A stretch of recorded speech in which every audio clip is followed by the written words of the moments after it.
measures stirring tensions with minority Serbs.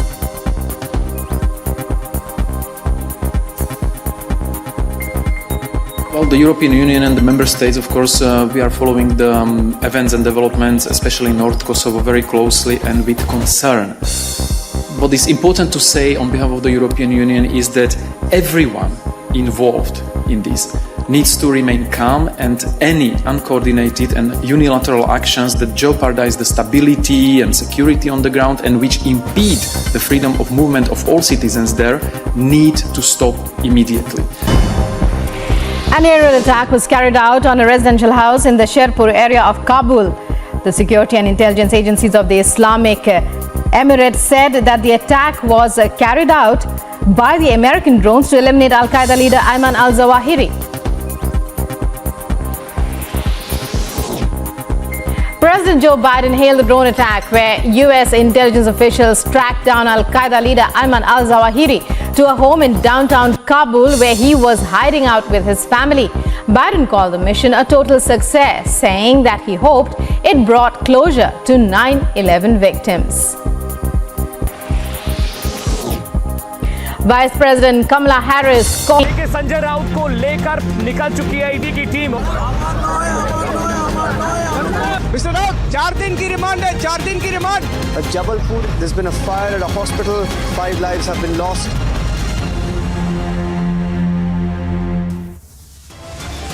The United States successfully concluded an airstrike in Kabul, Afghanistan that killed the emir of Al-Qaeda, Ayman Al-Zawahiri. The world's most wanted and Osama bin Laden's number 2 is taken out by the US in the Kabul airstrike. Sources suggest the safe house provided to Ayman Al-Zawahiri in February in clear violation of the Doha Agreement. After Osama bin Laden, it's Al-Zawahiri Pakistan role in protecting terrorists now become a top focus.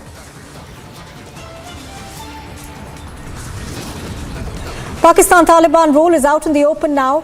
Zawahiri was housed in a Pakistan-backed Haqqani-owned plot. Did the ISI handmaidens protect Zawahiri?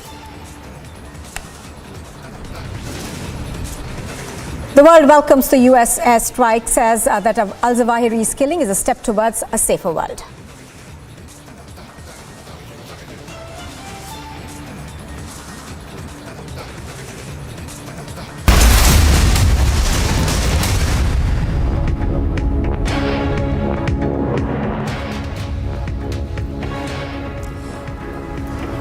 Good morning and thank you very much for staying with us on Live and Breaking on Republic TV. I'm Nupur Talwar Suri. As we continue our broadcast over the killing of Ayman Al-Zawahiri by the United States of America in a drone strike, we are now getting in leads on how the entire operation took place. We're also getting reports that Al-Zawahiri, the Al-Qaeda's number 2, was housed in a building that was owned by the Haqqani network.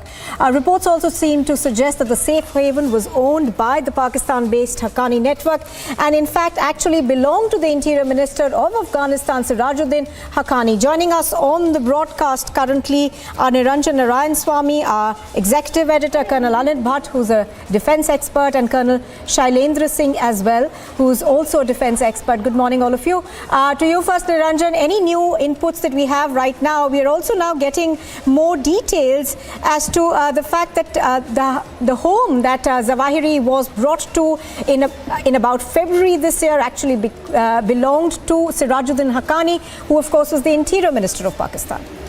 I just want to welcome Zabi live from Kabul. So we are now the first global network live out of the attack site right now. Zabi is at the attack site. I'm going across straight to Zabi Nupur. He's at the attack site. Let me go across to him. Zabi, you brought us those pictures. Let's go full frame to Zabi. He's at the attack site in Kabul, showing us what happened, the area. Zabi, over to you. Over to you, my friend. Okay, hello everyone. I'm here near the Sherpur place where the drone strike was done by the American forces on Sunday around early morning, around 6 a.m. So here and around 1 kilometer no single person is allowed to go there. So I'm finding a place where I can show you the targeted house, and I will try. So you can see the back of the place where this is called the Sherpur place, and here is the drone strike was done. You can see at the back of that tall building that there was a drone strike done. So here in Kabul, especially around Sherpur place, there is not a normal situation, and anything is not normal. Zabi, you know this area well. You know this area very well. Why don't you tell our viewers in India about how critical this area is, or rather how heavily guarded, how secured is this area where Al-Zawahiri was taken out? So you can see that this was the place where the previous government high official was resident. They lived there, but now this is under the control of the Taliban high officials. So after the situation or after the bomb attack right struck here, the security situation is very high. And every road and every sub-road, there is a security, there is a Taliban fighter that they are not allowing people to go there. So it was really a high official places there, they live there. So now no one is allowed to go near to see the place targeted house. So the security is very high there. Also, Zabi, now just in terms of where this is for our viewers, can you describe, that this is the heart of Kabul, and obviously the distances to the US Embassy, the Pakistan Embassy would not be quite that much. So for the Taliban regime to come out and say that they did not know he was hiding here, will not be believed by anybody, will it? So this is, as you said, this is the heart of Kabul. This is a place where a lot of ministries are located here. The presidential palace, or we can say Ark, is here near around 1 kilometer or little there from here. And also a lot of embassies, Turkish embassies, Pakistan embassies, the embassy of US, and other embassies are here. So this is the place where you cannot say anything that they don't know, or he was hiding here, or because this is the place where the high officials are indicated in my previous talk. So does that also indicate the kind of support that he enjoyed from the Taliban regime over there? There are also reports that seem to suggest that he was actually being hidden in a safe house that was owned by the interior minister of the Taliban government, of the Taliban regime, that is Sirajuddin Haqqani. Yes, this is obvious support for them, because US said that President Biden said that they have killed this organization's leader, and they are denying that. So if they're denying that, so it means that they support the situation. Right. Now, what's the word that's coming in from the Taliban government? They seem to say that the US has violated the Doha Agreement, but the US in return says that, it was the Taliban regime which had promised not to house these terrorists, but they seem now to be back in the heart of Kabul and, not on the porous borders, but in the heart of fortified Kabul.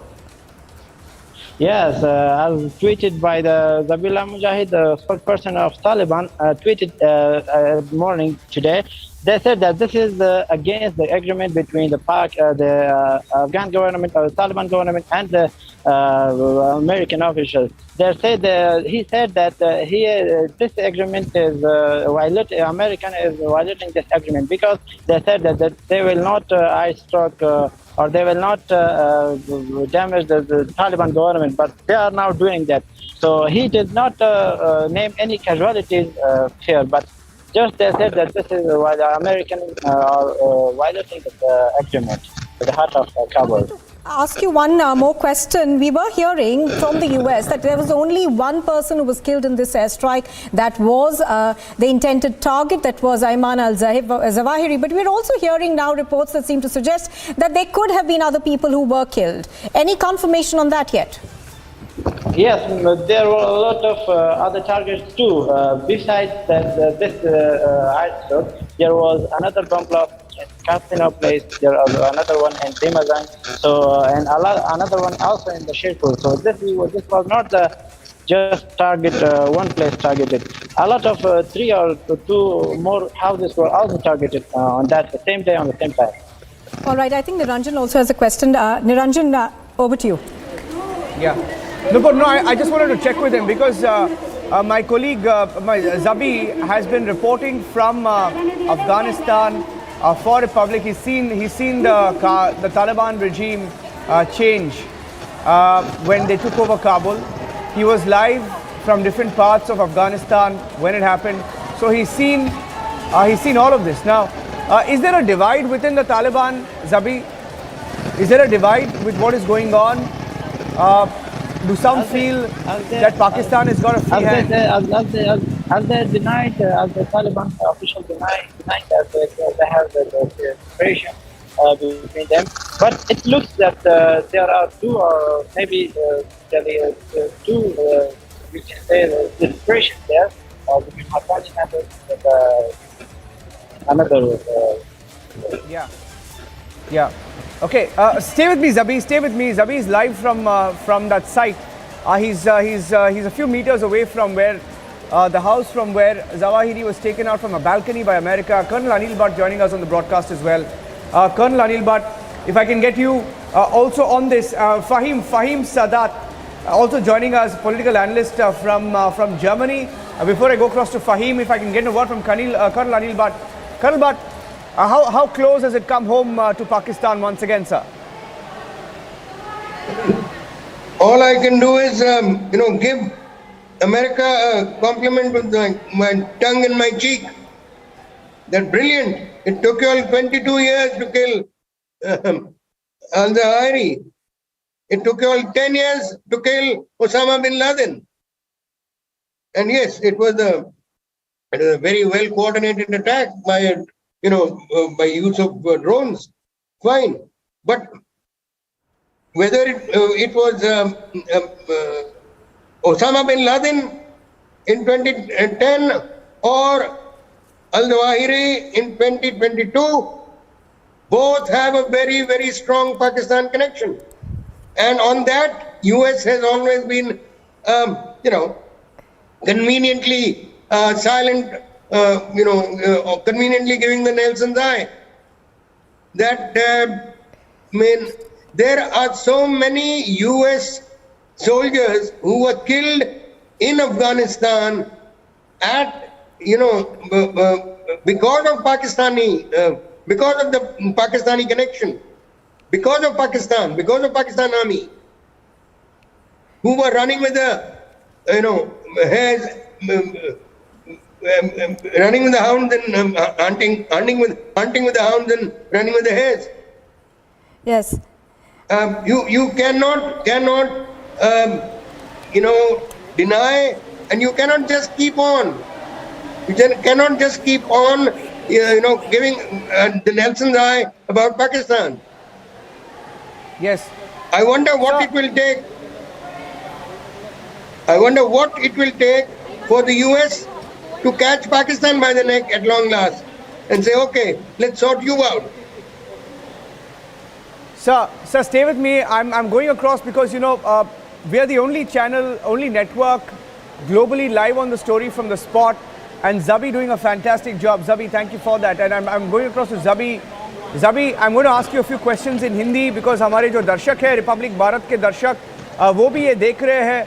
और हमें थोड़ा बताइए ज़बी, आप जहाँ पे हैं, क्या हुआ था वहाँ पे, और वो जो जगह है काबुल में, उसके बारे में हमारे दर्शकों को बताइए. ये जो एरिया है यहाँ पे, कितना सिक्योर एरिया है ये, ज़बी?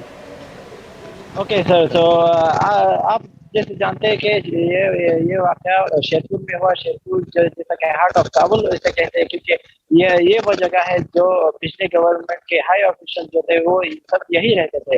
ये वेरी हाई सिक्योरिटी एरिया है. यहाँ सिक्योरिटी बहुत ज़्यादा थी, अभी भी ज़्यादा है.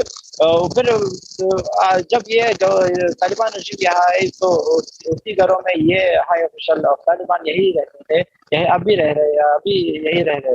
तो ये बहुत ही ये वो प्लेस है जहाँ में एम्बेसीज भी है, फॉरेन एम्बेसीज भी है, मिनिस्ट्रीज भी है यहाँ. और यही वो जगह है जो संडे के सुबह 6 बजे यहाँ आइस स्ट्राइक हुआ था और अल-कायदा की ऑर्गेनाइजेशन का लीडर अयमन ज़वाहिरी यहीं पर वो किल हुआ था।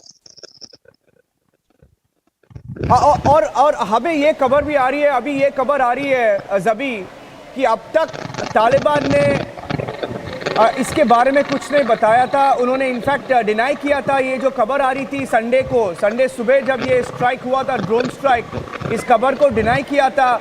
लेकिन अभी तालिबान भी एक्सेप्ट कर रही है कि वो अयमान अल-ज़वाहिरी ही था उस घर के अंदर। हाँ, अभी तक तो तालिबान ने ये एक्सेप्ट नहीं किया था कि ये वो अभी तक तो ये भी एक्सेप्ट नहीं कर रहे थे कि यहाँ ड्रोन स्ट्राइक हुआ था। मगर आज जब प्रेसिडेंट बाइडेन ने ये अनाउंस किया था कि उसने आइस स्ट्राइक में ऑर्गेनाइजेशन ऑफ अल-कायदा के लीडर जो अयमन ज़वाहिरी थे उसको मार दिया था, अभी वो एक्सेप्ट कर रहे हैं। इसके पहले वो एक्सेप्ट नहीं कर रहे थे, वो डिनाई कर रहे थे कि यहाँ कुछ भी नहीं हुआ था। मगर आज वो जब प्रेसिडेंट बाइडेन ने जो अनाउंस है तो उसके बाद ये भी एक्सेप्ट करे कि यहाँ वो मार दिया गया था। ज़बी एक और चीज़, ये जो जगह है यहाँ पे काबुल के जो शेरपुर जगह है जहाँ से आप रिपोर्ट कर रहे हैं अभी, कितना सिक्योर लोकेशन है ये?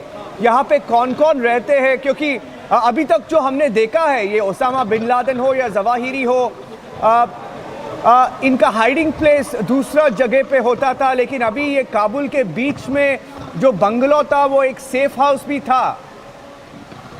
हाँ, यही वो जैसे मैंने पहले कहा था कि यही वो जगह है जो सारे काबुल में या सारे अफगानिस्तान में सेफर इलाका यही है। यही वो जगह थी जो पिछले गवर्नमेंट की हाई ऑफिशियल भी यही रहते थे, क्योंकि ये हाई सिक्योरिटी इलाका है। यहाँ सिक्योरिटी बहुत ज़्यादा है, security cameras, security forces, anything was there, and now they live here. Taliban high official like Haqqani leaders, ministers और high और गवर्नर भी यही रहते हैं। यही वो हाई ऑफिशियल जगह है जो संडे के सुबह यही जो वाक़या होता है, यही वो जगह है। ये हाई सिक्योरिटी इलाका है। अभी हमारे जो कॉरेस्पॉन्डेंट है ज़बी अभी उसी जगह पे है जहाँ पे ज़वाहिरी का ड्रोन स्ट्राइक हुआ था, संडे सुबह को हुआ था। और जब ये स्ट्राइक हुई थी हमें ये बताया गया था कि उस घर पे शायद कोई नहीं था। इनिशियल रिपोर्ट्स जो आया था ज़बी, वो रिपोर्ट्स में ये बताया गया था कि कोई मरा नहीं था वहाँ पे।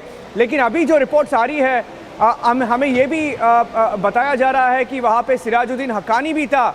सिराजुद्दीन हक्कानी का बेटा था, सिराजुद्दीन हक्कानी का घर था, उनका बेटा भी था वहाँ पे। क्या इसके बारे में हमारे दर्शकों को आप थोड़ी जानकारी दे सकते हैं? हाँ बिल्कुल, यही वो जगह है जिसमें पहले भी कहा था कि ये सारे हक्कानी नेटवर्क हाई ऑफिशियल यही रहते थे। ऐसा तो हो नहीं सकता कि इतनी हाई सिक्योरिटी जगह में कोई घर खाली हो, कोई भी नहीं रहता। यही वो लोग थे, यही लोग रहते थे। उसी वक्त जो ये टारगेट हुआ था उसी दिन वो बहुत सारे लोग थे जो शायद और लोग भी मारे गए, क्योंकि वो घर था जो ऐसा नहीं था कि कोई भी नहीं था वहाँ, भी था और लोग भी थे। हमारे कोलीग नुपुर भी है यहाँ पे। नुपुर, यस, आप भी थोड़ा पूछ लीजिए। जी ज़बी, क्या आप हमें बता सकते हैं, जो एक खबरें आ रही हैं उनमें कहा जा रहा है कि तालिबान ने कहा है कि ये वायलेशन है दोहा अग्रीमेंट का, लेकिन ये यूएस कहता है कि दोहा अग्रीमेंट के हिसाब से यहाँ पे टेररिस्ट को नहीं होना चाहिए था। लेकिन हमें जानकारी आ रही है कि ज़वाहिरी वहाँ पे मौजूद थे। हाँ, जैसा कि दोहा एग्रीमेंट में ये बताया गया था कि अमेरिकन फोर्सेज और अमेरिका ये तालिबान रजीम को वायलेट नहीं करेंगे, वो एग्रीमेंट को वायलेट नहीं करेंगे। और अमेरिका ने ये शर्त रखा था कि वो तालिबान अल-कायदा को सपोर्ट नहीं करेंगे। मगर अयमान ज़वाहिरी जो कि अल-कायदा के लीडर थे वो यहाँ पाया गया था। तो ज़बीउल्लाह मुजाहिद अभी तक भी डिनाई कर रहे थे कि ये कह रहे कि ये दोहा एग्रीमेंट के खिलाफ कार्रवाई हुई है। मगर अमेरिका फिर कह रही है कि आप यानी तालिबान दोहा एग्रीमेंट की वो रूल फॉलो नहीं कर रहे, क्योंकि उस वहाँ पे ये भी था कि आप अलकायदा को सपोर्ट नहीं कर रहे, मगर ये जो अलकायदा को सपोर्ट कर रहे हैं, तो अमेरिका कह रहे हैं कि हमने किसी भी एग्रीमेंट को वायलेशन में नहीं डाला और वायलेट नहीं किया। जी, और ये भी खबरें आ रही हैं कि जो इंटीरियर मिनिस्टर हैं अफगानिस्तान के, उन्होंने सिराजुद्दीन हक्कानी उनको लाए थे जवाहिरी को, और उन्होंने इनको रखा था इस सेफ हाउस में। क्या आप इस बारे में हमें और जानकारी दे सकते हैं?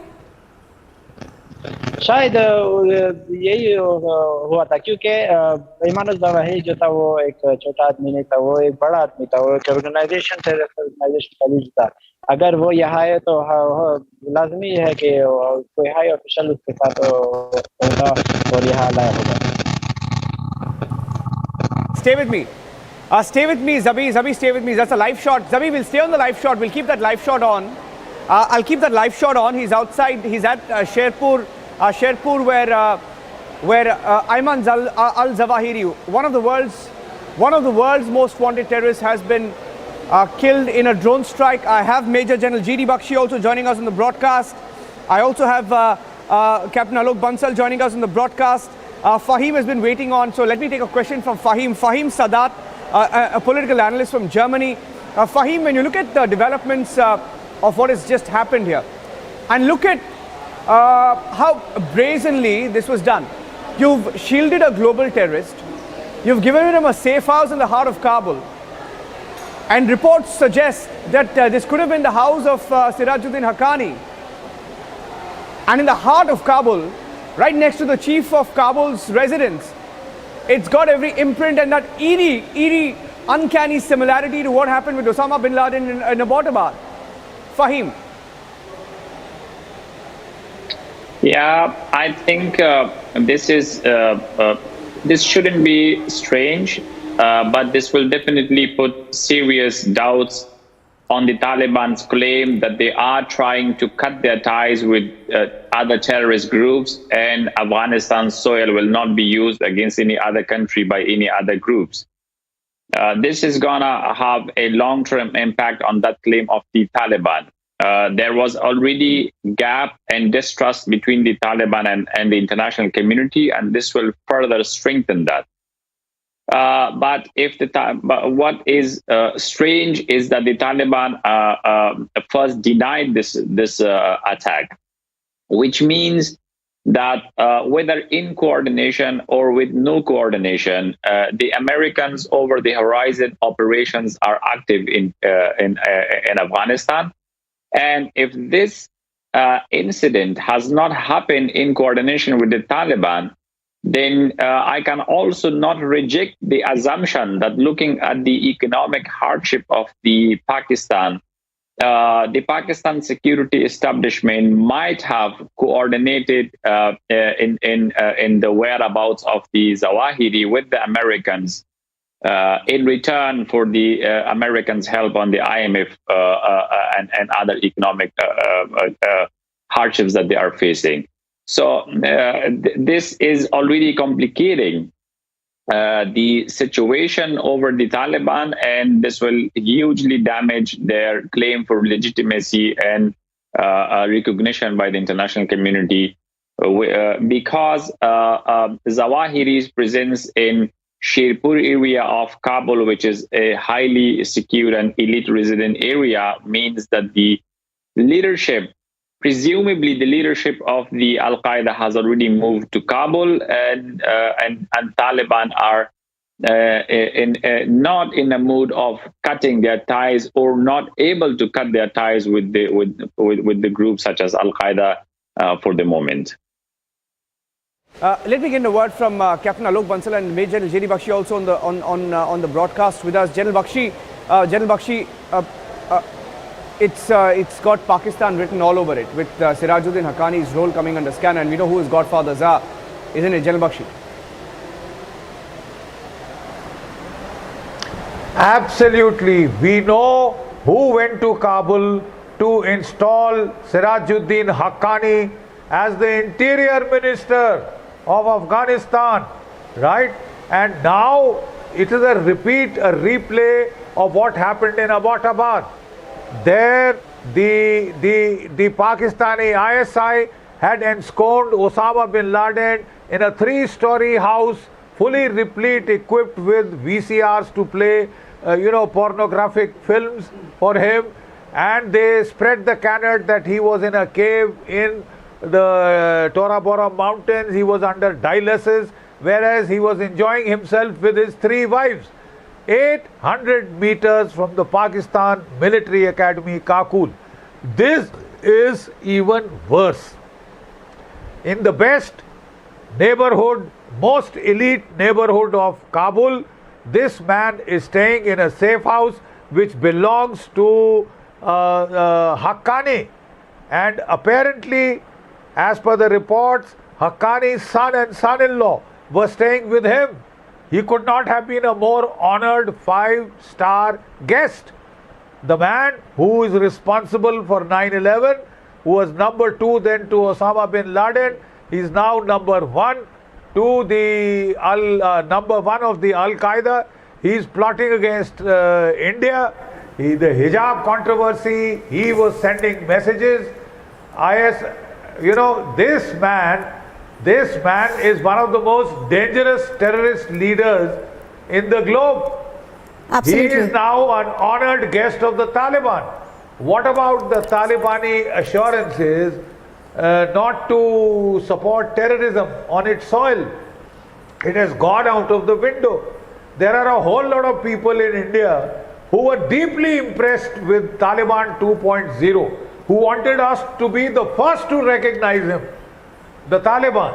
Thank God that madness has been stopped, and now that the Taliban has shown its true colors, I think it's about time that the international community come down upon the Taliban like a ton of bricks and make sure this regime, which has reneged on each and every one of the promises in the Doha Agreement, the promise to have an inclusive government, the promise to give Afghan women their rights, especially the right to education, the promise that they would have no truck with terrorists.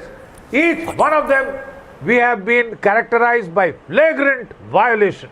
General Bakshi, as you're pointing out, those promises of the Taliban went out of the window quite a while ago. And took action. And India, if nobody else takes action, we should be quite clear on what we have to do, what exactly this regime means to our national security. Right, I wanted to bring in Captain Alok Bansal, who's been waiting for quite some time now. Captain Bansal, do you think this attack once again proves that the US can still protect its interests, despite not really having boots on the ground? Look at the coordination that went into this attack. See, let there be few issues which must be clear. While this attack by itself showed the technical prowess of the US, because they could eliminate Ayman Al-Zawahiri standing on the balcony of that particular house without targeting anyone else in the house. His family members were believed to be there. They have not been affected. And if your reports are true, then Sirajuddin Haqqani's son and son-in-law were there. But we need to understand, why was it that US could not identify Ayman Al-Zawahiri for last 20 years? It was because Ayman Al-Zawahiri was in Pakistan till 15th August 2021. Till there was a responsible government in Afghanistan, this dreaded terrorist who was actually being the brains of Al-Qaeda was hiding in Pakistan under the protective custody of ISI. It's only after once Taliban was ensconced in Afghanistan that he was brought to Afghanistan, and they thought they were secure because Taliban and Al-Qaeda have symbiotic linkages. Very often policy makers in India who are in a great haste to make relations with Taliban, establish diplomatic relations with Taliban, forget the theological connect between Taliban and Al-Qaeda. Al-Qaeda has always talked of waging a global jihad under the leadership of Taliban leader, that is Amirul Mu'minin. Now, with that sort of connects, Taliban could have never let go Al-Qaeda. It was providing them all a safe haven. Not only Al-Qaeda, every terrorist organization in the globe is provided today with a safe haven in Afghanistan. Now, this particular incident has proved to the world that the promises made by Taliban are not even worth the paper on which they have been made. Every single promise they have reneged on, whether it be women's education, inclusive government, sectarian inclusion, religious freedom, and now you can see terrorism emanating from there. So the fact is that these linkages that we have between Pakistan's ISI and Taliban, now are there in the open for everyone to see. But there are people in India who believe that we can play Taliban against Pakistan's ISI or Pakistan. I think they are living in their fool's paradise. So I think this is a clearest manifestation that Taliban is committed to the ideology of Al-Qaeda, and that Al-Qaeda's ideology is nothing but global jihad, which wants to establish a global Islamic emirate, which does not believe in the Westphalian concept of nation state. So it does pose a threat to entire civilized world. And of course, we are one of them, and we are on their prime target. And I think it's very important that we need to understand the true nature and colors of this animal called Taliban, which is ruling today Kabul. Mr. Sadat, if I could bring you in. Mr. Sadat, one of the concerns that India has had, when this chaotic pullout from Afghanistan was happening was the fact that, it would once again become a safe haven for terrorists. And that point today has been proven in the manner in which he was found right in the heart of Kabul. And it obviously, is something that India had feared even when all of this was happening. Well, at the moment, I could see Indians' fears were true, that because we have the Al-Qaeda leader being killed in Kabul. I doubt this, that if the entire Taliban movement knew about this, looking at the very sort of close relationship between the Haqqani network and the establishment, maybe this was initiated by the Haqqani network and not putting everybody in picture.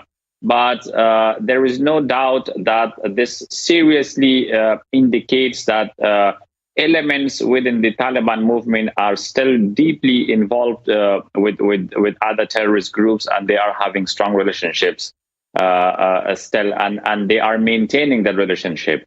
Whether they can cut this relationship or they intend to cut these relationships with terrorist groups was something we all wanted to know. Not we as an Afghans, but I think our neighbors in the region and also the world wanted to know. And after the death of the Al-Qaeda leader in the heart of Kabul, I think this mistrust and the gap that was already there is going to be strengthened, and it will take a very long time and a lot of efforts, if taken by the Taliban, to reduce this gap now.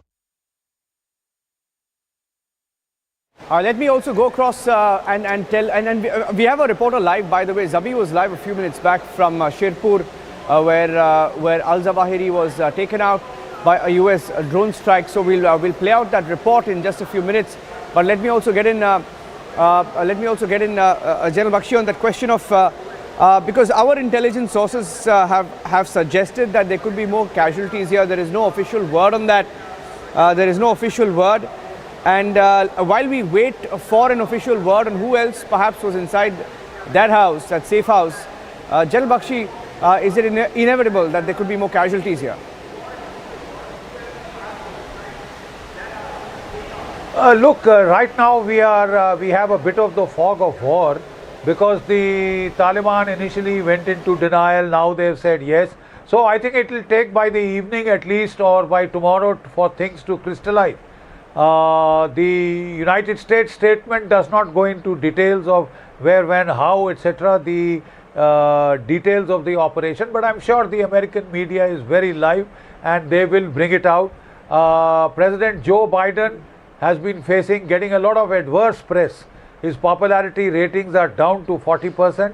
I'm sure the American media will now tom and give us greater details of this very successful operation. It has been successful.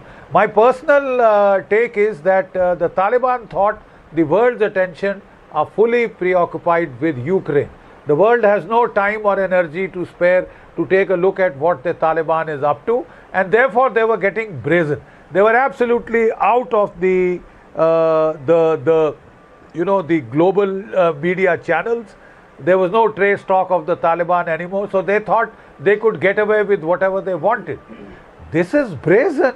To keep the greatest enemy of the United States, to keep the greatest terrorist leader in the world in the most posh locality of Kabul, the capital city, and that too in one of the safe houses.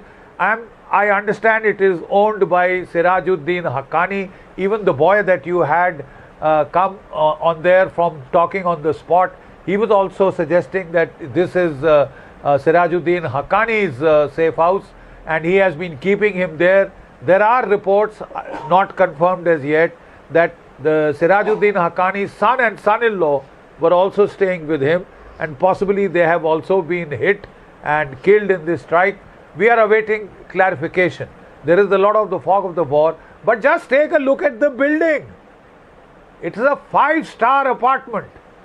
It is a 5-star, one of the best apartments in the most exclusive and so-called secure district of Kabul, where the seat of the government lies.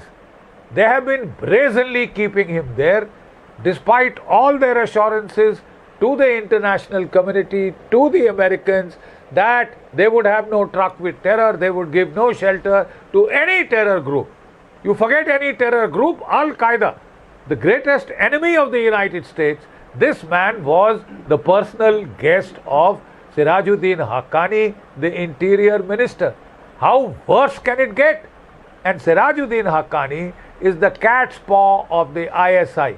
Don't forget that the Pakistani DG ISI, the erstwhile DG ISI, had rushed to Kabul to see that he has a major role in the Taliban government. And he also had some other Taliban leaders beaten up to ensure that the Sirajuddin Haqqanis would dominate this government. So it is virtually a cat's paw of the ISI, and they are brazenly supporting terror. They have reneged on every single agreement, whether to have ethnic inclusivity, whether to have a national unity government kind of a thing, express all shades of opinion, whether to give rights of education to women. They have flagrantly violated them all in your face. And yet there are people who want to have Taliban 2.0 is a reformed animal. You know, we can do business with the Taliban. We have no option but to do business with Taliban. So let us be the first to recognize the Taliban. It will be so grateful that it will dump Pakistan and the ISI and do what? Suck up to us? I mean, let's grow up.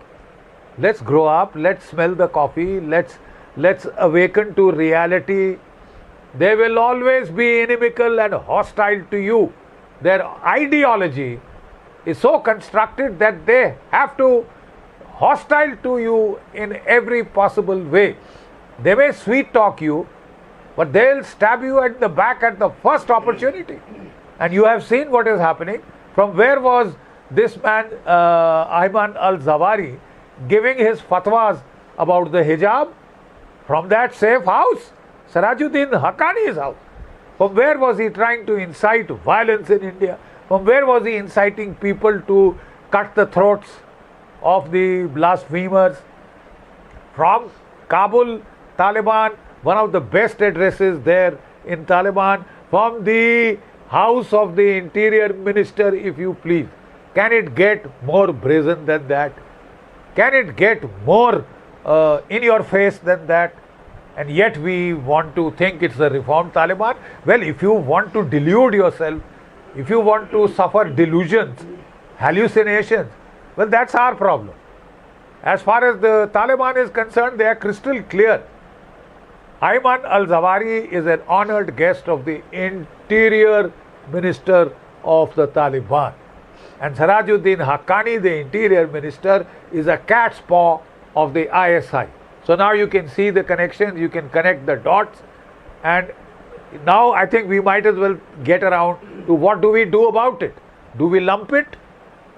Do we just lump it? We carry on business as usual. We suck up to the Taliban. We try and please them. You know, I mean, there are some great appeasers around here in New Delhi. So I think by now they should have learned their lesson, that we need to take off the kid gloves and deal with the Taliban as harshly as possible. Realize it for what it is, a monstrosity, a human rights disaster, a terrorist organization with no holds barred. And I think we have to act now. We have given enough chances to the Taliban. Now the reality of the Taliban is crystal clear. They have been exposed before the whole world. I hope the Americans realize to whom they have gifted $40 billion worth of weapons to the Taliban, and via the Taliban to the ISI, so that it can come to J&K. The night vision goggles are already inside J&K. Yeah. And some so other looking at the pictures of the stuff from the Afghanistan loot will be coming here.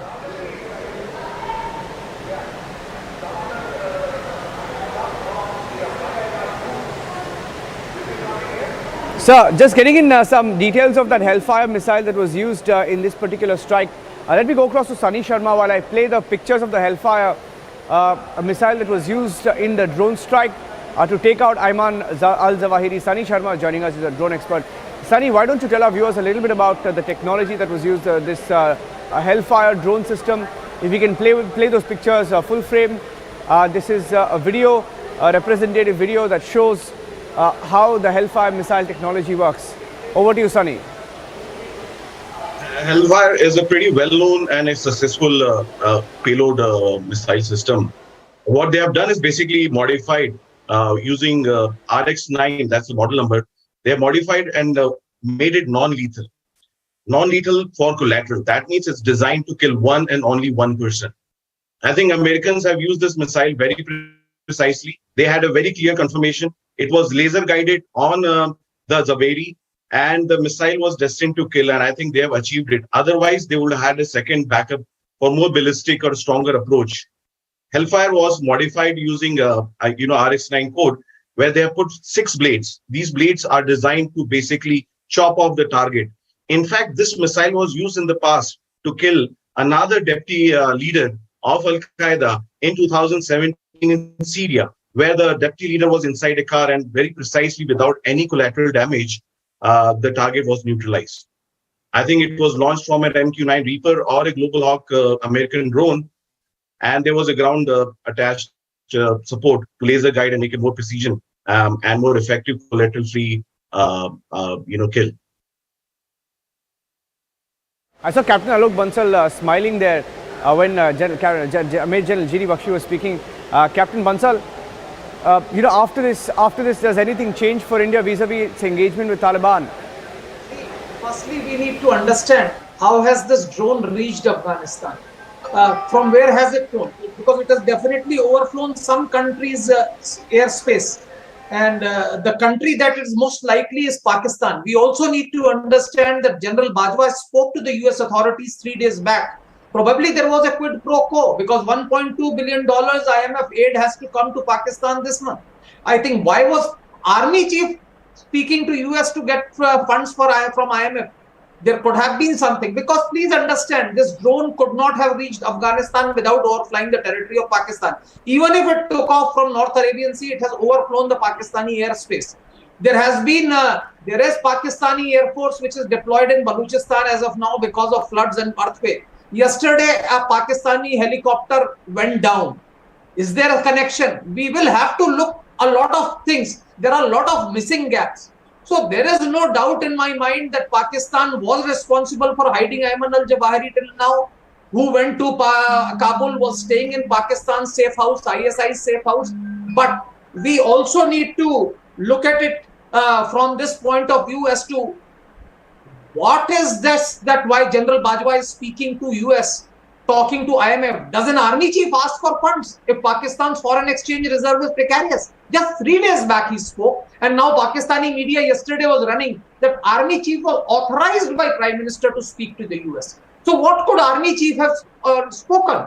There could have been a quid pro quo. Yes, please, you can take your drones through Pakistani airspace, because Pakistan today is with a begging bowl. You don't know they can do anything. They will sell anything. If they have to sell somebody, they will sell anybody.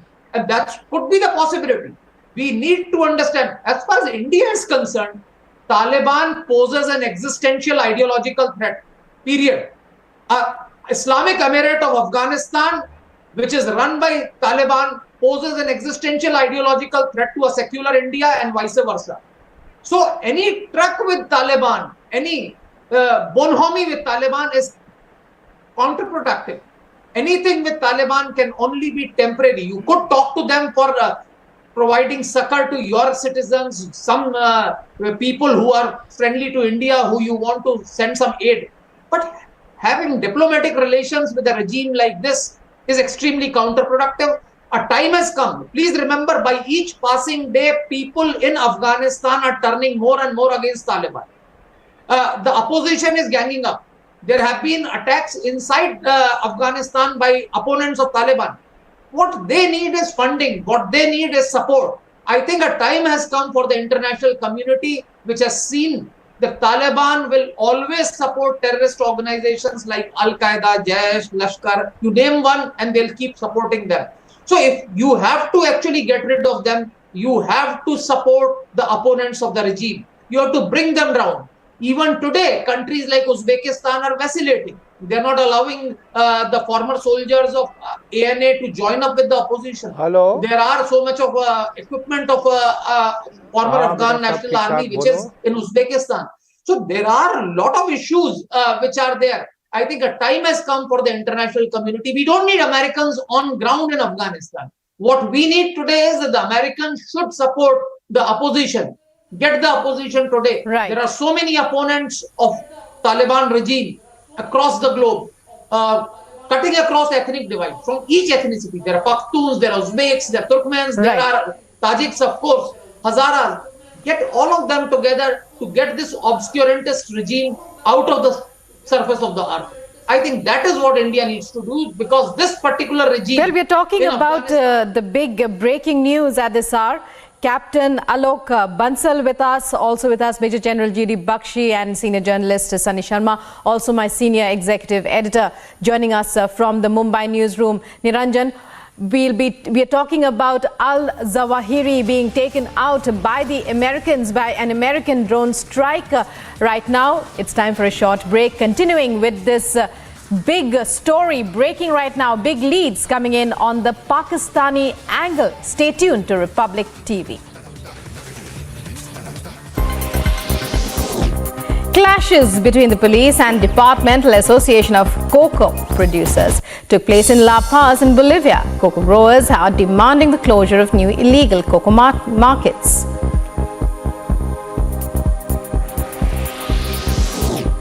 The White House has welcomed the announcement that the first ship carrying Ukrainian grain has set out from the port of Odessa. U.S. officials also announced a new tranche of $550 million security assistance to Ukraine.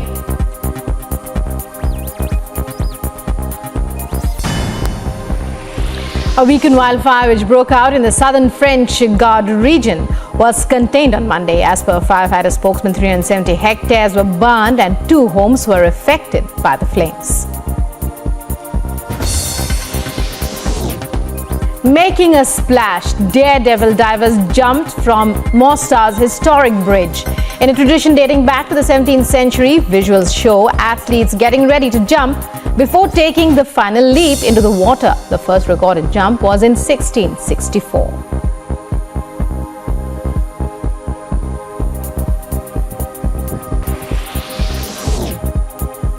Kremlin spokesperson Dmitry Peskov wishes the soonest recovery to an ex-presidential envoy of Russia currently in intensive care in Europe. Anatoly Chubai, who resigned as a high-ranking advisor to Russian President Putin and left Russia in March, was reported to be in intensive care in a European hospital on Sunday for a neurological disorder.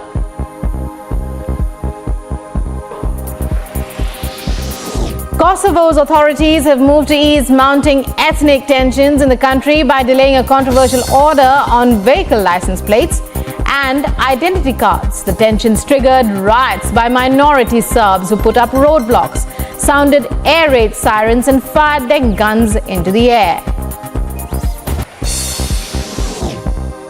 The European Commission on Monday urged authorities in Kosovo and Serbia to resolve rising tensions through dialogue and negotiations only, as Kosovo delays measures stirring tensions with minority Serbs.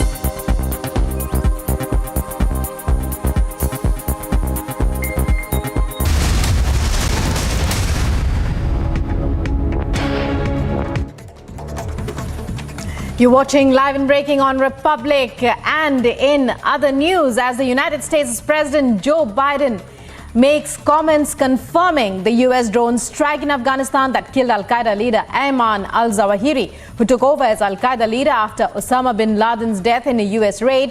He spoke about how the strike could act as one more measure of closure to families of the victims of the September 11th attacks.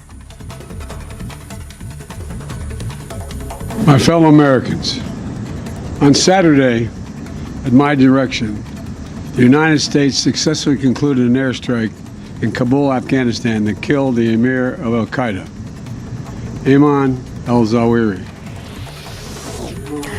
Spokesperson of the Taliban government in Afghanistan acknowledges the attack in official statement, adds the attack carried out by American drones was a violation of the Doha Agreement, that such an action was a repetition of failed experiences of the past 20 years that acted against the interests of the United States, Afghanistan and the region as an extension. Barack Obama, former president of the US, hails the Biden administration. Taking to Twitter, says he hoped these airstrikes would provide a small measure of peace to the families of victims of 9/11. Lauding the precision of the strikes, notes strikes on Zawahiri were carried out without a single civilian casualty.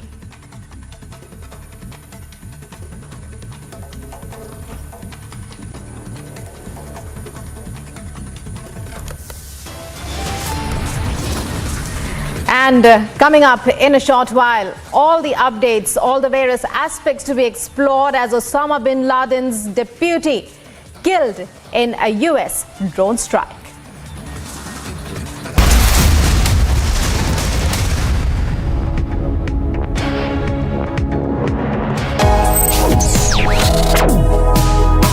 Reading allows us to become familiar with ourselves. We don't read, we won't know what is knowledge. I just find it very interesting to know people's lives, how they went through certain situations, how they dealt with things. So wherever you want to go in life, if you read books along those lines, then that would really help you in growing.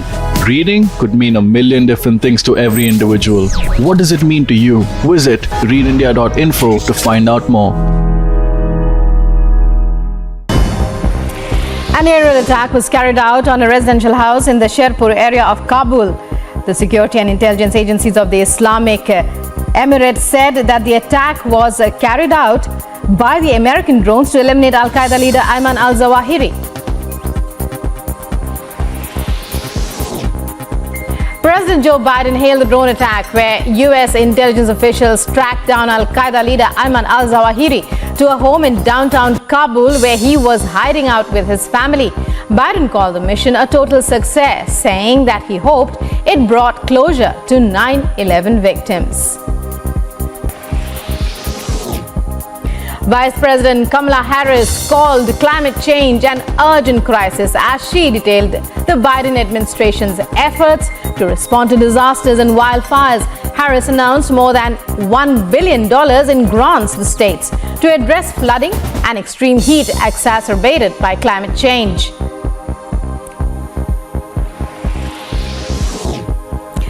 Ukraine's Deputy Minister of Foreign Affairs spoke at the United Nations meeting on the landmark Nuclear Non-Proliferation Treaty, where he urged global leaders to declare Ukraine a new nuclear weapon-free zone.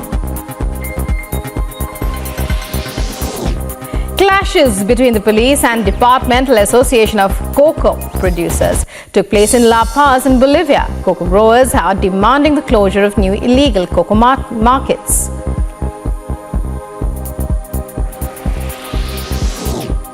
The White House has welcomed the announcement that the first ship carrying Ukrainian grain has set out from the port of Odessa. U.S. officials also announced a new tranche of $550 million security assistance to Ukraine.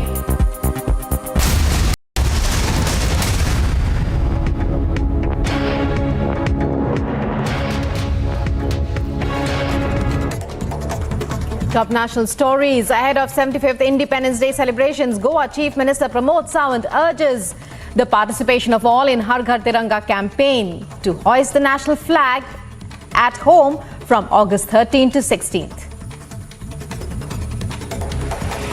Indian Police Service Officer Sanjay Arora, who succeeds Rakesh Asthana as Delhi Police Chief on Monday, chairs meeting with senior police officers, taking stock of security situation in the national capital ahead of Independence Day celebrations. The CP on the first day in office instructs officers to be more vigilant during the period. Delhi court directs jail authorities to provide proper medical treatment to Khalid Saifi along with medication and tests after Saifi, accused in larger conspiracy of anti-CAA 2020 Northeast Delhi violence, moves application to Karkarduma court.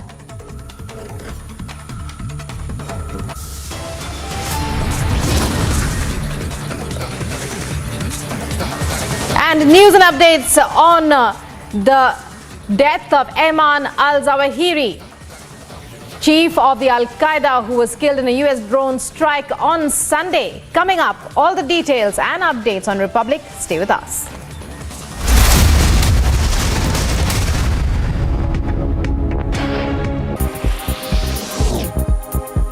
Kremlin spokesperson Dmitry Peskov wishes the soonest recovery to an ex-presidential envoy of Russia currently in intensive care in Europe.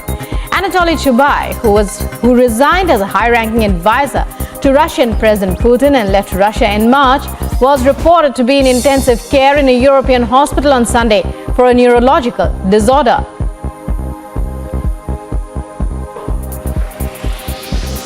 Kosovo's authorities have moved to ease mounting ethnic tensions in the country by delaying a controversial order on vehicle license plates and identity cards. The tensions triggered riots by minority Serbs who put up roadblocks, sounded air raid sirens and fired their guns into the air. The European Commission on Monday urged authorities in Kosovo and Serbia to resolve rising tensions through dialogue and negotiations only, as Kosovo delays measures stirring tensions with minority Serbs.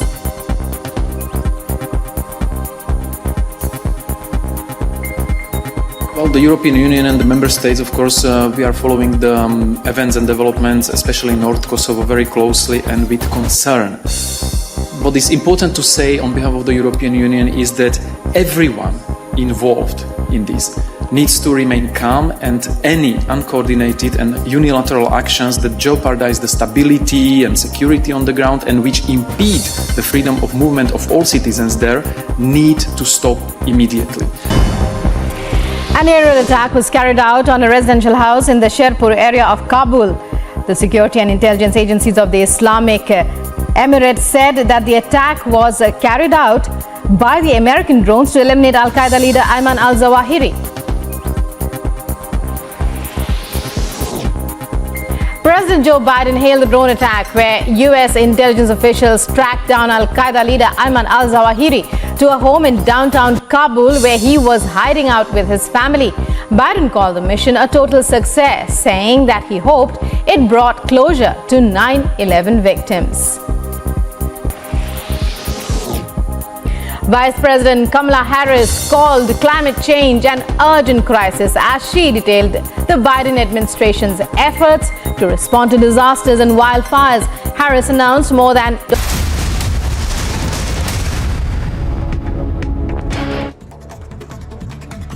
As Unified Payments Interface records 6 billion transactions in July, Prime Minister Narendra Modi calls it an outstanding accomplishment, says it is the collective resolve of the people of India to embrace new technology, asserts digital payments were helpful during the COVID pandemic. Amid the inflation debate in Parliament, Finance Minister Nirmala Sitharaman's speech, Congress leader Mallikarjun Kharge says opposition ready to discuss inflation and will keep issues in front of the House. Kharge further takes a jibe at the BJP, says party is unaffected due to inflation.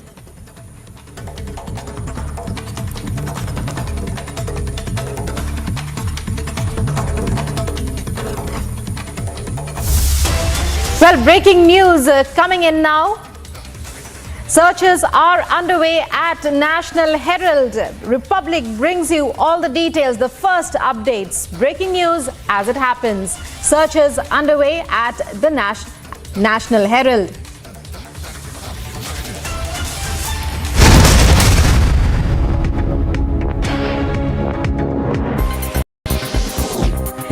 Clashes between the police and Departmental Association of Cocoa Producers took place in La Paz in Bolivia. Cocoa growers are demanding the closure of new illegal cocoa markets.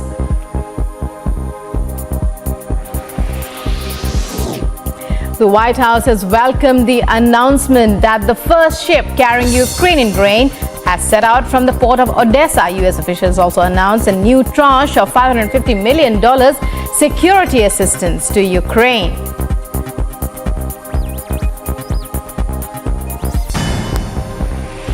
A weekend wildfire which broke out in the southern French Guard region was contained on Monday. As per a firefighter spokesman, 370 hectares were burned and 2 homes were affected by the flames. Making a splash, daredevil divers jumped from Mostar's historic bridge. In a tradition dating back to the 17th century, visuals show athletes getting ready to jump before taking the final leap into the water. The first recorded jump was in 1664.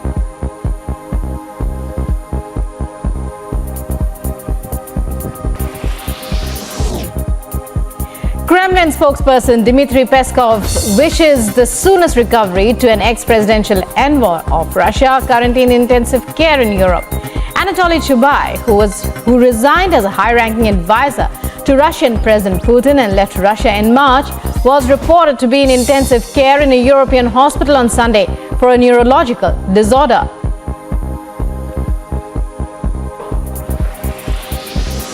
Kosovo's authorities have moved to ease mounting ethnic tensions in the country by delaying a controversial order on vehicle license plates and identity cards. The tensions triggered riots by minority Serbs who put up roadblocks, sounded air raid sirens and fired their guns into the air. He has caught the corrupt. How can we side with the corrupt? This logic is fundamentally flawed. The debate is not about the ED. The debate has to be about the corrupt. The ED is doing its job. The ED is catching proof of solid corruption, of dirty corruption, of anti-citizen, unbelievable corruption. The ED is doing its job. The debate has to be about the corrupt, the horribly corrupt, and the totally corrupt.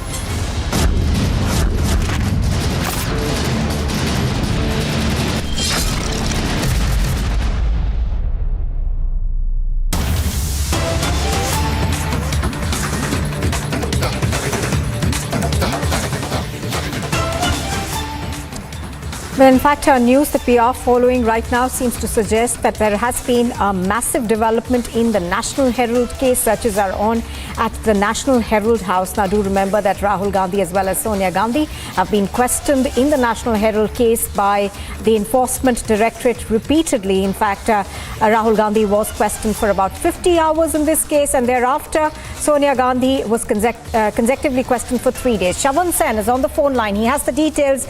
Good afternoon, Shavan. Tell us more. Look, this is a major crackdown by the Enforcement Directorate. Searches are now being carried out.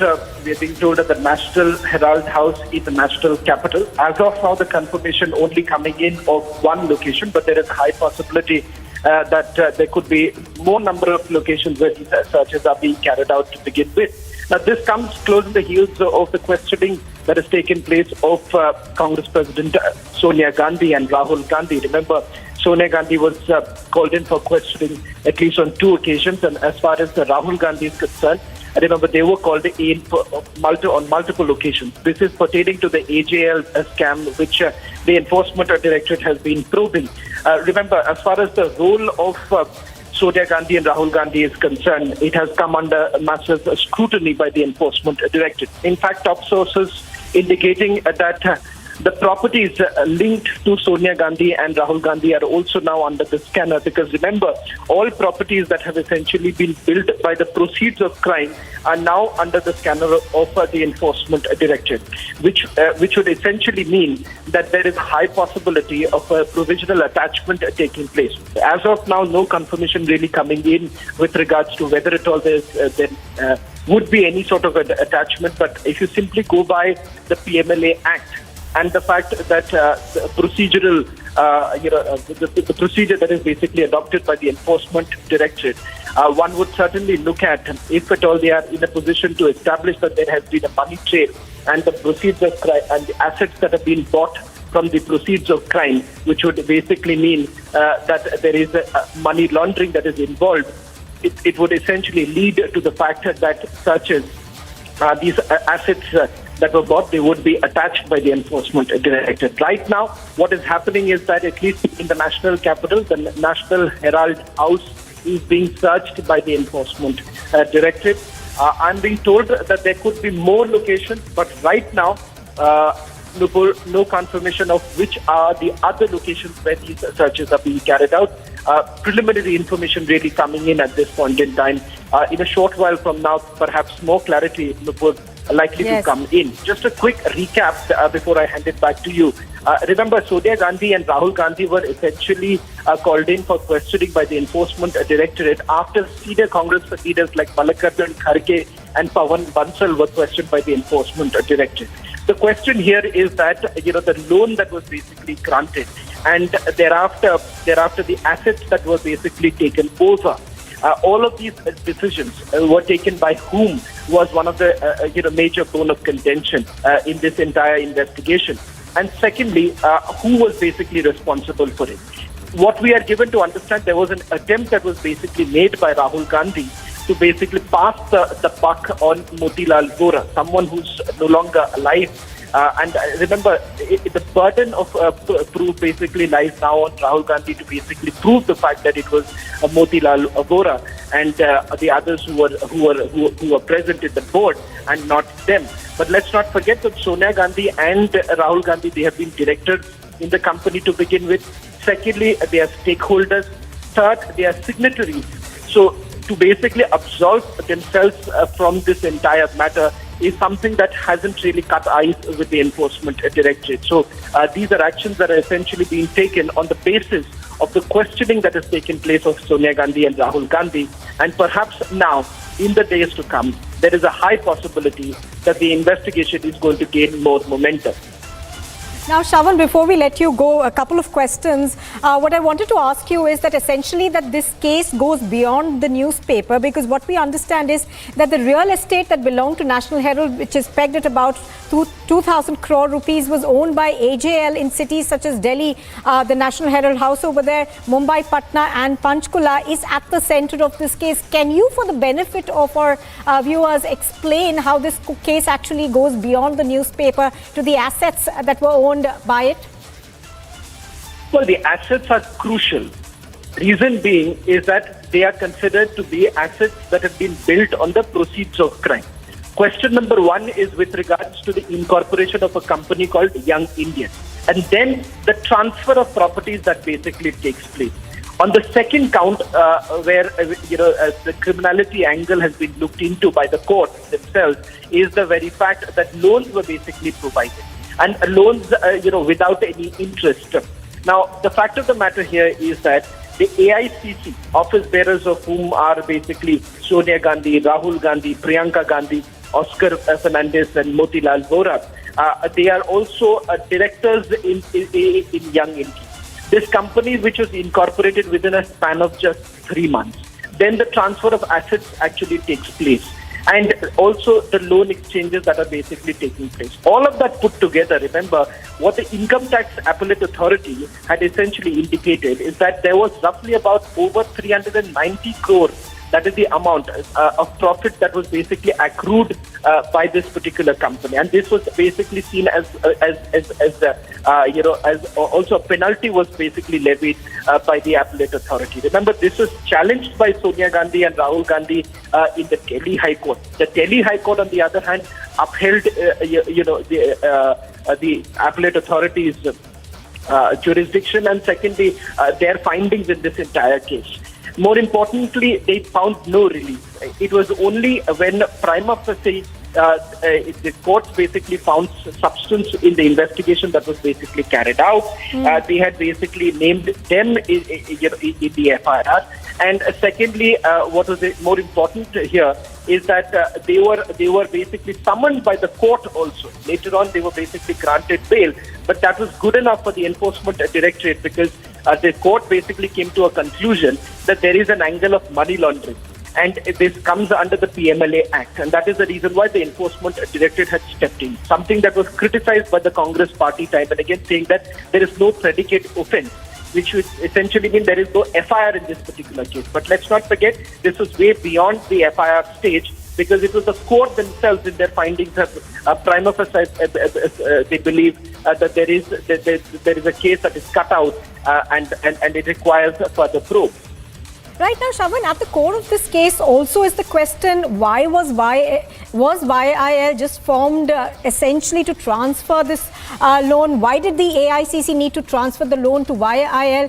And what was the benefit that they expected from it? Now, the courts have been pretty clear in that as well. You know, the Delhi High Court in 2014 said that the Young India Limited indeed appeared to be sham or a cloak to convert public money to personal use. Well, you're absolutely right, Nupur, because what has essentially happened is that these are sham transactions that have basically taken place. In order to avoid the case of the investigative agencies, what they've essentially done is incorporated a company within a span of just about 3 months without paying any income tax. Secondly, what is very important to point out here is the fact that what they have essentially done is the properties or the commercial assets that were with AGL that were basically taken over for commercial purpose. And secondly, all these properties that were basically made over a period of time was what the Enforcement Directorate believes was from the proceeds of crime. And imagine a situation where they are making this kind of a loan transaction that takes place without any interest, and secondly from a company which basically has no business, no employees. So the fact of the matter is that when you do not have any employees, when you're making no business, where is the money really coming from? That's the big question that one perhaps needs to answer. And this is exactly what Sonia Gandhi as well as Rahul Gandhi were also essentially asked to explain, which it appears at this point in time that they haven't been able to do so, but rather what they have essentially done is they have basically passed the buck by saying that financial decisions were essentially taken by Motilal Vora. What is important to point out here to our viewers is that Motilal Vora is no longer alive to really explain whether at all these decisions were taken by him. But what a counter to this is that when you are part of the board, when you are a signatory, how is it possible that you were not involved in the decision making?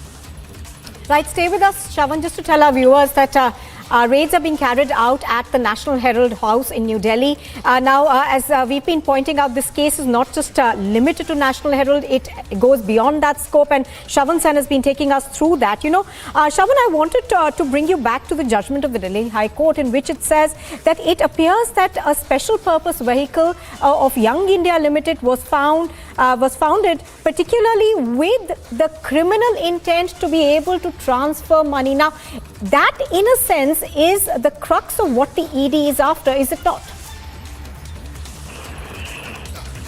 Look, before I answer your question, there's some more details that are coming in right now. I'm now being told that the searches are being carried out at almost 10 locations. We are not very sure whether this is only limited to the national capital or this is a pan-India search that is being carried out. But certainly it appears from the magnitude of this particular searches that are basically carried out, it does appear that this could very well be beyond the national capital. First confirmation that we had was only about the National Herald House here in the national capital, but there are assets which the Enforcement Directorate had essentially got, assets that was asked by the Enforcement Directorate to Sonia Gandhi and Rahul Gandhi during the questioning that they need to furnish. It would be safe to assume at this point in time that following the questioning... I'm going to come back to you, Shravan, in just a bit. Mr. Bhatia from the BJP on the phone line with us. Mr. Bhatia, National Herald House as well as some other locations are being now searched by the ED. Now, it goes on to, in a sense, question the fact that the Congress party and its senior leadership did did form a special purpose vehicle to go ahead with corruption, and these were proceeds of crime in a sense. Absolutely, it's a very welcome sign that the ED is now punishing and ensuring that a very thorough investigation takes place against even the so-called high and mighty during the Congress regime. And let us also not forget that law is the same for everyone. The Gandhi Parivar is not above the law, and this government has zero tolerance for money laundering and corruption, and thus this is a very welcome move. Right, Mr. Bhatia, the defense of the Congress party has been that the centre is targeting its senior leadership. But the fact of the matter is that, repeated questioning of both Sonia and Rahul Gandhi does prove that there was corruption perhaps that took place, and the ED has been significantly watching out for that. And also the High Court, Delhi High Court, which, in its ruling, which clearly pointed out that there was an attempt to hide corruption. And in that sense, do you think that these searches now actually prove that point? Not just the Delhi High Court. It's an important fact that all the viewers of Republic should know that Sonia Gandhi and Rahul Gandhi had moved the Honorable Supreme Court also for quashing of the charges. And the Honorable Supreme Court declined relief. This was in a matter pertaining to cheating. Section 420 was invoked in the National Herald case, and now they're facing money laundering charges. And for opposition parties that cry foul and say this is political way, how is behind bars for the last 9 months, Nawab Malik for 5 months, Satinder Jain for 2 months, and they have not even been granted bail. These are questions that are being posed by the people of the country. Why should any family feel that they have the birthright to loot the country? Oh, yes. Thank you very much for joining us, Mr. Bhatia. I think we've got Mr. R.P. Singh also with us on the phone line. Mr. R.P. Singh, the ED is now conducting raids not just on the National Herald House in New Delhi, but we're also given to understand that perhaps 10 other locations are being raided. What do you make of this? Does this, in a sense, actually squarely hit on the criticism that the Gandhis have been making, that this is an attempt to target them? The ED obviously is carrying out these raids on basis of their statements. Well, Gandhis are not some very special entitled families in the country. They are like us and you. If we conduct any fraud or any impropriety, then we are bound to be surveyed or to be raided. I mean, that's the very normal process. So why shall they feel that they are some privileged class or they're born with some silver spoon and that's why they can't be questioned or raided?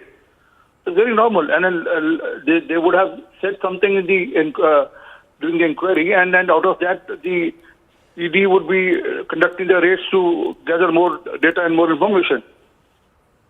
Right. Also, just going back to the judgment of the Delhi High Court, which had, in fact, in 2014 said that we believe that YIL is indeed appears at least to be a sham or a cloak to convert public money for personal use. Do you think what we are seeing today in terms of raids being carried out goes beyond the newspaper itself? It actually goes to all the properties that now appear to have been seized. Well, issue is they have used a Kolkata route, a company in Kolkata named Detox, from where the money was routed back to their company. So that route has to be traced and tracked. That why did that company give money to Young India, and why didn't the Congress party give the money directly to the original company, the National Herald, the Associate Journal itself, if they were so keen to revise the paper? Why they have to route through Young India? And then since in Young India the major share is with the Gandhis, that's why they wanted the control of the complete property with the Gandhis. And when the Gandhi says that there's a company which doesn't make profit, no, it's wrong. The companies can spend money on a lot of other areas than profiting, and then that expenditure is not questioned. So there's a problem, and that expenditure can be used for some personal objectives of the directors also. Right, Mr. R.P. Singh, appreciate your speaking to us on Republic TV. Thank you very much for joining us. So, the latest news that we are getting to you, of course, is that raids are being conducted at the National Herald House in the national capital. We are also now learning that perhaps the ED is conducting raids as well at some 10 other locations. Now, this is in connection with the National Herald case. Pictures on your screen right now are of the National Herald House in the national capital, where these raids are currently being conducted. Now, this is, of course, in relation to the National Herald case. To remember that Rahul and Sonia Gandhi have both been repeatedly questioned by the Enforcement Directorate in this particular case. Now, also, as these raids now prove, the real estate that was pegged at around 2,000 crores owned by AJL in cities such as Delhi, Mumbai, Patna and Panchkula are at the center of this case. So raids are being conducted not just in Delhi but at also various other locations. Just to tell our viewers about the crux of this case, by acquiring AJL, the Gandhis actually owned YIL, also acquired the real estate that was associated with the National Herald newspaper. Now, these were big properties that were in prime areas, not just in Delhi, Mumbai, Patna, as well as Panchkula. Mr. Shehzad Poonawalla on the phone line with us. Mr. Poonawalla, good afternoon. Thank you for speaking to us. How do you see this action by the ED? We are given to understand that about 10 locations are being raided. Obviously, you know, this is being done after the statements of both Rahul and Sonia Gandhi were recorded. You see, the Enforcement Directorate has a mandate to investigate into issues of money laundering, into issues of criminal proceeds. And as you know, Rahul Gandhi, Sonia Gandhi both have recorded their statements. On the basis of that, more information must have been sought, and therefore they are carrying out a procedure of law that they are mandated for. Unfortunately, the Gandhi family has not got any relief from any court of law. They've tried multiple times. They've tried to quash the income tax reassessment order. So, you know, instead of playing vendetta victimhood cards, the Congress party should rather cooperate with the law. But unfortunately, we've seen that every time there's a question of cooperating with the law, they confront the law. The manner in which the Congress party organized the Satyagraha on the streets, they got violent, the manner in which they've been trying to evade the answers. If there's nothing to hide, why have such a drama and such a Satyagraha on the streets? You should cooperate with the law and let the law do its own course. Right, absolutely. Now, there are, of course, two rulings of the Delhi High Court, one in 2014 and the one in 2015, which I want to quote, where it said that the accused did appear to have criminal intent. So, in that sense, how do you see these? All right, I think I'm going to, Mr. Poonawalla, thank you for joining us. I think I'm going to go back to Shravan Sen. He has more details and more news on what's emerging. Yes, Shravan, tell us more. Well, Nupur, at this point in time, what we can confirm for our viewers is the fact that searches are being carried out at 10 locations. In all likelihood, these are only connected to the office premises, is what we are being told.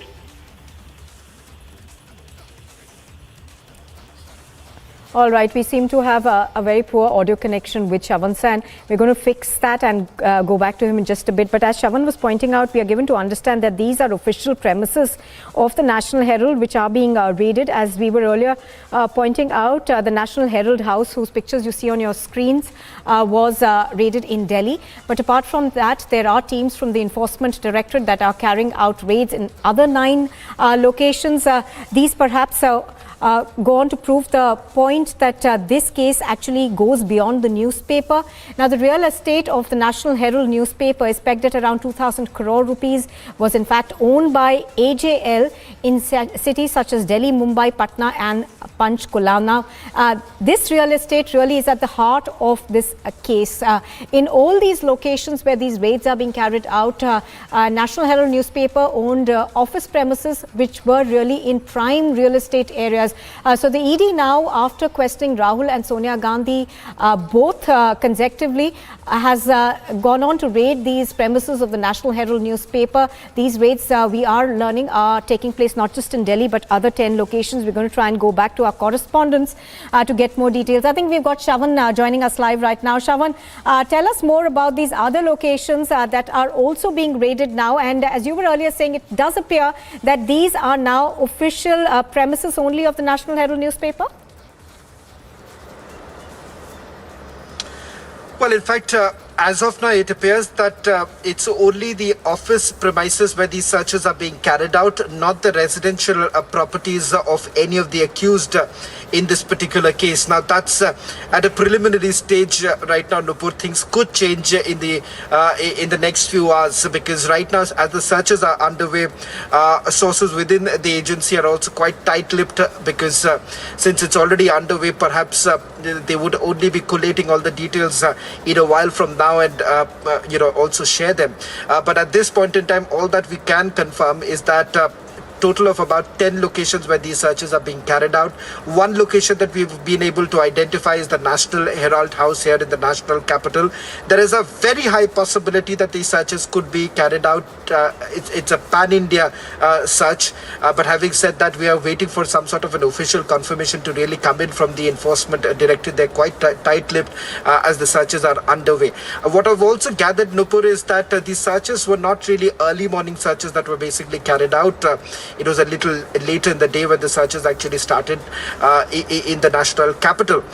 This also, what we can report at this point in time is that the two accused in this particular case, Sonia Gandhi and Rahul Gandhi, they were essentially asked to furnish details of all the properties. Some of these properties, the enforcement directorate suspects, are properties that have been built from the proceeds of crime, which would essentially mean that the enforcement directorate would take punitive action by at least carrying out the searches, one, and secondly, in all probability, the attachment can also take place. Now, whether it's going to happen immediately or it's going to take some time, we are not very sure. But if you simply go by the procedures that have been adopted by the agency in other cases, if you apply the same rule here, then perhaps the attachment in this particular case is not really far away. That's also going to take place at some point or the other, given the fact that the enforcement directorate, they are supremely confident about the fact that they have been able to establish the money trail, first of all, and secondly, Rahul Gandhi and Sonia Gandhi haven't really been able to convince the enforcement director that they have no role to play whatsoever. And just passing the buck to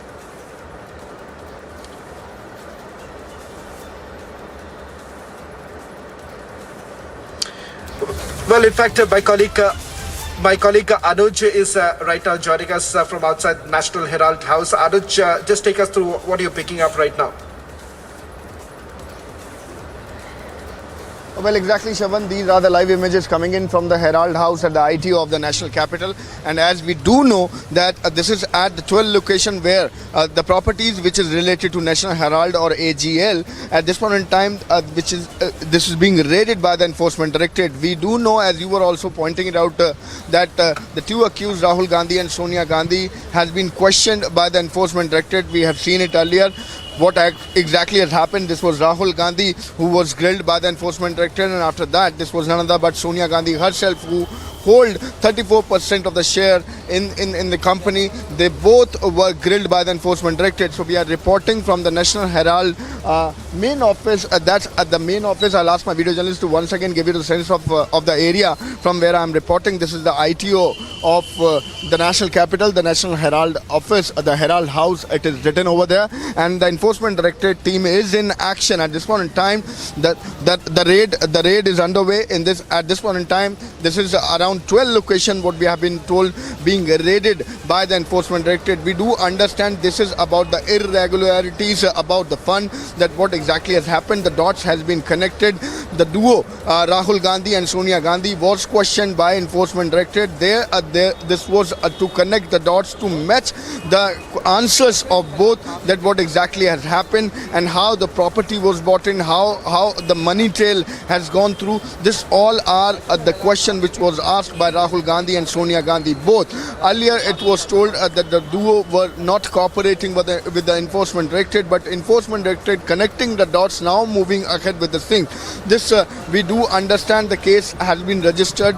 We do know that how the petition was given by Subramaniam Swamy of Bharatiya Janata Party, and after that we have seen how the suo motu was taken by the court, and after this, now this is the further step which has been, if we talk about the investigation in the particular case. Now the things have been taken forward by the Enforcement Directorate, as we are telling it to a viewer, that this is around 12 locations which is is related, the properties which is related to National Herald, which is related to AGL, being raided by the Enforcement Directorate. So we are reporting from the ITO, from the Herald House, which is the main office of the National Herald in the national capital. And at this point in time, when we are talking, the Enforcement Directorate raid is underway. So this is going to be the part of the investigation, how the investigation has been done, the questioning has been done. And after that, this is the next move of the agency. This is the next move of the Enforcement Directorate, where we are seeing at this point in time that the raid is underway. So we will have to wait and watch what exactly will be recovered, whether they are going to take some papers, whether they are going to question the staff, that what exactly has happened and how the funds was transferred, what is exactly the money trail which has been nabbed by the Enforcement Directorate, and on which the Enforcement Directorate is working and doing the investigation. So they are going to again connect the dots as the investigation is already being taken further by the Enforcement Directorate. The ED team at this point in time is investigating. The ED team at this point in time is raiding the place. So this is the 12 location what we have been told in the national capital, which is under the radar of Enforcement Directorate, and the raid at this point in time is underway. We do understand the kind of investigation that has been done, the questioning that has been done by the Enforcement Directorate, by Rahul Gandhi and Sonia Gandhi. There sometime it was stated that the duo was not cooperating with the Enforcement Directorate, but the Enforcement Directorate now clearly having the leads, and as the part of the investigation going ahead with the things at this point in time is raiding the property. So reporting from the National Herald House, from the Herald House in the national capital, from the ITO, we are breaking this that at 12 location in total in the national capital, what we have been told, the Enforcement Directorate is raiding when we are talking about National Herald case. Yes, back to you. Well, some more details now coming in, Anuj, as you were rightly pointing out, about 12 premises, including few in Kolkata. There are no residential premises. In fact, I'm now being told that it's on National Herald and companies that have been involved in suspicious transactions. That's the latest details now coming in, is what I'm getting from my sources. In fact, this is also in the searches are being carried out right now in Kolkata, and also I'm being told that there's a possibility that these searches could be carried out in Mumbai, Delhi and Kolkata. These are the three places, but we are getting in some more details as we speak right now. These are massive development actually taking place just days after Sonia Gandhi was actually called in for questioning by the Enforcement Directorate. Also, we can confirm is that there is a list of properties or assets that the Enforcement Directorate had asked Sonia Gandhi to essentially hand over or provide details of which I'm given to understand that Sonia Gandhi had essentially done that, and thereafter these searches are being carried out. Now, these are companies also where these searches are being carried out, so these are not residential properties. So these are the latest details these are the latest details that are coming in right now. Let me also quickly go back. Let me quickly go back to Anuj. Anuj, just I want you to stay with the latest visuals that are coming in. Are you getting any information about what time did the Enforcement Directorate officials reach the National Herald House? Who are the people who are currently present right now?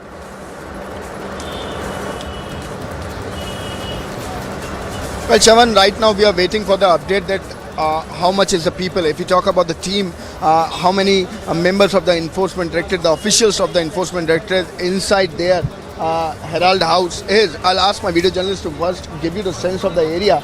So there you can see we are getting the visual. These are the live images, and what I've been told that this started at around 10:30, Shavan. At around 10:30 the team reaches here.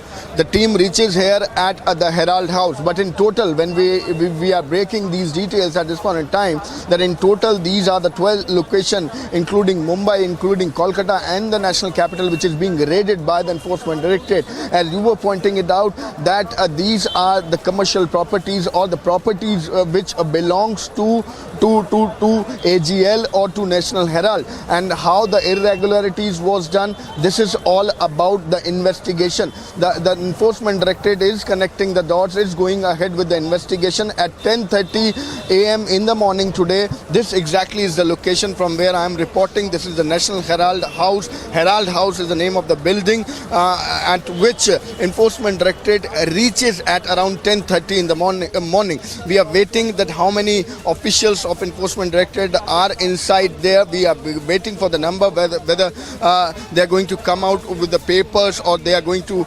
interrogate or question the staff of the Herald, what exactly the dots where have been connected. And if we talk about the information that has been gathered by Rahul Gandhi and Sonia Gandhi both, then this is going to be matched by the officials here. This is going to matched by the papers also, that how the asset was bought. If we talk about this particular case, then how the asset was bought of AGL into Young India, and if we believe about the petition, and if we go through the investigation, what we have been told through our sources, then this is the huge amount which is not mentioned. So this is going to be the part of investigation. This is exactly the money trail on which the Enforcement Directorate is looking, that what exactly are the money trails and how this has been done, how the asset was bought, and who all were the people that were involved. Because the major, if we talk about the share, then 34% is a share which is being held by none other but Rahul Gandhi and Sonia Gandhi, the duo who are accused in the same, the duo who has been questioned by the Enforcement Directorate in the same case, in the National Herald case. So we have seen it how Rahul Gandhi was called in by the Enforcement Directorate at the Enforcement Directorate office in the national capital itself, and there the questioning we have seen how it has been done. Rather, what we have been told that Rahul Gandhi was not cooperating in the manner in which ED was looking. Later, this was none other but Sonia Gandhi herself, the interim president of the Congress party, because the duo is having the share, the duo is having 34% share in the company. That's why they were called, and to understand about the money trail, how exactly everything has happened, how the asset was brought. This exactly is the part of investigation on which the Enforcement Directorate at this point in time is working. But this is huge. This is major. When Enforcement Directorate now connecting the dots after doing the investigation, after doing the round of questioning with Rahul Gandhi and Sonia Gandhi, now moving ahead, this can be called as the next step of the investigation, because we have seen it.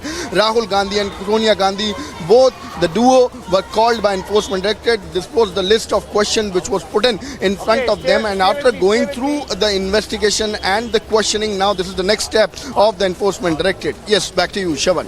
Yeah, stay with me. In fact, we're getting in correspondent Ishan Dev from Kolkata as well. Okay, let me also go across to Abhishek. Abhishek, we are hearing it's a multi-city raid. It's a multi-city raid in Kolkata. Some of the operators are the firms that were allegedly used to route money. And I think one of the companies was Dotex. We broke details of Dotex earlier on Republic TV. And this comes after their questioning, indicating, like Shavan was saying, that there's much more than what agencies, were suspecting. And that's why they're raiding now, even after the questioning began.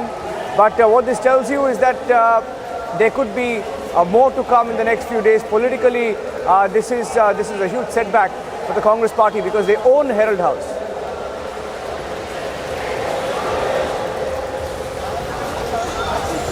Naturally so. So what has happened is, Niranjan, that over the last 4 sessions of Rahul Gandhi and 2 sessions of Sonia Gandhi, there is a lot of information that has been gathered by the sleuths of the Enforcement Directorate, and that needs to be correlated with facts on the ground. So, for example, a record of what all properties are owned by the National, or were owned by the National Herald, that were subsequently transferred to Young Indian. That is one aspect. Whatever answers have been given by Rahul Gandhi and Sonia Gandhi in terms of ownership of those properties, are those facts there on the ground with these 10 or 12 locations? Remember, Subramanian Swamy has always claimed, Niranjan, that these properties spread across the country, from Chandigarh in north to Mumbai in south, and Bhopal and Delhi in between, even Jaipur perhaps, and Bhopal.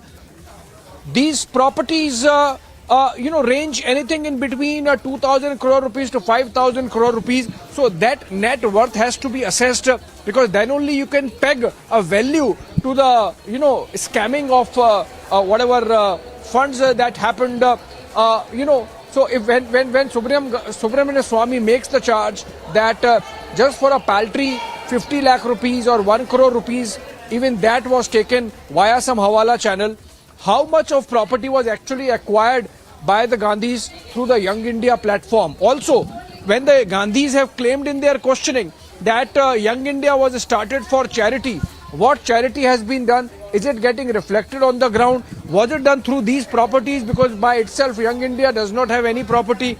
All the properties were owned by National Herald. So, I think this is more like a correlation exercise on facts. This is checking facts on the ground. This is connecting the dots from whatever information has been gathered by the questioning that ED has done of the Gandhis to, the properties that exist on the ground. This is a very comprehensive exercise, the next stage of which obviously can be to ascertain the exact ownership, and Shravan would be in a better position to tell us whether this leads to taking away those properties or limiting the ownership right of these properties. Okay, so Kishala is there joining us from the Republic Bangla newsroom in Kolkata. Niranjan and maybe Kishala can tell us what's happening in Calcutta, because apart from the properties of National Herald, Kolkata also has this Dotex connection to the National Herald's investigation. So Kishala, over to you, if you can tell us what's happening there on the ground in Kolkata connected with the National Herald's investigation by the Enforcement Directorate. Exactly. From this morning, we were looking carefully at the CGO office of ED office, and we saw movement. 7 teams are out for raids, and a few of these teams are for raiding different properties of Partho Chatterjee, but also a few teams are on National Herald case, as you rightly informed. 12 locations in the whole country are raided by the ED related to National Herald case, and right now in Kolkata, though we do not have detailed information yet, but ED sources from Kolkata CG office are telling us some of these teams which are out for raiding, some of these teams among these 7 teams are dedicated for this National Herald case. So right now we have 2 updates from Kolkata. One is the teams which are raiding Partho Chatterjee and Orpita Mukherjee's apartments, and another is the teams which are right now dedicatedly raiding different areas which are related to the National Herald case. Right now in Kolkata, there is a huge deployment of securities outside the CGO complex and also in different locations where this ED team will visit. And apart from that, these 7 teams which are out, some of these teams are right now in Kolkata and some of these teams are right now in the districts. We are keeping a close watch and our reporters are following these teams, and we will be informing whatever is happening right now in Kolkata and the districts from West Bengal. Back to the studio. There from Kolkata, Abhishek, that there are multi-level raids. In fact, here Kishale is saying that the ED is having a much more harder task to carry out in Kolkata with 2 cases now they're handling. In Partha Chatterjee cases, well, raids are being conducted. In the case of the Freedom Struggle for Profit scam, as well, in the case of National Herald and the Sonia and Rahul Gandhi Link Company, they're having to carry out raids. So multiple teams on the streets of Kolkata, in different parts of Kolkata. CRPF has been deployed, we are told, for the security of these teams as well. So while we stay on that story, I'm going back to the Herald House in Delhi, where it began this morning, where my colleague Anuj is. Anuj, why don't you tell our viewers, walk around Anuj, and show us around the Herald House and tell us what are the different offices in that building. Because what we also know is that this building, which was given a leeway by different governments in the guise of press functioning, etc., eventually made profits through commercial deals. That's one of the aspects of this case that many people may not know about. So why don't you tell our viewers about the different companies that are housed in the Herald House? Well, exactly, Niranjan, let me give you the sense. Let me give you the sense of the area. This exactly is the Herald House as we are talking, and nearby there were different newspapers, offices. This is a corporate building, what I've been told and what we do know. I'll move ahead. I'll try and get get the pictures clear that what all are the offices that are here. As we can see the people, this is the entry gate. This is the entry gate of the Herald House from where I'm reporting, and what I've been told, Niranjan, that this started at around 10:30 a.m. in the morning today when the ED officials reaches here. 10:30 a.m. in the morning, ED officials reaches here, and this is total. If we talk about in total, then this is 12 location which is under the radar, which is being raided by the Enforcement Directorate. So if we talk about these visuals, then these are the live images coming in from the Herald House. This is the Herald House. I'll go back, and as we will be showing a 360 view to our viewers of what exactly this office is, where this office exactly, the building exactly is situated.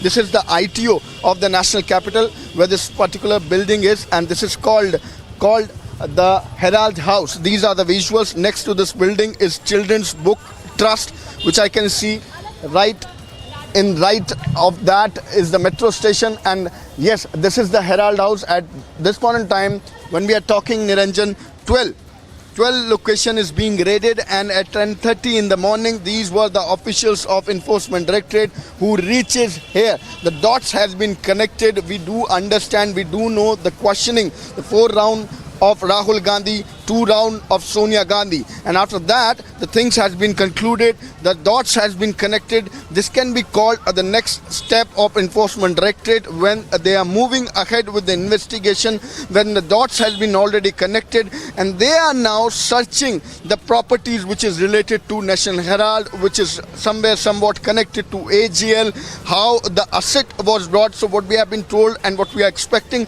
they are going to deep into the investigation to look into the papers that how this particular asset was bought and what exactly is happening. If we talk about this particular money trail on which Enforcement Directorate is working, where Sonia Gandhi and Rahul Gandhi duo has been questioned by the Enforcement Directorate. The questioning has been already done about the property, about the money trail, about the transactions which has been done. So all these things has been already noted down by the Enforcement Directorate, and now reaching to the properties wherever this is situated, as we are telling it to our viewers that this. Just getting some more breaking news updates there. Anuj, stay with me. What a day it is for the Enforcement Directorate. We are hearing there are more raids. Not just in Kolkata, not just in Delhi, not just in Mumbai in the National Herald case. There are fresh raids in the Sanjay Raut case. In the Sanjay Raut case as well, there are more ED raids in Mumbai. That's the big breaking news update right now. Sanjay Raut has been sent to 4 days of ED custody. He will be in ED custody till the 4th of August. And Partha Chatterjee case, there are raids in Kolkata. Sanjay Raut case, there are raids in Mumbai. And in the National Herald case, or the Freedom Struggle for Profit scam, there are raids on in Mumbai as we speak. And that's the detail that we have as of now. More individuals are under the scanner. We are told that more individuals are under the scanner. The BJP also held a news conference earlier today in the Sanjay Raut case over the kind of statements we are hearing from political leaders. And in Mumbai, Sanjay Raut, in the 1,000 crore scam, there are more raids. And Sandeep Singh, my colleague in Mumbai, our correspondent, joining us with the details. Sandeep, where are these raids being held? What do we know about these raids? Who's being raided? And do we know the locations? See, as far as the raids are concerned, the raids are underway at two locations in Mumbai so far, and remember his custody has been taken by Enforcement Directorate and questioning is still underway. So after the revelation and questioning session with Sanjay Raut, now the raids are underway at two locations in Mumbai, and so far there is only this much information that has been given by Enforcement Directorate. Where these raids are carried away or which companies are being raided, so far no disclosure has been made for ED, but as of now what we have been informed is that there has been two places that have been raided by ED right now. Yeah, okay, stay with me. Sanjay Raut also raided. I mean, he's in ED custody, but in his case there are more raids. Sanjay Raut case, the 1,000 crore Patrachol scam in Mumbai. There are raids in that case. At least 2 locations, we are told, are being raided by the Enforcement Directorate. The ED also in Mumbai conducting raids in the National Herald case. Multiple cities, multiple crackdowns of the Enforcement Directorate. All these cases are high-profile cases. In Mumbai, Sanjay Raut, a parliamentarian, arrested by ED, sent to ED custody. The court says his family made money. That is in the Sanjay Raut case. In Bengal, Partha Chatterjee case, a Bengal minister who's now sacked. In his case, there are more raids. And also in the case of National Herald, Sonia Gandhi, Rahul Gandhi were questioned. There are more raids in that particular case. I think we're getting in some reactions. Let's play out. Let's play that out.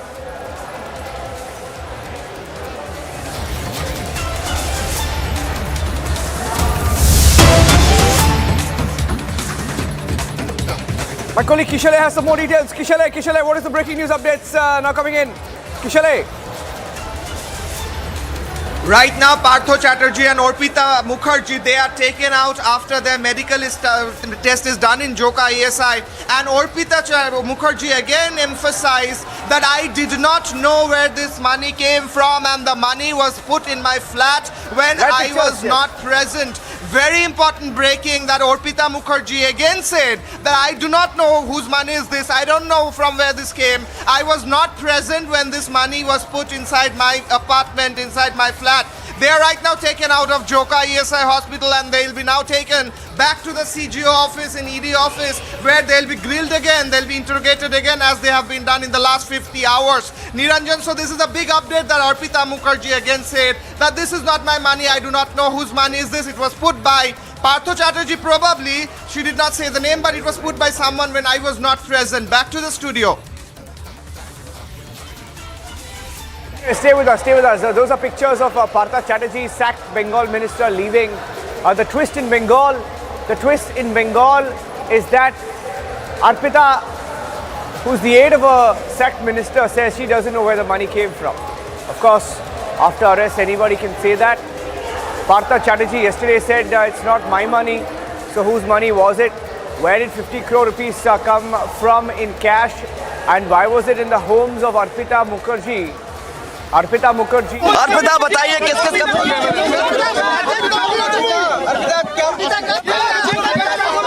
ये पैसा आपका है इसका पैसा है इसका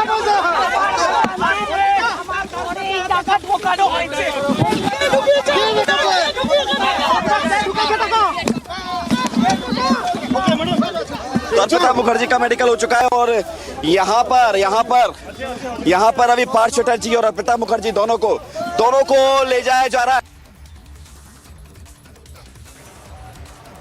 So that's the video from Kolkata where Arpita Mukherjee and Partha Chatterjee were taken after their medical. Arpita, okay, I'm cutting across to Republic Bangla. Let's listen in once again from Republic Bangla. Kishale with the details. Kishale, if it's not her money, how did money reach her house? I mean, she can say whatever she wants, Kishale, but what is the truth? Can she deny it? Exactly. Last time Partho Chatterjee said that this is not my money and time will tell whose money this is. And then now Orpita Mukherjee is saying like last time that this is not my money, it was put in my apartment. She also said to note Niranjan that in my flat, in my apartment, I did not have the access to enter. Partho Chatterjee entered and his men entered when they wanted. So all these allegations right now, Orpita Mukherjee, all these things that Orpita Mukherjee is saying is in fact a part of this whole drama that's coming out. Last time Orpita Mukherjee fell down when she was being taken inside Joka ESI hospital, and right now we can see Partho Chatterjee, who seems clearly very uncomfortable when he's being taken out of the Joka ESI hospital. Let me remind you, Niranjan, that there has been 50 hours of interrogation, back-to-back non-stop interrogation, and there are these repeated medical tests for which they are brought out of the ED office and then to Joka ESI hospital. So right now the news point is that Orpita Mukherjee, though she is saying that this is not my money, but is that a possibility that amount of huge pile of money was put inside Orpita Mukherjee's flat, in her apartment, without any knowledge, and she didn't know anything about it or from where it came. As it has been put by officially by Trinamool Congress that Arpita Mukherjee is not someone that they know or have any connection with the party, but Partho Chatterjee, who was a senior minister and has been there in the party since day one, that person is right now deep inside this allegation of scam. And right now what's happening in Bengal is everywhere in the country, where we can see Partho Chatterjee and Arpita Mukherjee are in news everywhere, and they are repeatedly saying this is not our money, but time will tell whose money is this. So we are looking at the fact that actually whose money is this? Is it of the party? Is it of someone else? So right now ED is also looking into the matter, but right now this is the news. They are being taken out. Partho Chatterjee looks sick and uncomfortable. Arpita Mukherjee saying this is not my money, I did not have any information about it. They are taken back to ED office and they'll be grilled again. Niranjan. Yes, thank you for that, Kishale. Staying with the story, staying with the pictures there. Breaking the story from Kolkata, from Mumbai, from Delhi. Even if it's the Partho Chatterjee case, the raids are on there in Kolkata, the searches are on, investigation continues in Kolkata, but the story is moving in different cities. And the reason I say it's moving in different cities is because most of the details are also coming in from the national capital. We're getting in more details. Shaman is tracking the story from there. And while we stay that, let's play out. Here's what Arpita said. Arpita, she fainted a few days back. Here's what she said today.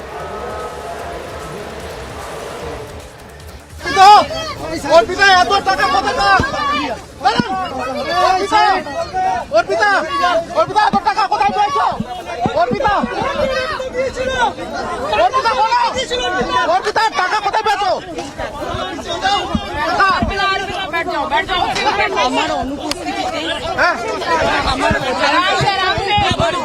টাকা ঢোকানো হয়েছে।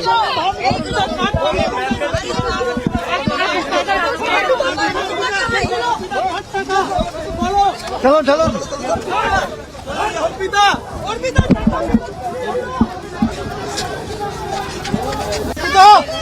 অর্পিতা এত টাকা কোথায়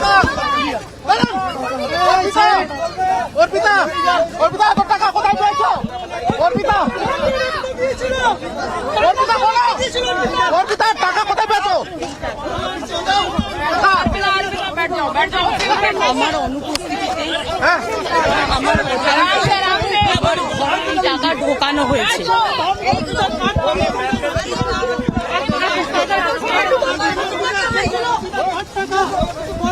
চলো চলো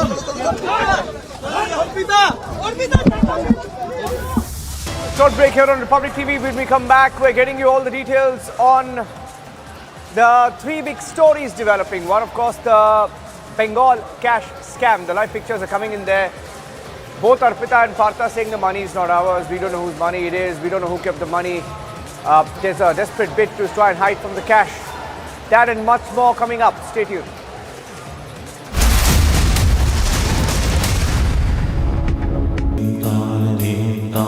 In the CBSE 2022 boards, the toppers for classes 12 and 10 are from Amity once again. At Amity, we are privileged to educate brilliant students and express our gratitude to our teachers and school leaders who passionately work for the success of our children.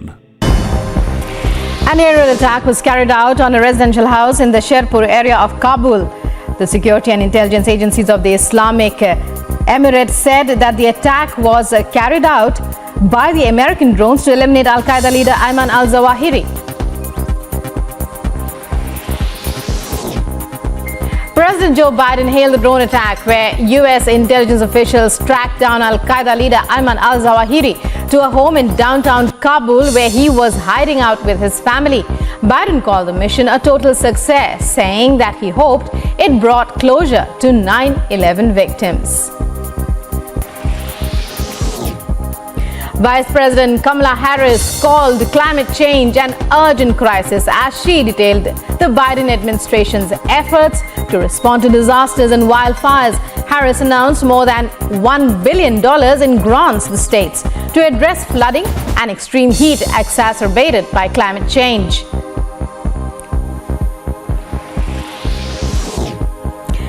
Ukraine's Deputy Minister of Foreign Affairs spoke at the United Nations meeting on the landmark Nuclear Non-Proliferation Treaty, where he urged global leaders to declare Ukraine a new nuclear weapon-free zone.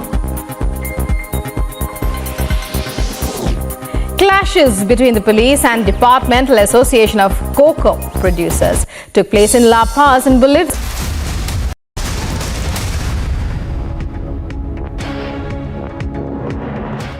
और मुझे विश्वास है कि हमारा देश उसके पर खरे उतरेंगे। जोश के money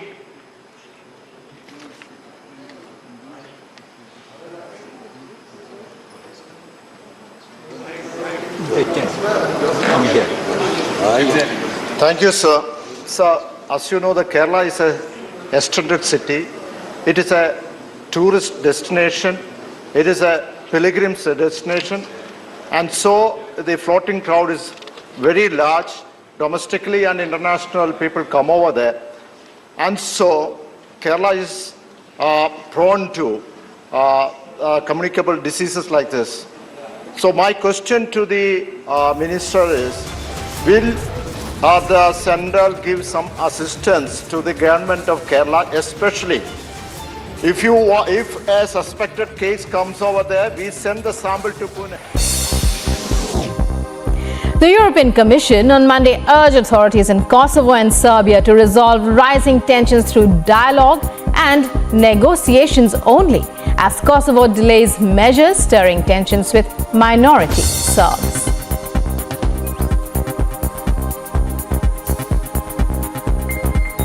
Well, the European Union and the member states, of course, we are following the events and developments, especially in North Kosovo, very closely and with concern.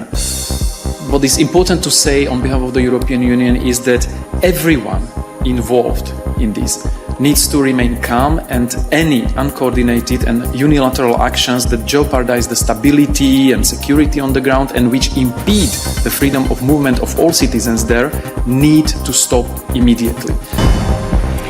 An aerial attack was carried out on a residential house in the Sherpur area of Kabul.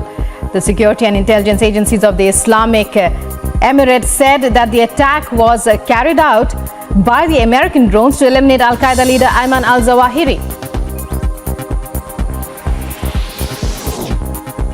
President Joe Biden hailed the drone attack where U.S. intelligence officials tracked down Al-Qaeda leader Ayman Al-Zawahiri to a home in downtown Kabul where he was hiding out with his family.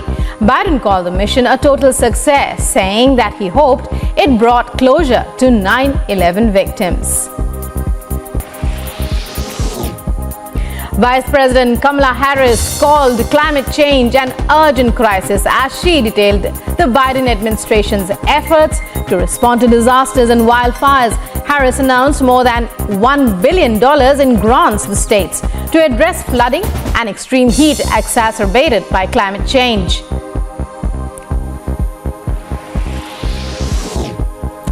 Ukraine's Deputy Minister of Foreign Affairs spoke at the United Nations meeting on the landmark Nuclear Non-Proliferation Treaty, where he urged global leaders to declare Ukraine a new nuclear weapon-free zone. Clashes between the police and Departmental Association of Cocoa Producers took place in La Paz in Bolivia. Cocoa growers are demanding the closure of new illegal cocoa markets.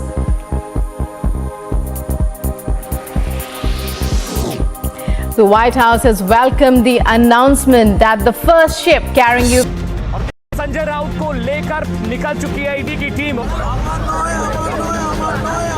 Mister Raut, 4 दिन की remand है, 4 दिन की remand. At Jabalpur, there's been a fire at a hospital. 5 lives have been lost.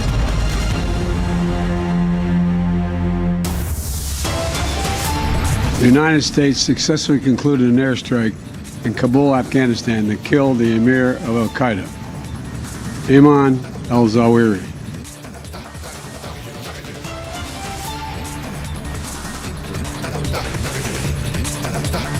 World's most wanted and Osama bin Laden's number 2 taken out by the US in Kabul airstrike.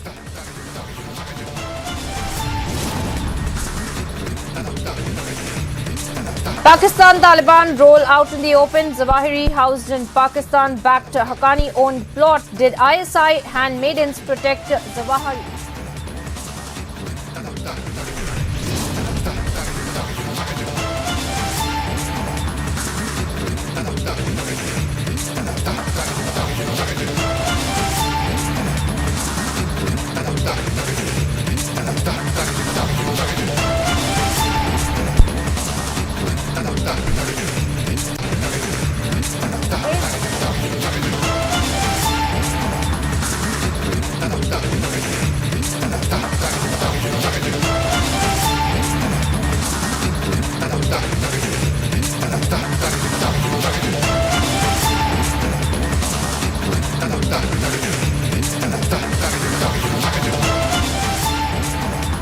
No escape for routes. ED intensifies crackdown raids on across 2 locations in Mumbai.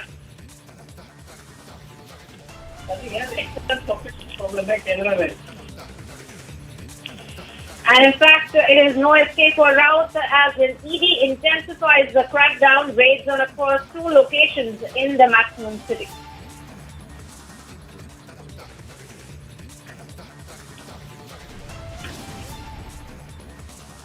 Press twist in the Bengal cash scammer. Arpita now says it's not my money. Don't know where the money came from.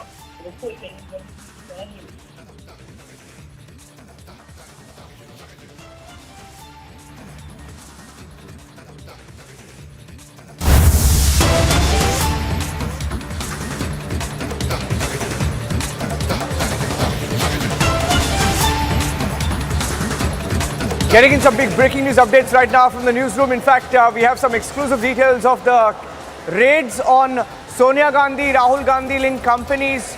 I'm picking up some exclusive details. Shawan Sen picking up the exclusive details right now. Shell companies in AJL or Associated Journals Limited. Shell companies in AJL scam under scanner. Suspicious transactions from these companies to Young Indian is now under scanner. Unsecured loans received by Young Indian under the scanner. ED suspects that the Rahul and Sonia Gandhi linked Young Indian received money from Shell companies. Dotex company in Kolkata under the scanner. Money received from Dotex in Kolkata is under the scanner. ED suspects that Dotex is a Shell company. A Shell company that gave money to Rahul Gandhi as a loan, to Rahul Gandhi and Sonia Gandhi as a loan. Dotex, the details of which we brought you details. This is a big update. Getting in the full details of why the ED is raiding at least 12 locations in connection with the freedom struggle for profit scam. In a story that we at Republic TV have tracked very closely. We'll try and get Dr. Subramaniam Swamy on the phone line. But we can tell you that as far as the investigation goes, there are several breaking news updates we're getting in. Maybe Shawan can get us more details. Can we get Shawan also on the phone line, please? Shell companies in Associated Journals. I repeat, Shell companies in Associated Journals Limited scam under scanner. There were suspicious transactions from these companies to Young Indian. The Young Indian, which is linked to the Congress party, linked to Sonia Gandhi and Rahul Gandhi. There are suspicious transactions from these companies to the Rahul and Sonia linked Young Indian, which is now under the scanner. There were unsecured loans received by Young Indian, which is now under the scanner. And the Enforcement Directorate suspects Young Indian received money from the Shell companies. Dotex, the firm that we broke details of earlier in Kolkata, is under the scanner. The money received from Dotex. Shawan joining me with the details of this company in Kolkata and why this company is under scanner. Shawan.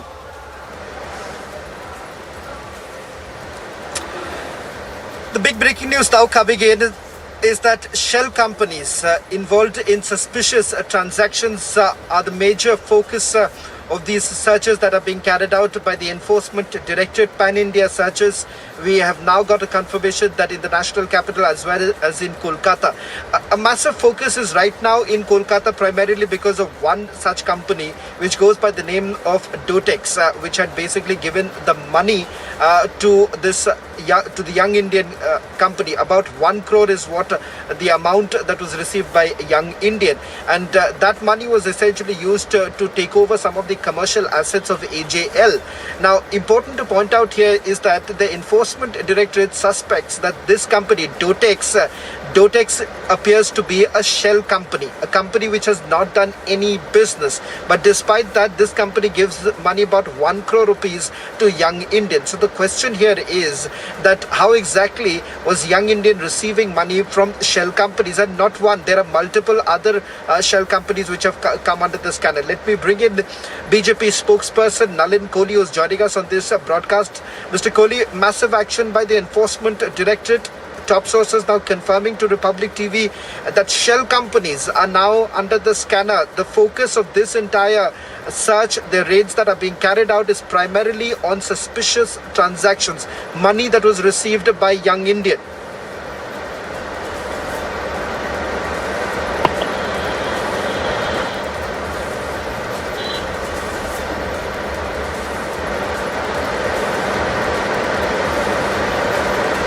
Mr. Kohli, if you can hear me, top sources now confirming to Republic TV that the search this time is primarily focusing on shell companies.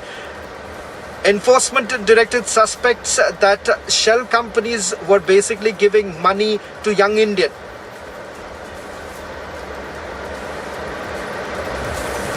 We'll try and reconnect with Nalin Kohli in a short while from now.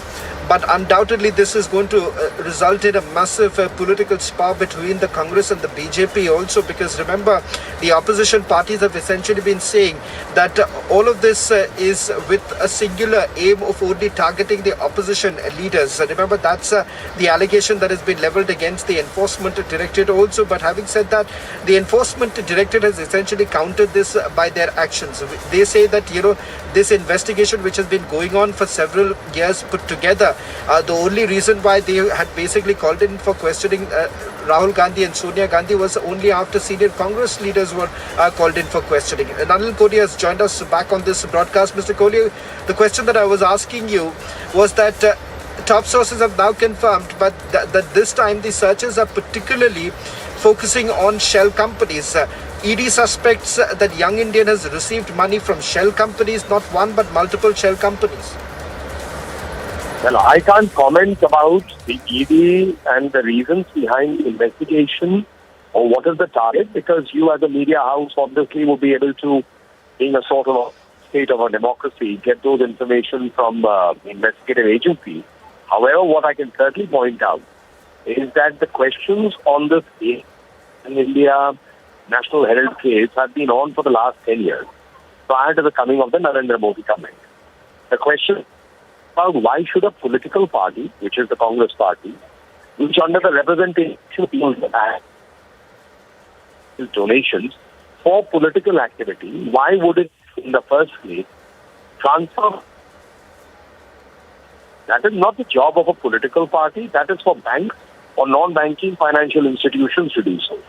Second, thereafter, this loan is assigned to a new company, which is primarily owned by Rahul Gandhi ji and Sonia Gandhi ji. It's a family-owned company for a small amount in which hundreds and thousands of crores, I mean, at the very least, it's hundreds of crores, possibly 2,000 crores worth of the assets of this company of National Herald, which is AGL, gets transferred. Now, this raises the entirety of the deal. In this matter, which was raised with the court, Mr. Rahul Gandhi and perhaps Mrs. Sonia Gandhi are out on bail for the fact that the court has not quashed the complaint and it continues. It's to be investigated. Until today, Congress party hasn't come out with answers on it. They have alleged political vendetta. Just 1 minute, Mr. Kohli. Mr. Kohli, sorry to interrupt you there. Sorry to interrupt you there, Mr. Kohli. 1 minute, just getting in Dr. Subramaniam Swamy also on the phone line. Mr. Kohli, stay with me.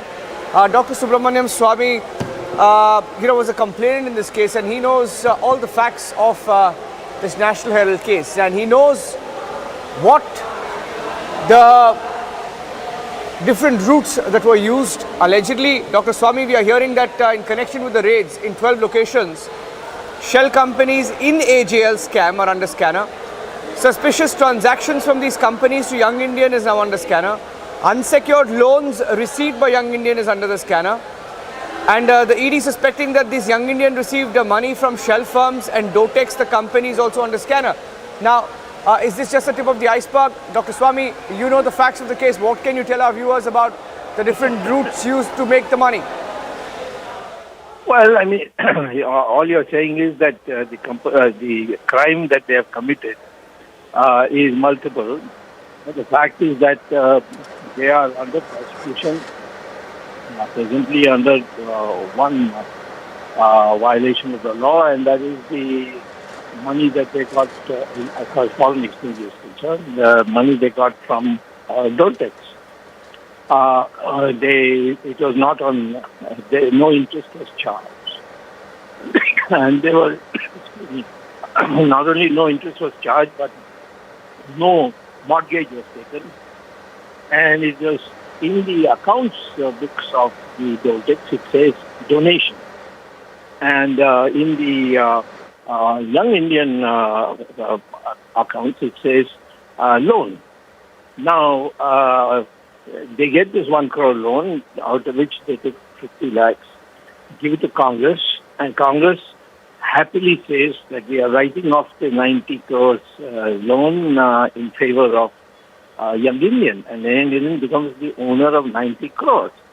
But the income tax has shown, the income tax investigation, which is now finalized, and which is awaiting a Supreme Court clearance because they have gone in appeal, the income tax has found that there was no 90 crores at all. That is a fictional number, primarily to convert it into 9 crore shares of 10 rupees each and make Young Indian the owner of 99.1% of the shares of the Associated Journals Limited. So without any doubt, the Associated Journals Limited is a wholly owned company of Young Indian. It may not have merged with Young Indian. It doesn't need to because it's only owned.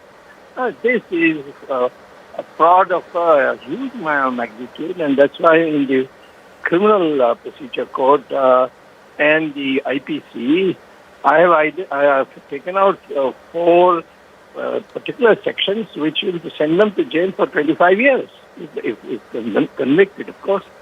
But the fact is, what is the argument? The only argument is that we didn't know anything about it, but Motilal Nehru knew, Motilal Vora knew all about it. I mean, how can you teach somebody who is your colleague, who did your bidding? Everybody knows he was called the Munshi. And how can you now say that everything they did, we knew nothing about it? How could it be? There are signatures on there in every transaction, and I've seen it with my own eyes.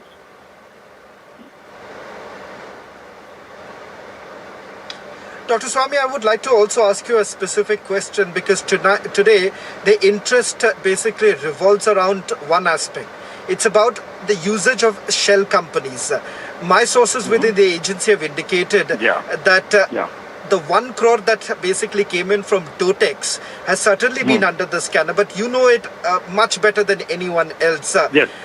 What, in your opinion, is the magnitude of the usage of shell companies? Is it more than one? Are we to look at more shell companies beyond Dotex? No, yes, they would, but not in the National Herald case. Because in the National Herald case, they should be convicted. Once they are in jail, we can have other cases also taken up in connection. Yeah, of course, there have been money laundering. They have bank accounts abroad. I've given the names of 2 of them. One was the Pictet Bank, and the other was in Geneva, its name. And they have the informal, news items in Europe say that she is perhaps the second most richest person in the world today. So, I mean, all these things are there. People know. But I think that we should not lose our focus. They should be prosecuted and possible sent to jail on the National Herald case per se. And then we can go into these other aspects. The reason we picked Doltex is because that money went straight for the purchase of the National Herald or the Associated Journals Limited so-called mythical loan of 90 crores.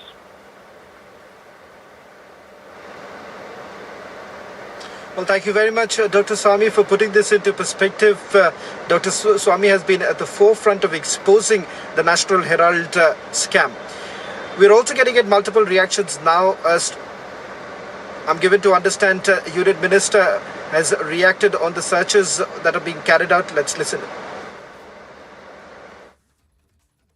देखिए, ED ने जिस तरह से 2014 के बाद में काम किया है, आप ये मान के चलिए सरकार ने पूरी तरह से ऐसी सभी जांच एजेंसियों के साथ जो सरकार के हित में और जो हमारे भ्रष्टाचार में लिप्त लोग हैं या इस तरह के लोग हैं जिनके विरुद्ध कार्रवाई करनी है, निष्पक्ष रूप से काम कर सकें। ऐसा एक माहौल मोदी जी की सरकार ने हमारे गृह मंत्री जी के नेतृत्व में हमारे देश की सभी एजेंसियों को निष्पक्ष रूप से बिना किसी दबाव के, बिना किसी सरकारी हस्तक्षेप के काम करने का अवसर मिला।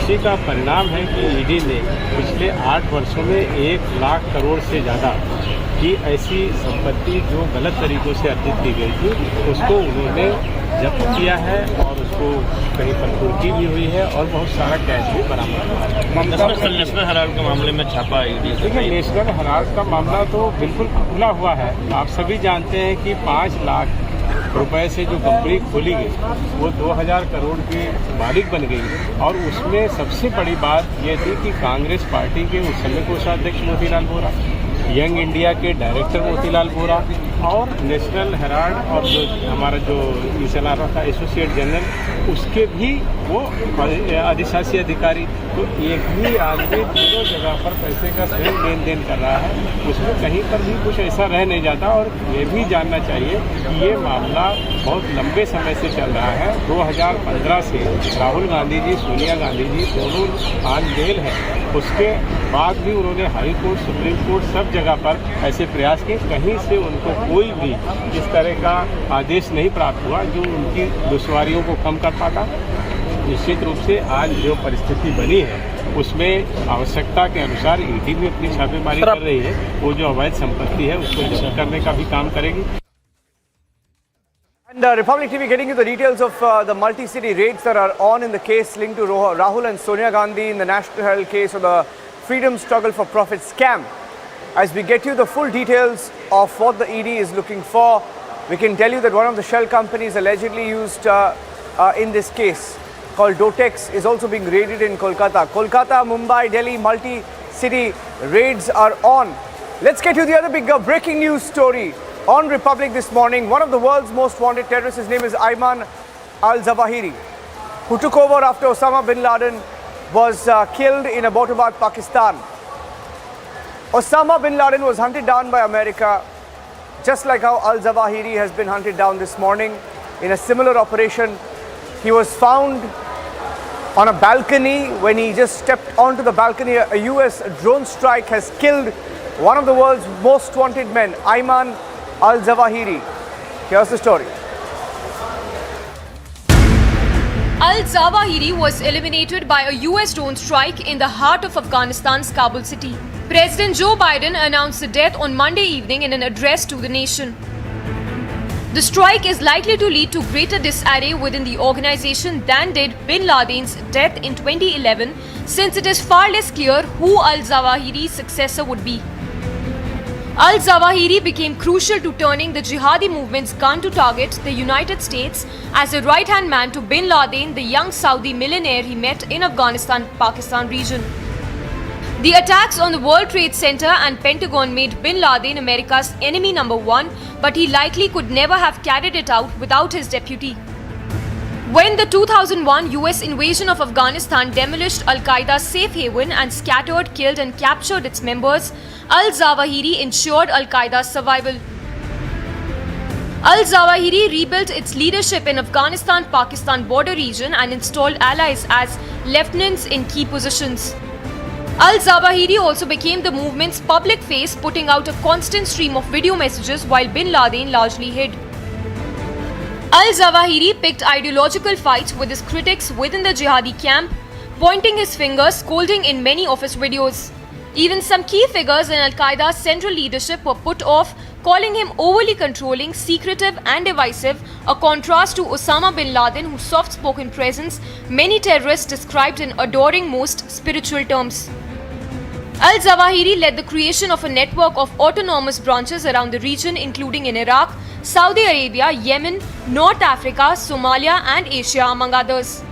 Bureau Report, Republic TV.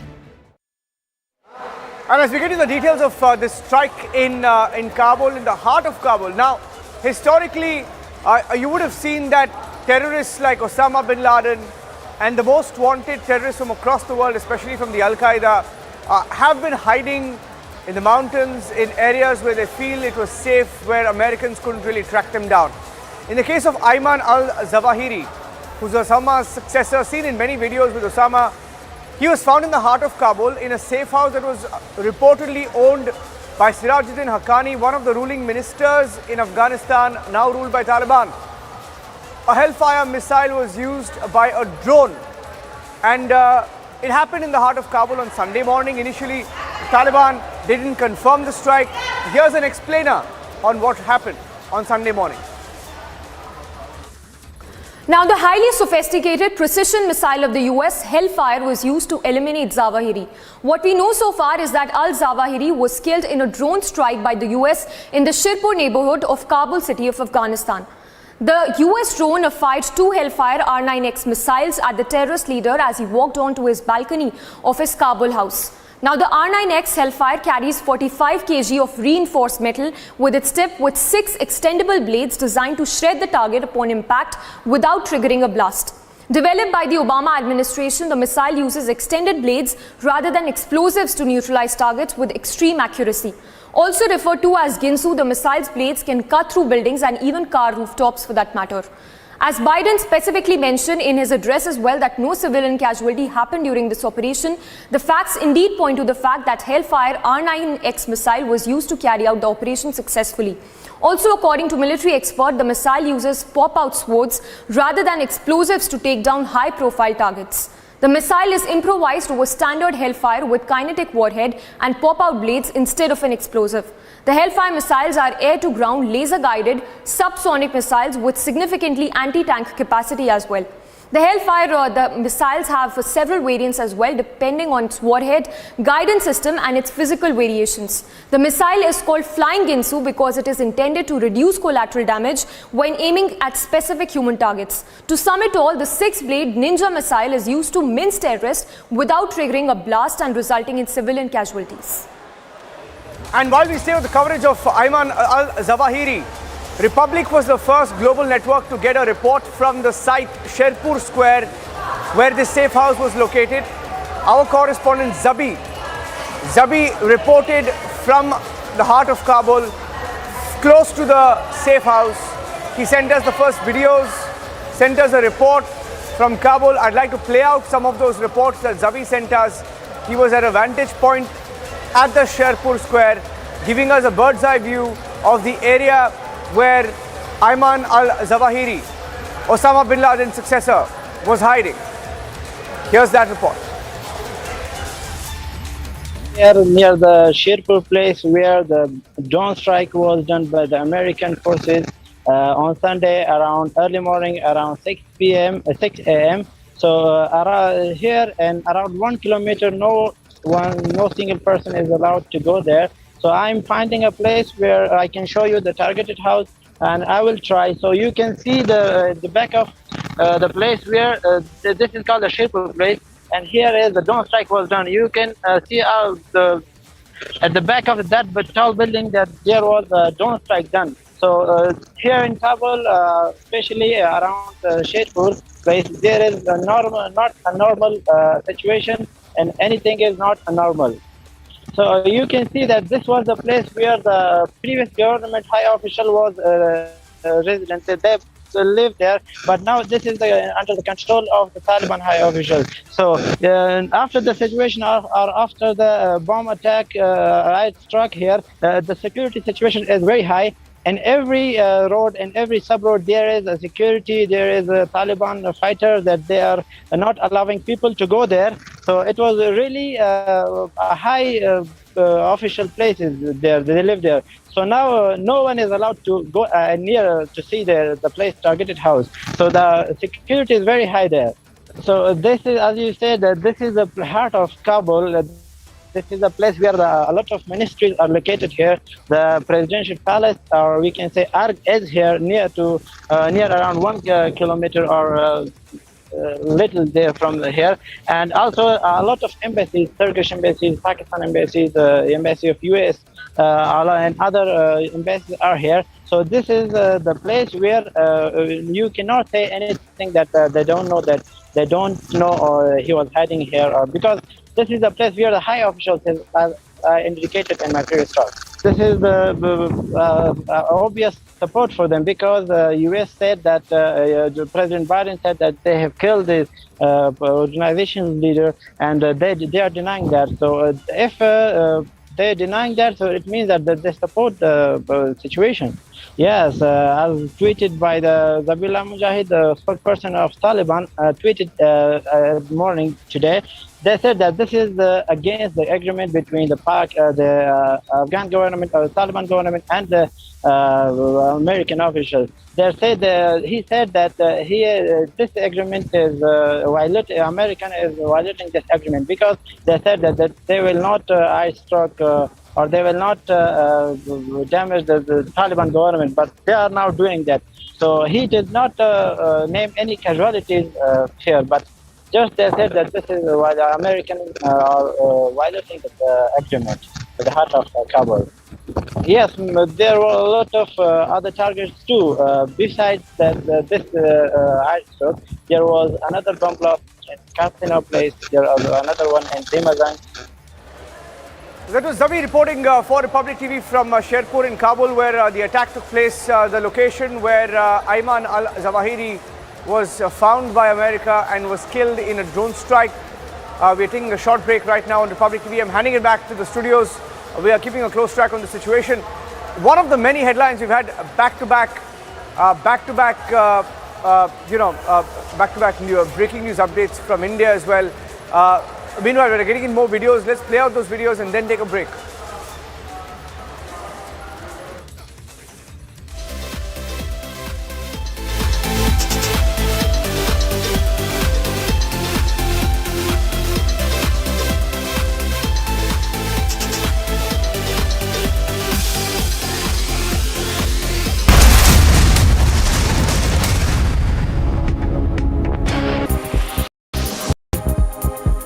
Kremlin spokesperson Dmitry Peskov wishes the soonest recovery to an ex-presidential envoy of Russia currently in intensive care in Europe.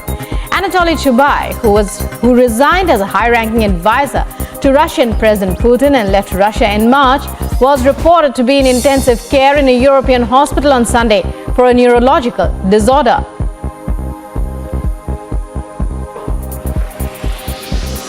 Kosovo's authorities have moved to ease mounting ethnic tensions in the country by delaying a controversial order on vehicle license plates and identity cards. The tensions triggered riots by minority Serbs who put up roadblocks, sounded air raid sirens and fired their guns into the air.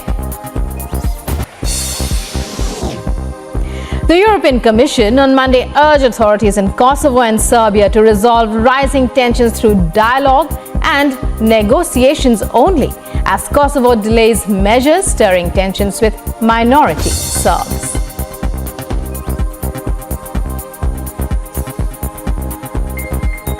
Well, the European Union and the member states, of course, we are following the events and developments, especially in North Kosovo, very closely and with concern.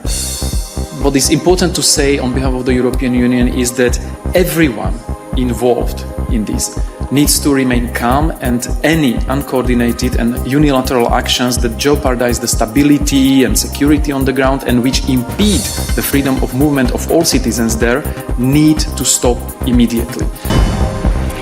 An aerial attack was carried out on a residential house in the Sherpur area of Kabul.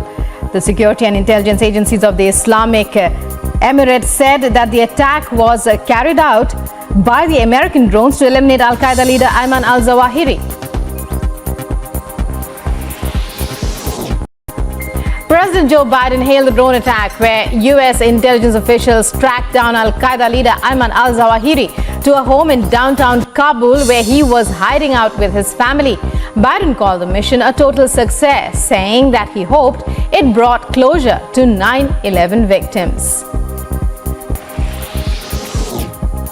Vice President Kamala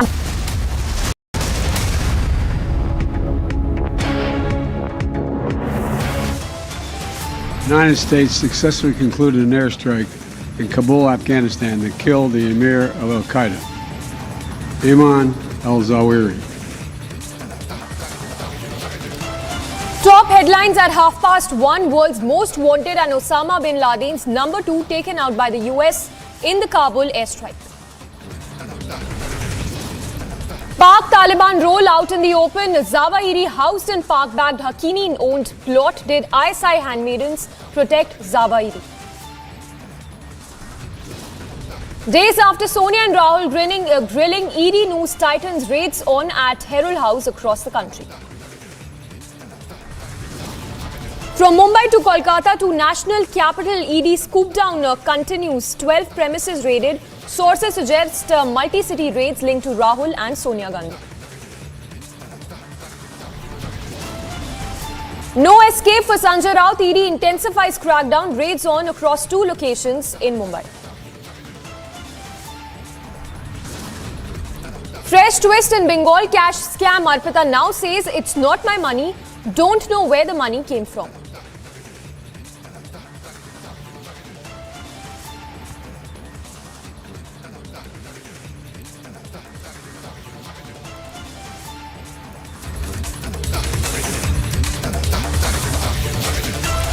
Good afternoon. Thanks for tuning in. We are live and breaking. I'm Samiksha Srivastava. Lots lined up for you in this edition of our broadcast. Straight away starting with breaking news coming in.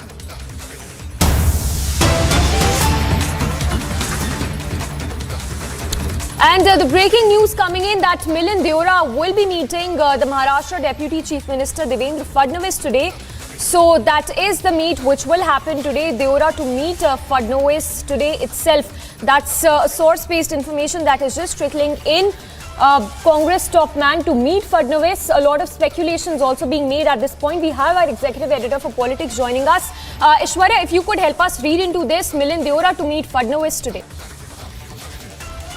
Well, absolutely. That is what being told by our sources, that there is going to be meeting between the Congress leader Milind Deora and then the Maharashtra Deputy Chief Minister Devendra Fadnavis. This is going very, very interesting and also politically significant simultaneously, because there have been a lot of talks of Milind Deora being with the Congress leadership and also the...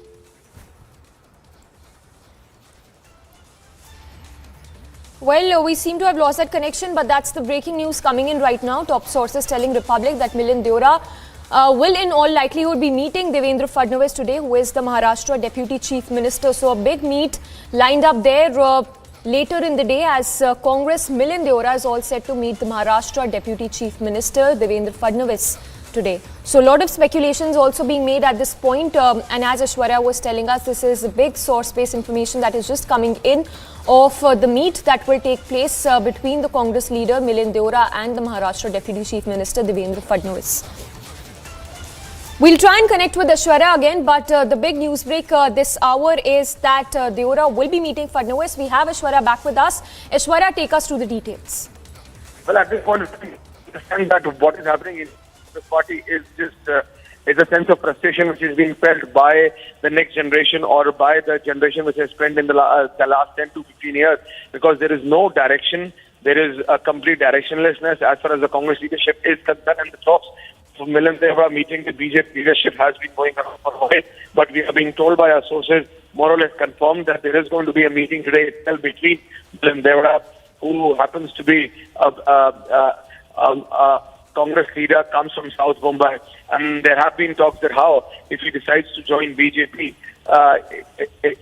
it would be a mutually beneficial decision for the BJP and for Milind Deora himself. But then his proximity, his father was also in the Congress, but we've seen right from Jitin Prasad to Jyotiraditya Scindia, the leaders who were at one point of time second generation, third generation Congress leaders have now joined the BJP, and their political careers are soaring up. So Milind Deora, whose political career has been at a standstill for a long while now, is looking for a change. That is what we are being told initially by our sources. But that meeting is going to be very, very politically significant as far as Maharashtra politics is concerned. That is between Milind Deora and Devendra Fadnavis today, according to our sources. Back to you. Yes, Ashwarya, just a last question before we let you go. If this happens, of course, it is a conjecture at this point that Deora could jump ship. But if this happens, how much of this is going to be a blow for the Grand Old Party?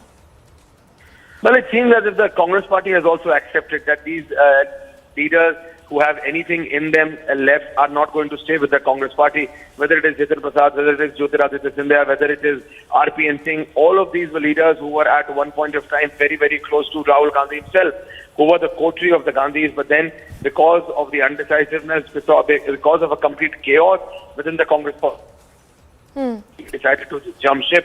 Milan Devada, once again, is not going to be the first nor the last to jump ship, but that is something which we have to watch for first. What happens in that meeting today between Milan Devada and then the Deputy Chief Minister Devendra Fadnavis is going to be very interesting and significant. Yes, Aishwarya, and just last question. If you could once again help us put this into context, because we've seen in the past how so many senior Congress leaders have jumped ship. If you could once again take us through those finer details of the number of Congress leaders in recent past who have jumped ship.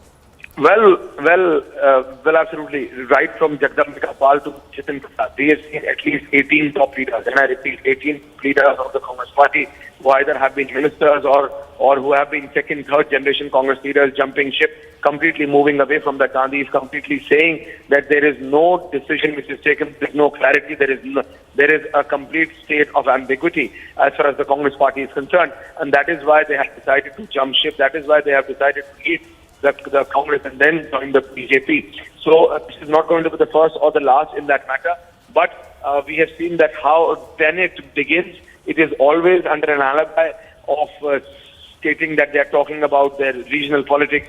And today as well, we can expect that when this meeting happens between Milan Devada and then Devendra Fadnavis, it could very well be on the pretext that he's talking about issues of South Mumbai. He comes from Mumbai. He knows Devendra Fadnavis. Yes, even late senior Devada was very, very close to Devendra Fadnavis.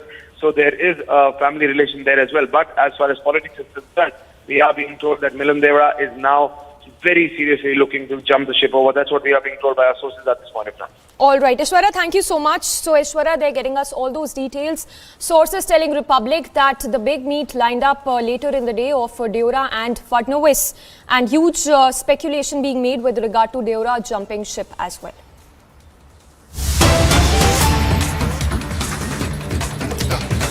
And on to more breaking news coming in, this one with respect to the Taliban statement that has been issued on Zawahiri killing. In fact, the statement that has just been released by the spokesperson of the Islamic Emirate, which says that on August 1, an airstrike was carried out on a residential house in the Shirpur area of Kabul city. At the onset, the nature of the incident was not revealed.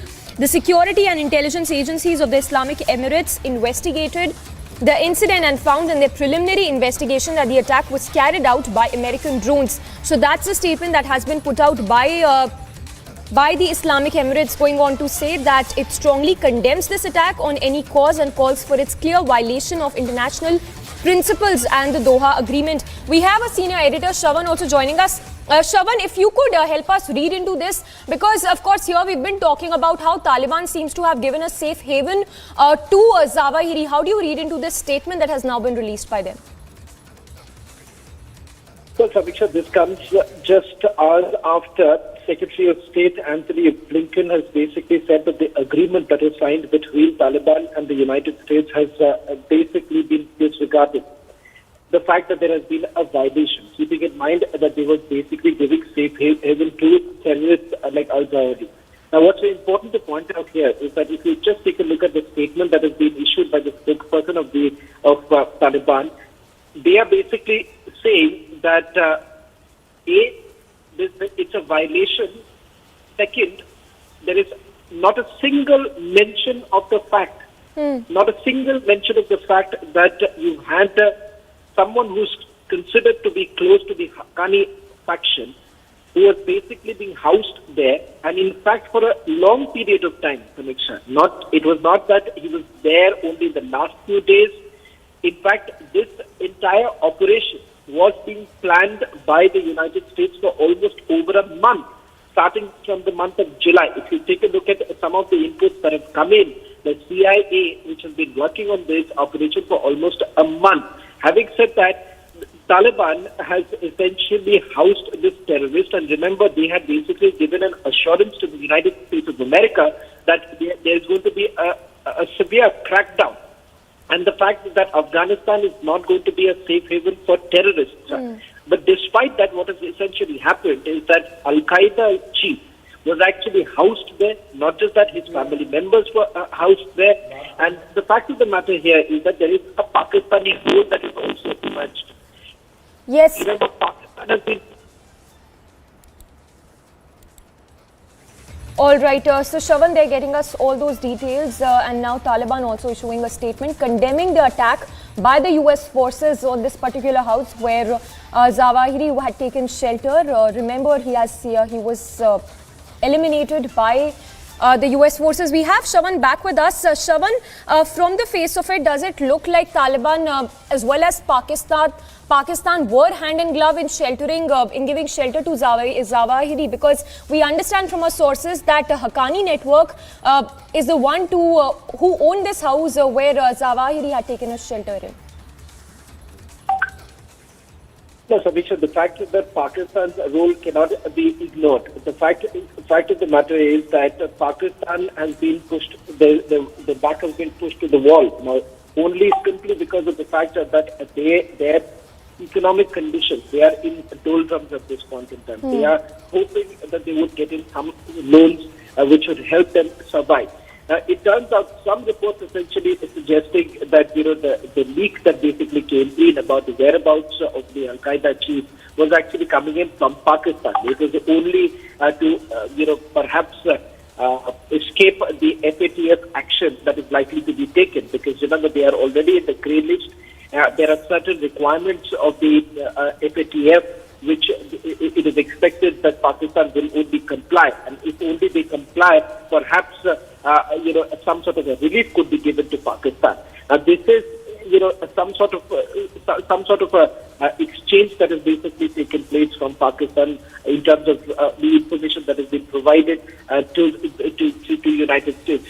Given the fact that this is an operation that was well planned by the United States, this is not an information that they have worked on in the last few days, but in fact the operation has was being planned right from in July. If you really look at some of the Pentagon sources that have been quoted by the Western media, then one would get a clear idea of the fact that this was being planned for over a month now, and especially given the fact that the United States President Joe Biden was also facing a lot of his ratings had gone down. There was the fact of the matter is that it was largely being seen as a government which was not really acting upon, and of course the Russia-Ukraine war weighing upon the US president. So somewhere down the line there was more pressure on the US also. So it turns out that this operation was well crafted, but the fact of the matter is that Pakistan has a huge role to play. Yes. The fact that this was basically a guest house of the Haqqanis is a clear indication of what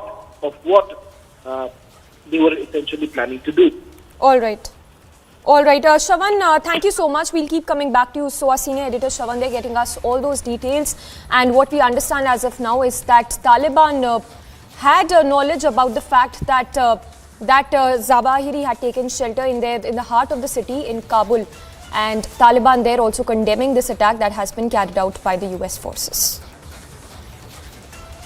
I'm here near the Sherpur place where the drone strike was done by the American forces on Sunday around early morning, around 6 a.m. So here and around 1 kilometer, no single person is allowed to go there. So I'm finding a place where I can show you the targeted house. So you can see that this was the place where the previous government high official was resident. They lived there, but now this is under the control of the Taliban high officials. So after the situation or after the bomb attack struck here, the security situation is very high. And every road and every sub-road, there is a security, there is a Taliban fighter that they are not allowing people to go there. So it was really a high official places there, they live there. So now no one is allowed to go near to see the place targeted house. So the security is very high there. I'm here near the Sherpur place where the drone strike was done by the American forces on Sunday around early morning, around 6 a.m. So here and around 1 kilometer, no single person is allowed to go there.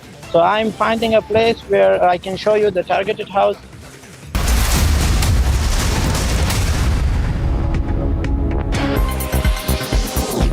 Clashes between the police and Departmental Association of Cocoa Producers took place in La Paz in Bolivia. Cocoa growers are demanding the closure of new illegal cocoa markets.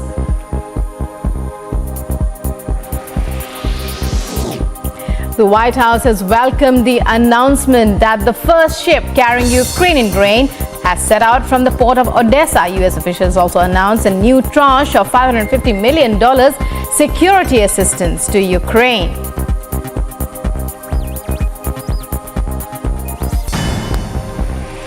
A weekend wildfire which broke out in the southern French Gard region was contained on Monday. As per firefighter spokesman, 370 hectares were burned and 2 homes were affected by the flames.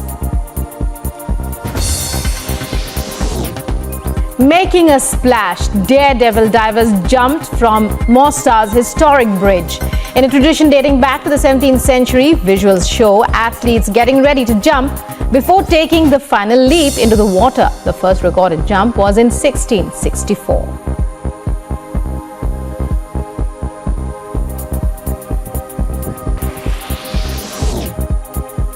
Kremlin spokesperson Dmitry Peskov wishes the soonest recovery to an ex-presidential envoy of Russia currently in intensive care in Europe. Anatoly Chubai, who resigned as a high-ranking advisor to Russian President Putin and left Russia in March, was reported to be in intensive care in a European hospital on Sunday for a neurological disorder.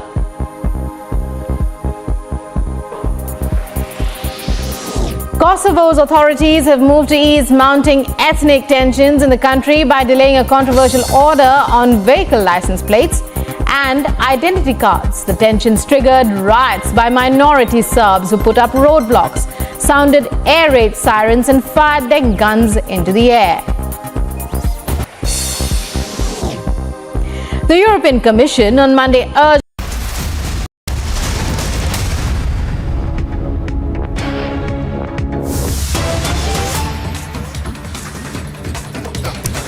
And more updates coming in on the SSC recruitment scam probe. We are told that searches are underway at 6 locations, properties of Partha and Arpita, which are now under the ED lens. So fresh ED raids which are being conducted in West Bengal. We are told 6 locations to be precise are currently being raided by the Enforcement Directorate in connection to the SSC recruitment scam probe.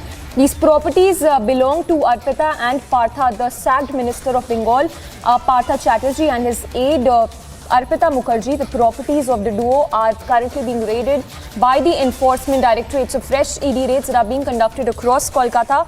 We'll go across to our reporters as well to get us more information. But that's a fresh update. Remember, just a short while back, Arpita Mukherjee, after the medical checkup, was seen crying foul, saying that she has no role in the scam whatsoever and that the money was planted at her residence by someone else. So Arpita there trying to cry foul there. And this, of course, comes in the latest. What we are learning is that fresh ED raids, which are currently underway at 6 locations across Kolkata. So we'll go across to our reporters to get us more information. But it's fresh trouble there mounting for the sacked Minister of Bengal, Partha Chatterjee, as well as his aide, Arpita Mukherjee, who continue to remain in ED custody as we speak.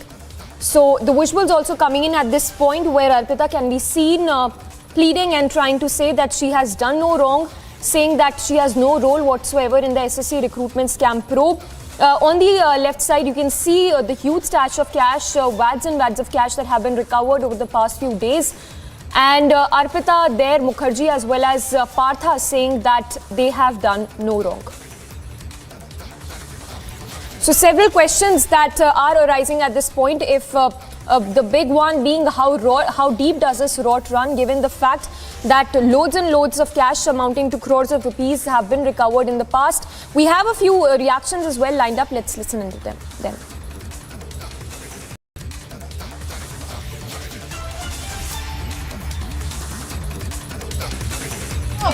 Orpita,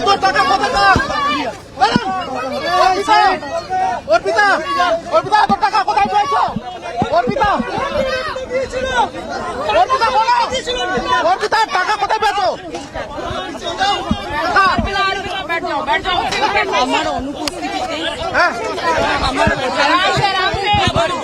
টাকা ঢোকানো হয়েছে।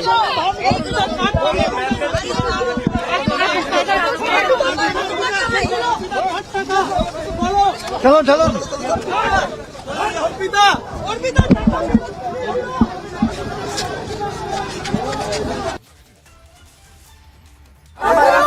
The Mukherjee there, who is the close aide of Partha Chatterjee, saying that she's done no wrong and that her name is being dragged into the scam, whereas she has no role to play whatsoever in the scam. Also adding that the money was planted by someone else at the various locations linked to her that were the cash that was recovered from her flats.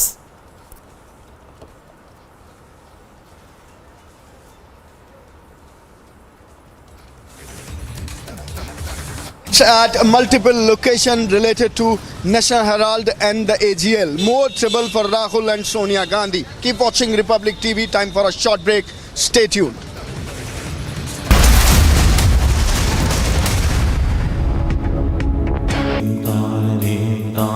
In the CBSE 2022 boards, the toppers for classes 12 and 10 are from Amity once again. At Amity, we are privileged to educate brilliant students and express our gratitude to our teachers and school leaders who passionately work for the success of our children.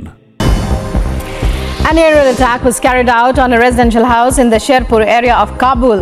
The security and intelligence agencies of the Islamic Emirates said that the attack was carried out by the American drones to eliminate Al-Qaeda leader Ayman Al-Zawahiri.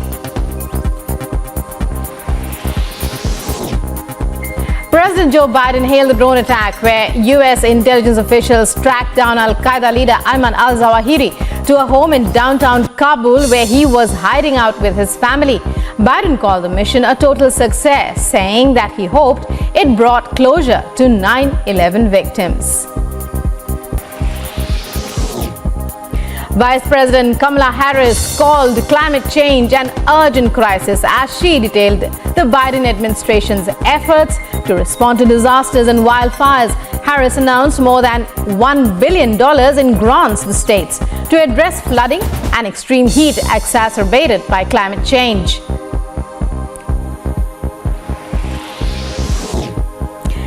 Ukraine's Deputy Minister of Foreign Affairs spoke at the United Nations meeting on the landmark Nuclear Non-Proliferation Treaty, where he urged global leaders to declare Ukraine a new nuclear weapon-free zone.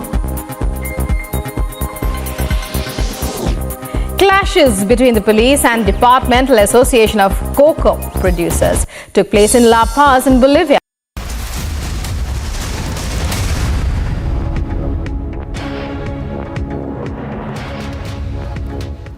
Now, Zawahiri was eliminated by the US forces using Hellfire missile. Take a look at this explainer on how the missiles were used to target the most wanted terrorist. Now, the highly sophisticated precision missile of the US, Hellfire, was used to eliminate Zawahiri. What we know so far is that Al-Zawahiri was killed in a drone strike by the US in the Sherpur neighborhood of Kabul city of Afghanistan. The US drone fired 2 Hellfire R9X missiles at the terrorist leader as he walked onto his balcony of his Kabul house. Now, the R9X Hellfire carries 45 kg of reinforced metal with its tip with 6 extendable blades designed to shred the target upon impact without triggering a blast. Developed by the Obama administration, the missile uses extended blades rather than explosives to neutralize targets with extreme accuracy. Also referred to as Ginsu, the missile's blades can cut through buildings and even car rooftops for that matter. As Biden specifically mentioned in his address as well that no civilian casualty happened during this operation, the facts indeed point to the fact that Hellfire R9X missile was used to carry out the operation successfully. Also, according to military expert, the missile uses pop-out swords rather than explosives to take down high-profile targets. The missile is improvised over standard Hellfire with kinetic warhead and pop-out blades instead of an explosive. The Hellfire missiles are air-to-ground, laser-guided, subsonic missiles with significantly anti-tank capacity as well. The Hellfire, the missiles have several variants as well, depending on its warhead, guidance system and its physical variations. The missile is called Flying Ginsu because it is intended to reduce collateral damage when aiming at specific human targets. To sum it all, the 6-blade Ninja missile is used to mince terrorists without triggering a blast and resulting in civilian casualties. I'm here near the Sherpur place where the drone strike was done by the American forces on Sunday around early morning, around 6 a.m. So here and around 1 kilometer, no single person is allowed to go there. So I'm finding a place where I can show you the targeted house.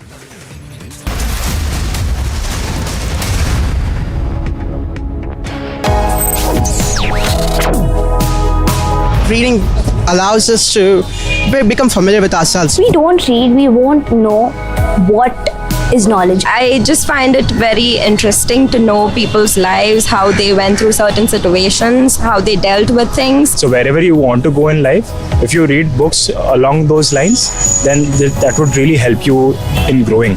Reading could mean a million different things to every individual. What does it mean to you? Visit readindia.info to find out more.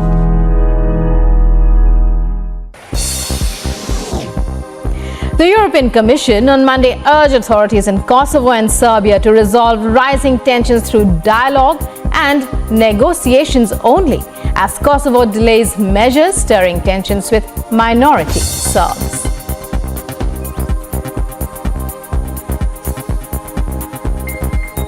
Well, the European Union and the member states, of course, we are following the events and developments, especially in North Kosovo, very closely and with concern. What is important to say on behalf of the European Union is that everyone involved in this needs to remain calm, and any uncoordinated and unilateral actions that jeopardize the stability and security on the ground and which impede the freedom of movement of all citizens there need to stop immediately. An aerial attack was carried out on a residential house in the Sherpur area of Kabul.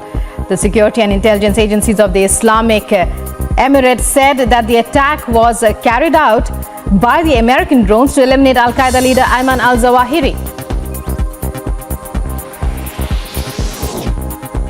President Joe Biden hailed the drone attack where U.S. intelligence officials tracked down Al-Qaeda leader Ayman Al-Zawahiri to a home in downtown Kabul where he was hiding out with his family. Biden called the mission a total success, saying that he hoped it brought closure to 9/11 victims.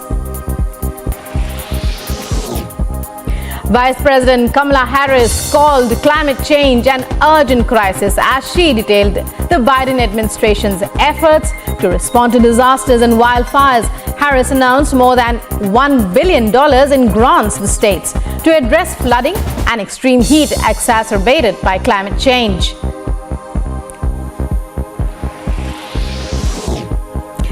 Ukraine's Deputy Minister of Foreign Affairs spoke at the United Nations meeting on the landmark Nuclear Non-Proliferation Treaty, where he urged global leaders to declare Ukraine a new nuclear weapon-free zone. Clashes between the police and Departmental Association of Cocoa Producers took place in La Paz in Bolivia. Cocoa growers are demanding the closure of new illegal cocoa markets.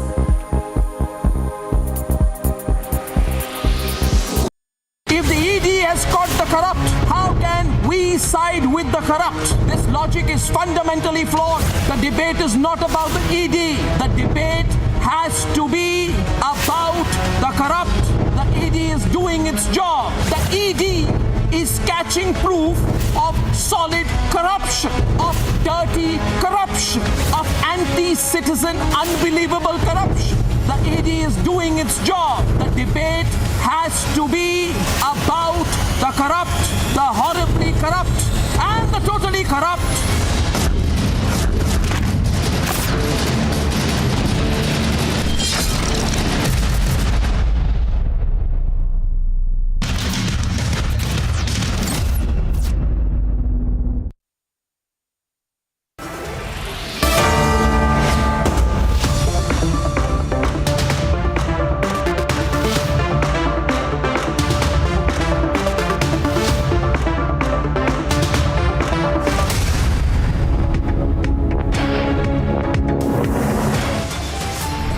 The United States successfully concluded an airstrike in Kabul, Afghanistan that killed the emir of Al-Qaeda, Ayman Al-Zawahiri. Top headlines at 2 p.m. World's most wanted and Osama bin Laden's number 2 taken out by the US in the Kabul airstrike. Pak Taliban roll out in the open. Zawahiri are housed in Pak-backed Hakimi-owned plot. Did ISI handmaidens protect Zawahiri? Anger mounts against sacked TMC minister Partha over cash scam. Footwear flung at Partha now. Days after Sonia and Rahul grilling, ED news tightens raids on at Herald House across the country. From Mumbai to Kolkata to the national capital, ED swoop down continues. 12 premises raided. Sources suggest multi-city raids linked to Rahul and Sonia Gandhi. No escape for Raut. ED intensifies crackdown. Raids on across 2 locations in Mumbai.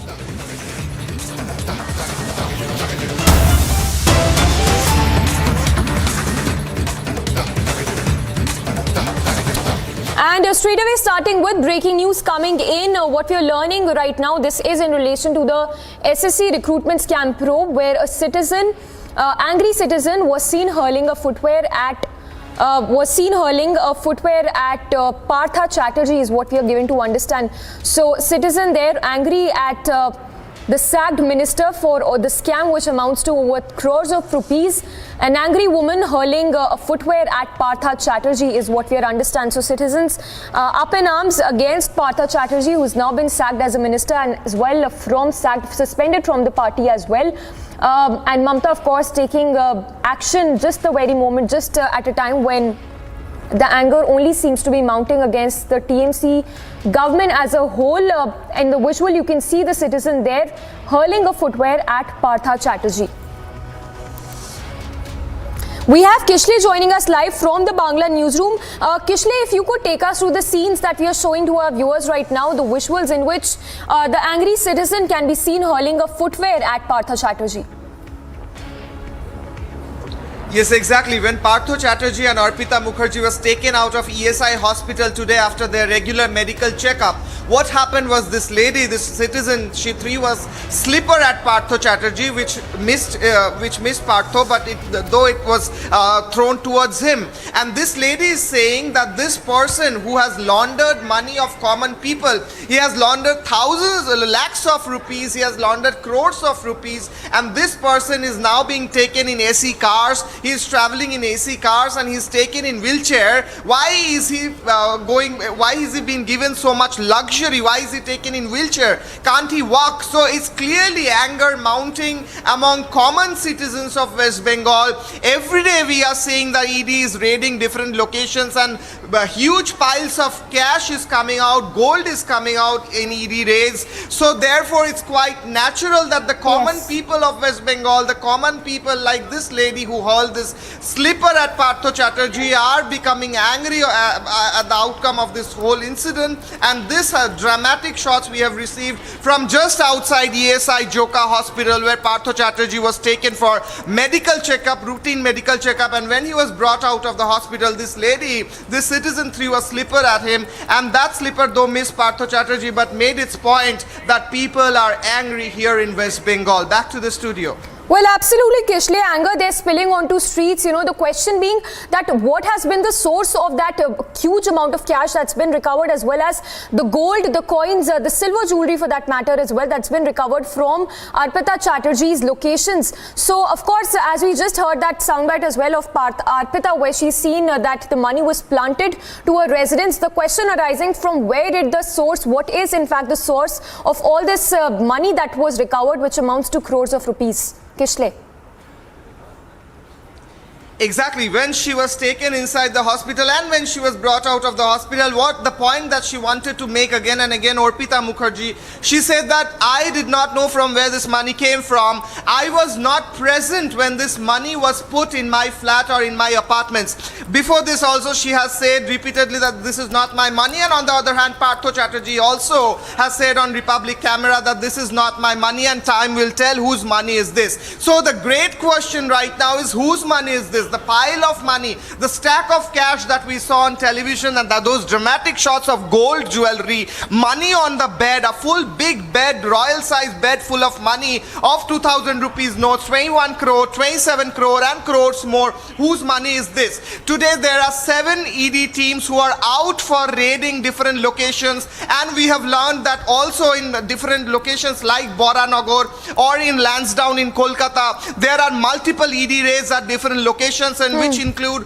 one of the nail art shops which was owned by Arpita Mukherjee. So right now ED raids on, ED interrogation is on. Everyone is looking at this question, whose money was that if that was not of Partho Chatterjee and Arpita Mukherjee? Yes. However, today the anger of the citizens brewing up, and that's coming out in this form where this lady has hurled a slipper at Partho Chatterjee outside ESI hospital.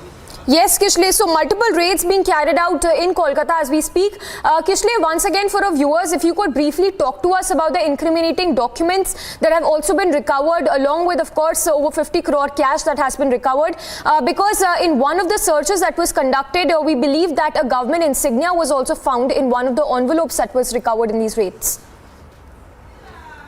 Exactly, not only one, there was a black diary which was recovered, which was that mysterious diary in which there's a whole list of people who were not really successful in in reaching that amount of marks which was required for getting recruited, but their marks were increased so that they could be recruited. That's one.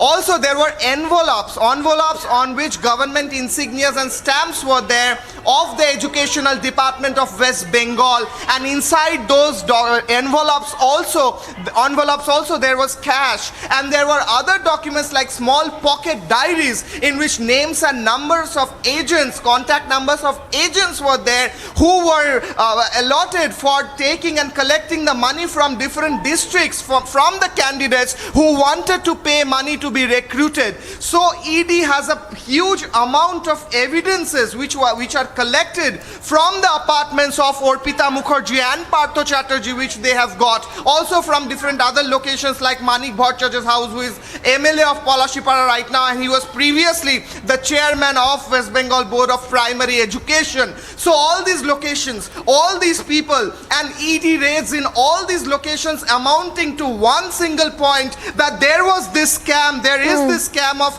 crores of rupees related to Educational Board of Recruitment, Educational Recruitment Board and Primary Education Board in West Bengal, and people are getting angry in West Bengal. When Partho Chatterjee was taken out today, there was a huge crowd which were saying different kinds of things, and this woman who hurled the slipper directly towards Partho Chatterjee, which though Miss Partho Chatterjee made clear points that we are not happy, people of West Bengal are not happy from what's happening and what we are seeing right now. Yes. Back to the studio. Yes, Kishle, so the bigger message here seems to be that not just specifically Partho Chatterjee, the TMC government as a whole, because the government of course has a lot to answer when it comes to this scam which amounts to crores of rupees like you were mentioning. If you could talk to us more about who all are under scanner apart from Arpita and Partha. We understand that the TMC MLA was also earlier summoned by the Enforcement Directorate. Who is in fact the big fish when we talk about the scam which amounts to crores of rupees?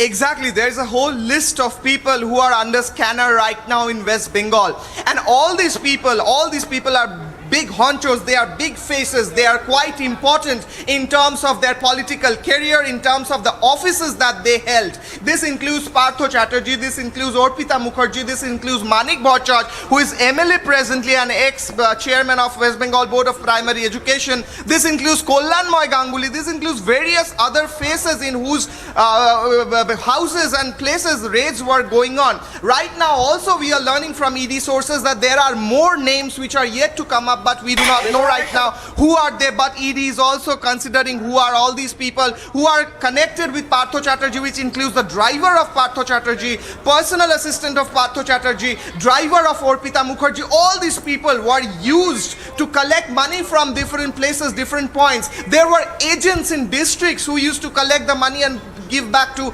these offices from where the recruitment was made. These are allegations, and these allegations are being investigated by the Enforcement Directorate right now. We also saw exclusively in Republic how a huge school was made in the name of Partho Chatterjee's wife in a no man's land almost, and there was just a village and this huge school building that came up which cost about more than 5 crore rupees, just the school building and then the land. So therefore, from where these money came, who helped, and these people whom I named and more people whom we do not know yet, and ED sources are telling us there are more people, there are more faces which are going to come up. But right now in Bengal, this is the talking point, this is the news which is there everywhere, where Partho Chatterjee or Pita Mukherjee and more people are related to this caste scam which is related to the Educational Board of West Bengal and the recruitment which happens there. Yes, Kishli, just very briefly, last question. If you could tell us what can we expect here on, what is the action? Well, Kishli, let's leave it there. We'll keep coming back to you. So, Kishli, they're getting us all those updates as Arpita there trying to cry foul and saying that she's done no wrong. Meanwhile, anger spilling onto streets. People there agitated and angry over the fact that the scam that amounts to over crores of rupees happened under the nose of the TMC, the Bengal government.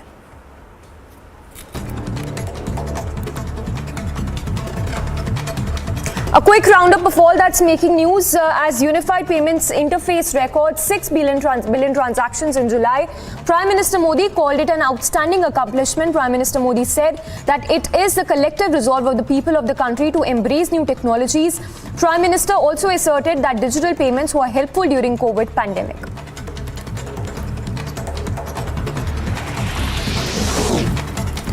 Amid the inflation debate in Parliament, Finance Minister Nirmala Sitharaman's speech, Congress MP Mallikarjun Kharge said that the opposition is ready to discuss inflation and will keep the issues in front of the House. Kharge further took a jibe at the BJP and said that the party is unaffected due to the inflation. महंगाई पर चर्चा करने के लिए तो तैयार थे, आज भी तैयार है।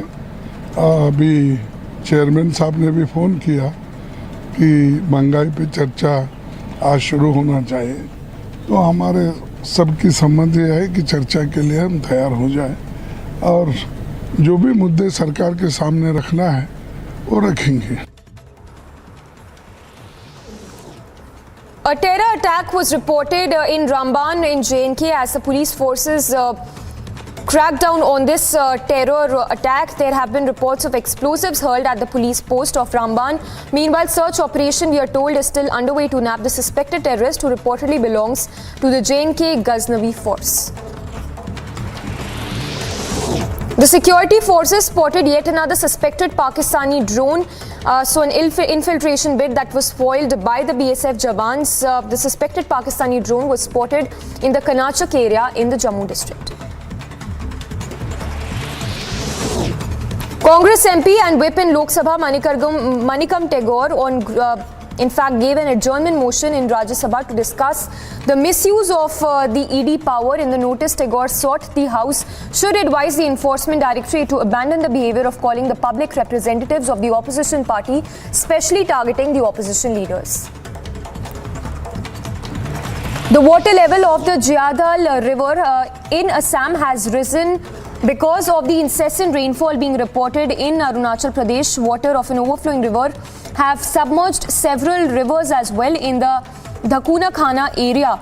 In fact, in the neighboring Arunachal Pradesh, where the water level has risen, and 6 villages, we are told, in the area are inundated because of the heavy rains.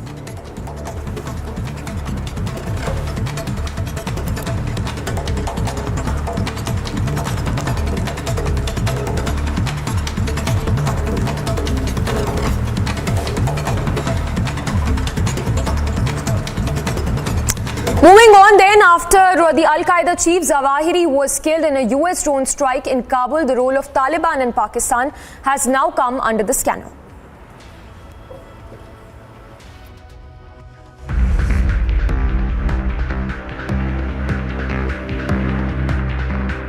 Just 13 minutes away from the Pakistan embassy in Kabul, a building allegedly owned by the Afghanistan Interior Minister Sirajuddin Haqqani was struck by the US military, killing the Osama deputy Ayman Al-Zawahiri immediately. The house in which he was staying was reportedly owned by a top aide of the Afghanistan ministry. It is unlikely that the Taliban was not aware of his whereabouts. Designated as the most wanted terrorist in the world, Zawahiri, an eye surgeon, helped found the Egyptian Islamic Jihad militant group. He later overtook the leadership of Al-Qaeda following the killing by US forces of bin Laden in May 2011. Before that, Zawahiri was often referred to as bin Laden's right-hand man and the chief ideologue of Al-Qaeda. He is believed by some experts to have been the operational brains behind 11 September 2001 attacks. Bin Laden had talked about creating a base for a broader Islamic movement as if it were a mantra. He wanted an organization that didn't need him to survive, and Al-Zawahiri had kept it going in decades since bin Laden's death. While he lacked the charismatic leadership of bin Laden, he profoundly shaped Al-Qaeda and its terrorist movements with his writing and arguments. These airstrikes come after US found out about Zawahiri's presence in Kabul. This has raised questions over the Taliban's promise to not allow any of its member or other terrorist groups to use the soil of Afghanistan against the US and its allies. Agency Report, Republic TV. And Zawahiri, in fact, was residing in the heart of Kabul city in a house that was, in fact, backed by the Haqqani network of Pakistan. Take a look at this ground report filed by my colleague from Kabul. I'm here near the Sherpur place where the drone strike was done by the American forces on Sunday around early morning, around 6 a.m. So here and around 1 kilometer, no single person is allowed to go there. So I'm finding a place where I can show you the targeted house, and I will try. So you can see the back of the place where this is called the Sherpur place. And here is the drone strike was done. You can see at the back of that tall building that there was a drone strike done. So here in Kabul, especially around the Sherpur place, there is not a normal situation, and anything is not normal. So you can see that this was the place where the previous government high official was resident.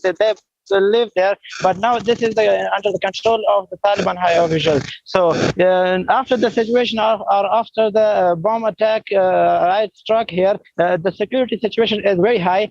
And every road and every sub-road, there is a security, there is a Taliban fighter that they are not allowing people to go there. So it was really a high official places there, they live there. So now no one is allowed to go near to see the place targeted house. So the security is very high there. So this is, as you said, this is the heart of Kabul. This is a place where a lot of ministries are located here. The presidential palace, or we can say Arg, is here near around 1 kilometer or little there from here. And also a lot of embassies, Turkish embassies, Pakistan embassies, the embassy of US, and other embassies are here. So this is the place where you cannot say anything that they don't know he was hiding here, or because this is the place where the high officials are indicated in my previous talk. This is the obvious support for them, because the US said that President Biden said that they have killed the organization's leader, and they are denying that. So if they're denying that, so it means that they support the situation. Yes, as tweeted by the Zabihullah Mujahid, the spokesperson of Taliban, tweeted morning today.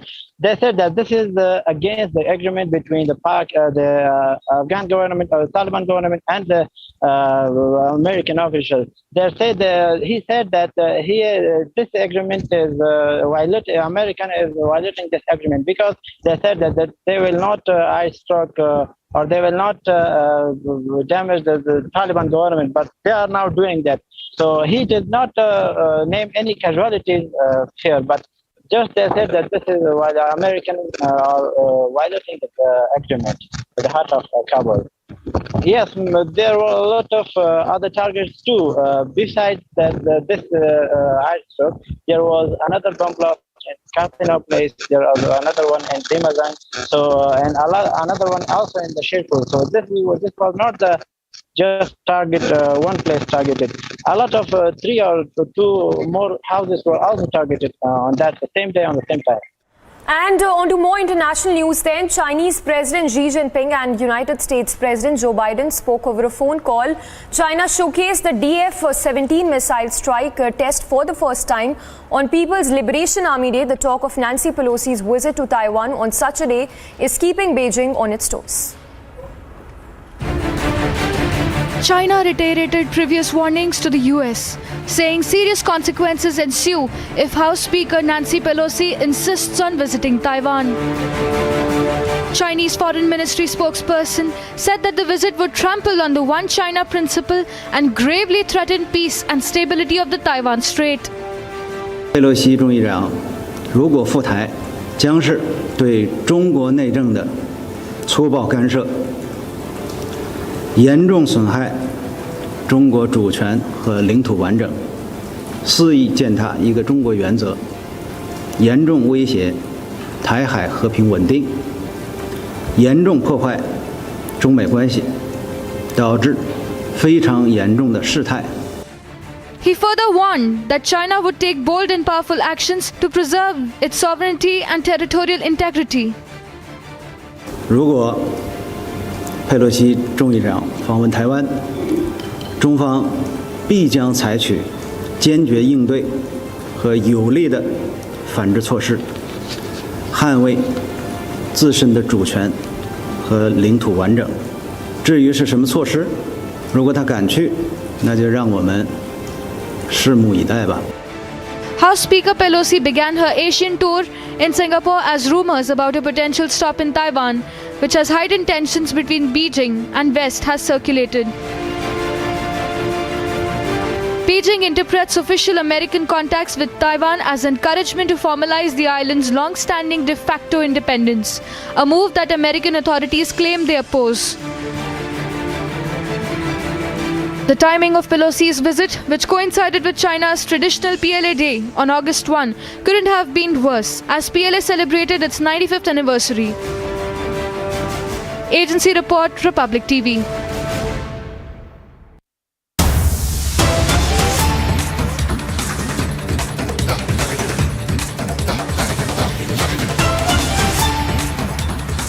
Well, on to more breaking news coming in. Angry citizens there picking up slippers and hurling at Partha Chatterjee, who's now been sacked as a minister of West Bengal. Anger there spilling onto streets. The visuals also on your screens of how angry the commoners, the people of Bengal are, because from the charges that have been leveled against Partha Chatterjee as well as his aide Arpita Mukherjee, beg your pardon, is embezzlement of public money. We have Kishle also reporting live. Kishle, if you could talk to us more about the visuals as well that we are showing to our viewers of the anger spilling onto streets, people demanding answers, and clearly we see that there is anger against the Bengal government, not just Partha Chatterjee.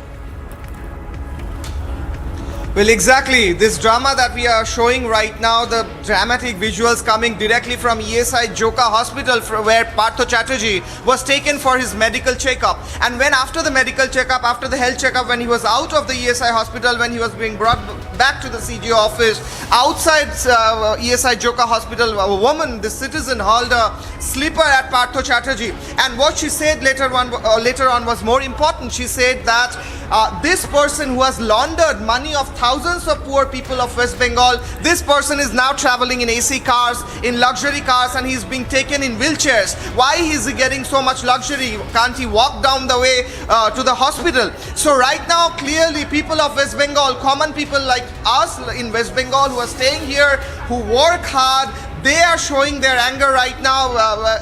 Every day we are seeing ED raids happening in different locations in West Bengal, and piles of cash and stacks of cash are being recovered by ED, and that's impacting the people of West Bengal right now. The common people are clearly angry. Well, that's right. Kishle, stay with us. Let's once again take a look at that sequence where Arpita was seen crying foul and saying that the money was indeed planted at her residence by someone else.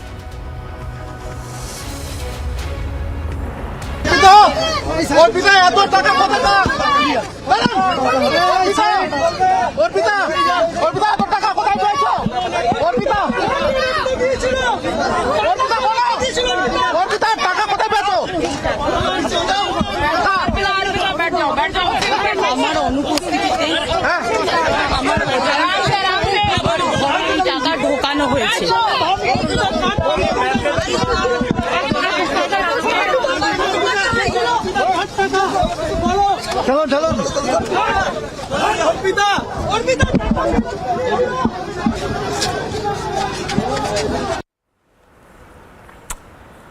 So those are the scenes coming in which you can see the angry people there, the angry people in Kolkata demanding answers from the West Bengal government and saying that their money has been looted by the Bengal government. Slipping into a very short break. On the other side, we'll continue to get you live coverage from Kolkata and all the big news breaks that we are tracking this hour. So right now we are looking at these visuals from Kolkata where ED is raiding at different locations and Partho Chatterjee and Orpita Mukherjee are being taken out of ESI hospital back to the ED office. We will be back with more news after a short break.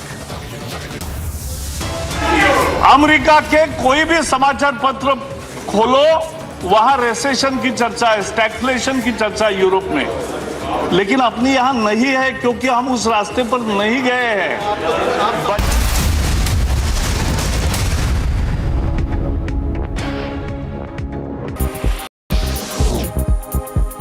Kremlin spokesperson Dmitry Peskov wishes the soonest recovery to an ex-presidential envoy of Russia currently in intensive care in Europe.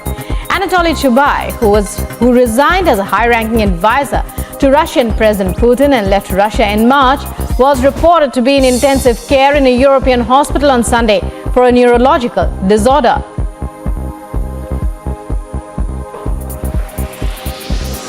Kosovo's authorities have moved to ease mounting ethnic tensions in the country by delaying a controversial order on vehicle license plates and identity cards. The tensions triggered riots by minority Serbs who put up roadblocks, sounded air raid sirens and fired their guns into the air.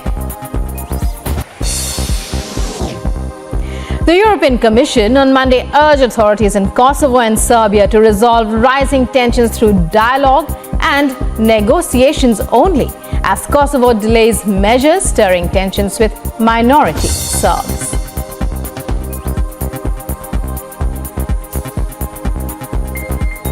Well, the European Union and the member states, of course, we are following the events and developments, especially in North Kosovo, very closely and with concern. What is important to say on behalf of the European Union is that everyone involved in this needs to remain calm, and any uncoordinated and unilateral actions that jeopardize the stability and security on the ground and which impede the freedom of movement of all citizens there need to stop immediately. An aerial attack was carried out on a residential house in the Sherpur area of Kabul. The security and intelligence agencies of the Islamic Emirates said that the attack was carried out by the American drones to eliminate Al-Qaeda leader Ayman Al-Zawahiri. President Joe Biden hailed the drone attack where U.S. intelligence officials मैं भी ये चाहता हूँ, हमेशा दिल में सोता हूँ शाम को, मेरे को दर्द होता है कलेजे के अंदर कि चाइना आए तो आज भी मैं खाने के लिए तैयार हूँ। युद्ध भूमि में दुश्मन से जब हम लड़ा करते थे, तूफानों को मोड़ दिया करते थे, अभी जितना बॉर्डर पर मारते हैं उतना तो हम रोड पे छोड़ दिया करते थे।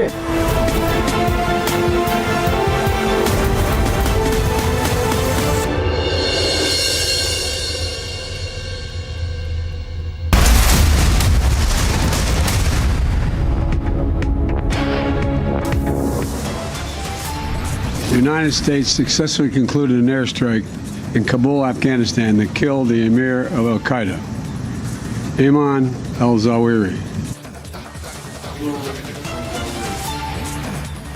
World's most wanted and Osama's deputy killed by the US in an airstrike in Kabul.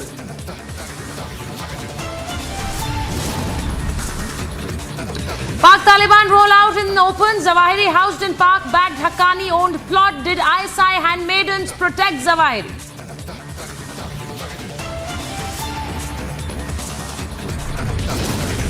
Anger mounts against sacked TMC Minister Partha over cash scam. Chappal flung at Partha now.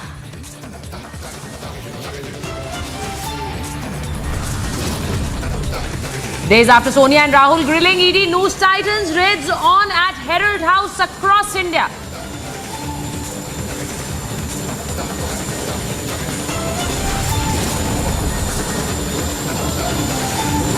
From Mumbai to Kolkata to the national capital, ED swoop down continues. 12 premises raided. Sources suggest multi-city raids linked to Rahul and Sonia.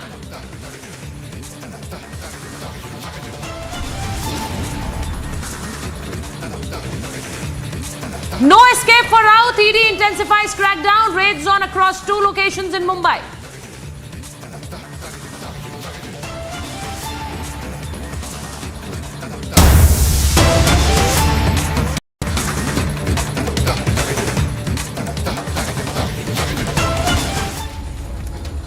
And we're getting in visuals of ED raids at Baranagar at a nail art shop allegedly owned by Arpita. Yes, those visuals that are on your screen.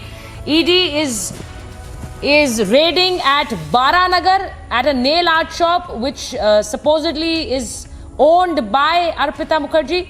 Those visuals that are on your screen, and premises of Arpita being raided by the Enforcement Directorate.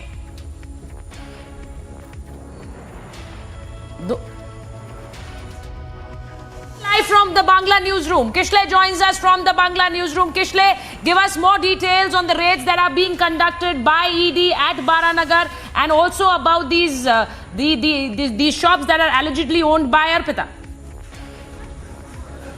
Exactly. Since today morning, we are seeing repeated movements in the ED office in West Bengal, in Kolkata here. And since morning, when firstly Partho Chatterjee and Arpita Mukherjee were taken out for their medical test at ESI Joka, where sleepers were hurled at Partho Chatterjee. On the other hand, there are these 7 ED teams which have been raiding different parts of West Bengal. 3 teams are in Kolkata, 4 teams are out of Kolkata in different districts. Right now, we are seeing that in Baranagar, which is an area just adjacent to Kolkata, very near to Kolkata, almost in Kolkata, in that area, ED is raiding a nail art parlor of Arpita Mukherjee. This is allegedly owned by Arpita Mukherjee, and ED reached that spot about 1 hour back. And firstly, they broke the shutter of that shop. After the shutter was broken, they opened the glass door with the help of a key maker. And then right now, the ED team is inside that particular shop in Baranagar area. So right now, on the other hand, one ED team is in Panditya Road, another flat which is related to Partho Chatterjee. There are more ED teams visiting different parts of Kolkata like Vaishnav Ghata and others. So there are 7 ED teams right now actively raiding 7 parts of West Bengal. This is related to Partho Chatterjee and Arpita Mukherjee cash scam. On the other hand, when Partho Chatterjee, when he was brought out of ESI Joka hospital, there were slippers hurled at him, and people were clearly very angry at whatever is going on in West Bengal right now. So big developments from West Bengal. ED is active right now. Interrogation is on inside the ED office after Partho Chatterjee and Arpita Mukherjee were brought back from ESI Joka hospital to the ED office in CGO complex in Salt Lake City in Kolkata. On the other hand, there are ED teams at different locations in West Bengal raiding, looking for more money and documents related to this great cash scam right now, which is unfolding in West Bengal. Right, and also Kishle, where Arpita Mukherjee clearly says that this cash doesn't belong to her, Partha saying that this cash doesn't belong to him. Now the big question is, who owns this cash? And the BJP directly alleging that it belongs to Mamta. Now politics resonating even in Delhi. Well, exactly. Partho Chatterjee previously said that only time will tell whose money is this. This is not my money. Arpita Mukherjee previously said this is not my money.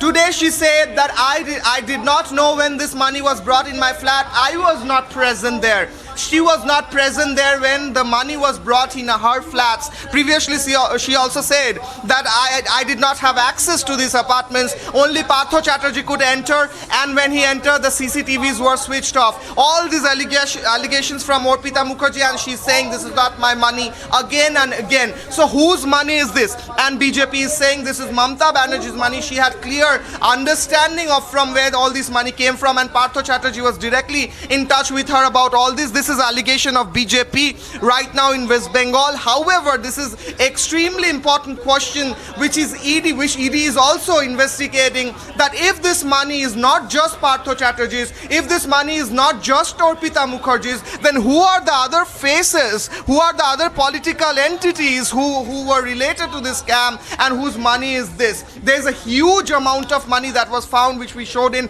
Republic Network first when it was first broken, a huge pile of money on a big royal size bed, and that was recovered twice like that, and more money will be recovered as per ED sources when they're raiding right now different locations of Kolkata. So Partho Chatterjee, Arpita Mukherjee saying, not our money. BJP is asking, then whose money? Mamta's. That's the big question and political debate right now in West Bengal.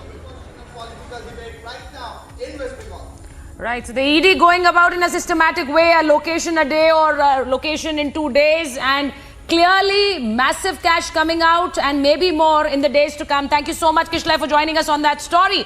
But the ED raids continue even in the national capital, not just West Bengal. Massive development in the National Herald case. Shell companies in AGL scam are under the scanner. Suspicious transactions from these companies to Young India now under the scanner. Unsecured loans received by Young India under the scanner. ED suspects Young Indian received money from shell companies. Now there are raids going on in Delhi, and Anuj joins us for more on this story. Anuj, tell us, apparently 12 locations being raided in connection with the Herald scam. Tell us more. Well, exactly. This is ED who is in action since from the morning, what we have been told. Multiple raids, multiple location. We are talking about the national capital. We are talking about the National Herald case. First, let me give you the sense from where I'm reporting. This is the Herald house just behind me, and that's the office of the National Herald. And what we have been told that this started at around 10:30 a.m. in the morning when the ED officials reaches here, and at this point in time, the raid is going on. This is regarding the National Herald scam in which the enforcement directorate is making multiple raids. As you were pointing it out very rightly, that this is not limited to one or two places, but the raids at this point in time is going on at the multiple location, which comes in total, if you talk about, is 12. The 12 places is being raided by the enforcement directorate. This is all about the money trail. This is all about the money that has been taken by the Young India, the company which is owned, or rather the major shareholder is the duo Rahul Gandhi and Sonia Gandhi. When we are talking about Rahul Gandhi and Sonia Gandhi, we do remember enforcement directorate has questioned the duo. This was the fourth round of Rahul Gandhi when he was questioned, grilled at the enforcement directorate in the national capital, and this was none other but Sonia Gandhi herself who was questioned by the enforcement directorate. So now we need to understand what has happened. Now the dots has been connected, the questioning has been done,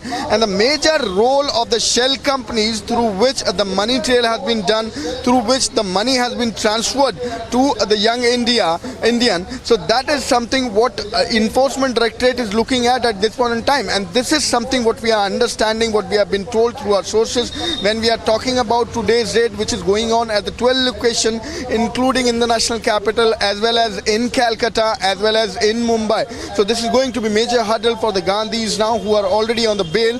The main accused, the duo, mother and the son, Rahul Gandhi and Sonia Gandhi, who have been questioned by the enforcement directorate, and now enforcement directorate taking investigation further, connecting the dots, is doing these particular raids. We will see whether they are going to take some papers with them, whether they are going to talk to the officials, because the statements which has been given by the duo Rahul Gandhi and Sonia Gandhi is now being taken further by the enforcement directorate. Now they are connecting the dots, and they are looking into the angle that the officials, the team, the agency is looking into the angle that how this money trail has happened, and the major role of the shell companies who were involved. That is something what we have been told. So this is the raid which is going on at the 12 location, 12 premises related to National Herald as well as AGL. How the asset of AGL was bought, that is something which has been looked by the enforcement directorate. So the raids continue. Yes, back to you. Yeah. being raided right now by the Enforcement Directorate, and it doesn't come as a surprise that Congress is calling it political vendetta and saying that they cannot be silenced. Thank you so much, Anuj, for joining us on that story.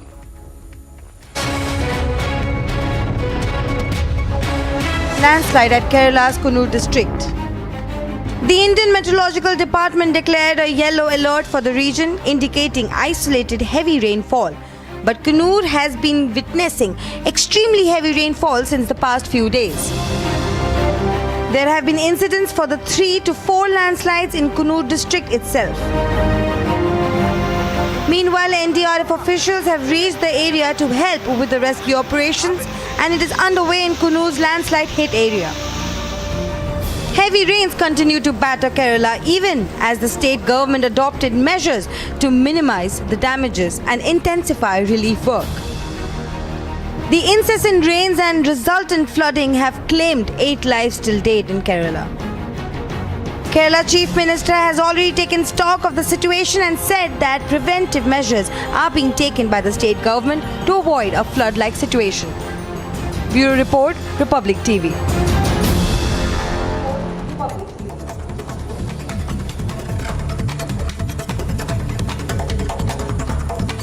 As Unified Payments Interface records 6 billion transactions in July, Prime Minister Narendra Modi called it an outstanding accomplishment.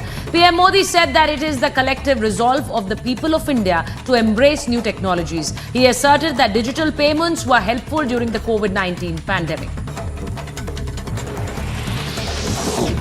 Amid the inflation debate in Parliament and Finance Minister Nirmala Sitharaman's speech, Congress leader Mallikarjun Kharge said that the opposition is ready to discuss inflation and will keep the issues in front of the House. Kharge further took a jibe at BJP and said that the party is unaffected by inflation. महंगाई पर चर्चा करने के लिए तो तैयार थे, आज भी तैयार है। अभी चेयरमैन साहब ने भी फ़ोन किया कि महंगाई पे चर्चा आज शुरू होना चाहिए, तो हमारे सबकी समझ ये है कि चर्चा के लिए हम तैयार हो जाएं और जो भी मुद्दे सरकार के सामने रखना है वो रखेंगे। A terror attack broke out on the police forces in Jammu Kashmir's Ramban district. There have been reports of explosives hurled at the police post of Ramban. Meanwhile, search operation is underway to nab suspected terrorists who reportedly belong to the Jammu Kashmir Ghaznavi force. The security forces spotted yet another suspected Pakistani drone flying close to the Jammu international border in Jammu and Kashmir as incidents of Pakistani drones attempting to invade Indian territory continue to be reported from the border. The suspected Pakistani drone was spotted in the Kana Chak area in the Jammu district. Congress MP and Whip in Lok Sabha Manikam Tagore gave an adjournment motion notice in Rajya Sabha to discuss the misuse of Enforcement Directorate. In the notice, Tagore sought that the House should advise ED to abandon behaviour of calling the public representatives of the opposition party, specially targeting the opposition leaders. The water level of the Jiyadal River has risen up following incessant rains in the neighbouring Arunachal Pradesh. Water of an overflowing river have submerged several villages in the Dhakua Khana area in Assam's Lakhimpur district. According to resources, at least 6 villages in Dhakua Khana area were affected by the flooding and thousands of bighas of cropland in the area still underwater.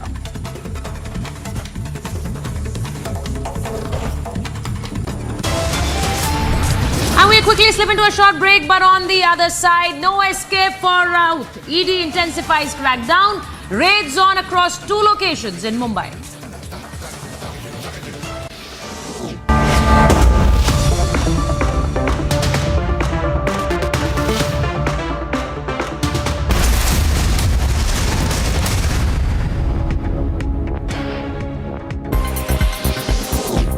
Clashes between the police and Departmental Association of Cocoa Producers took place in La Paz in Bolivia. Cocoa growers are demanding the closure of new illegal cocoa markets.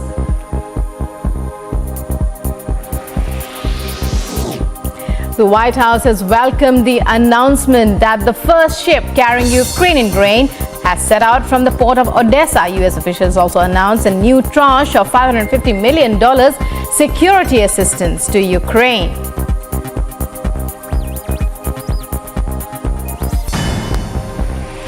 A weekend wildfire which broke out in the southern French Guard region was contained on Monday. As per firefighter spokesman, 370 hectares were burned and 2 homes were affected by the flames. Making a splash, daredevil divers jumped from Mostar's historic bridge. In a tradition dating back to the 17th century, visuals show athletes getting ready to jump before taking the final leap into the water. The first recorded jump was in 1664.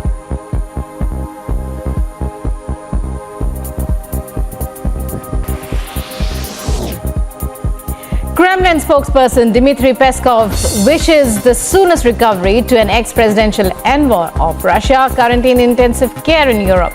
Anatoly Chubai, who resigned as a high-ranking advisor to Russian President Putin and left Russia in March, was reported to be in intensive care in a European hospital on Sunday for a neurological disorder.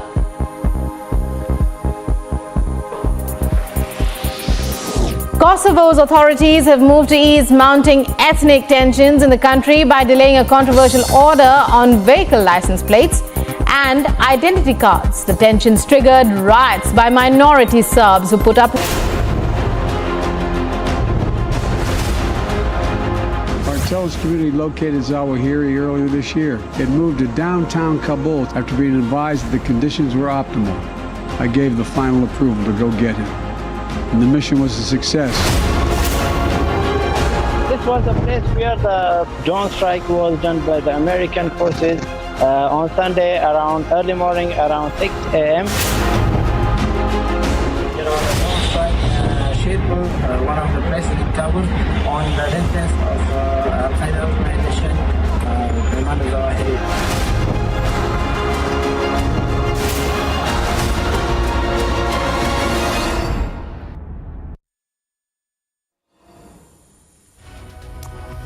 Ayman Al-Zawahiri was killed over the weekend by a US drone strike in Afghanistan. President Joe Biden announced the death on Monday evening in an address to the nation.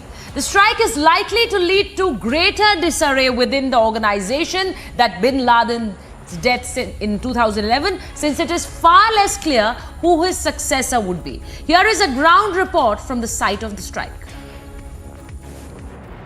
I'm here near the Sherpur place where the drone strike was done by the American forces on Sunday around early morning, around 6 a.m.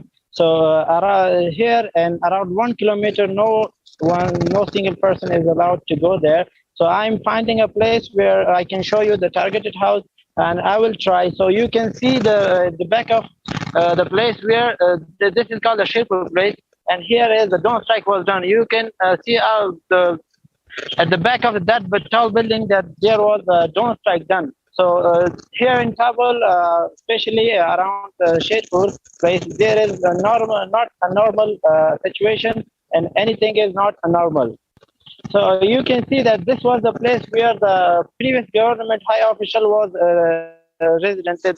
They live there, but now this is under the control of the Taliban high officials. So after the situation or after the bomb attack right struck here, the security situation is very high. And every road and every sub-road, there is a security, there is a Taliban fighter that they are not allowing people to go there. So it was really a high official places there, they live there. So now no one is allowed to go near to see the place targeted house. So the security is very high there.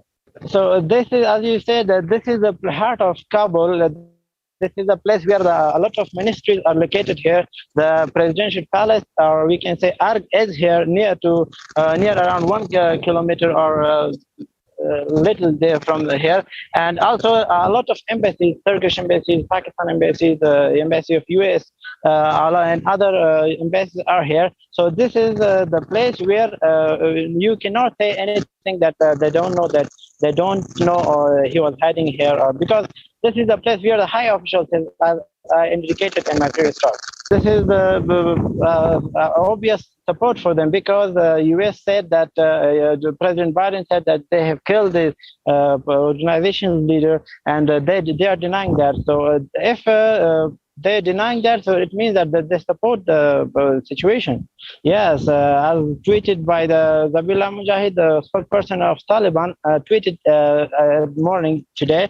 They said that this is against the agreement between the Afghan government, or the Taliban government, and the American officials. They said he said that this agreement is violating. American is violating this agreement, because they said that they will not or they will not damage the Taliban government, but they are now doing that. So he did not name any casualties here, but just they said that this is why the American are violating the agreement at the heart of Kabul. Yes, there were a lot of other targets too. Besides this airstrike, there was another bomb blast in Casino Place. There was another one in Dimazan. So and another one also in the Sherpur. So this was not the just target one place targeted. A lot of 3 or 2 more houses were also targeted on that the same day, on the same time. Ayman Al-Zawahiri was killed over the weekend by a US drone strike in Afghanistan. Zawahiri was eliminated in the heart of Kabul city and had taken shelter in a house backed by Pakistan's Haqqani network. Here is an explainer. Well, the big question that is on everybody's minds is whether Pakistan and Taliban shielded one of the world's most wanted terrorists. And that is precisely because of a slew of facts only hint that there is more than what meets the eye. Now take a look at this map and let's put this into context. With all the facts known so far, Zawahiri was given a safe haven in Kabul earlier this year. Zawahiri had taken shelter in a house owned by Pakistan-backed Haqqani network in the heart of Kabul city. Now remember, Haqqani network has deep ties with Pakistan ISI as well. Also pertinent to note here that Zawahiri moved to Kabul after Taliban took over Afghanistan. The Al-Qaeda chief, who was the mastermind of several terror attacks, was residing near Kabul's Sherpur neighborhood, located just 5 kilometers away from the Pakistan embassy, which is just 13 minutes away as well. Location of Zawahiri was also very near to the French and the Iran embassy.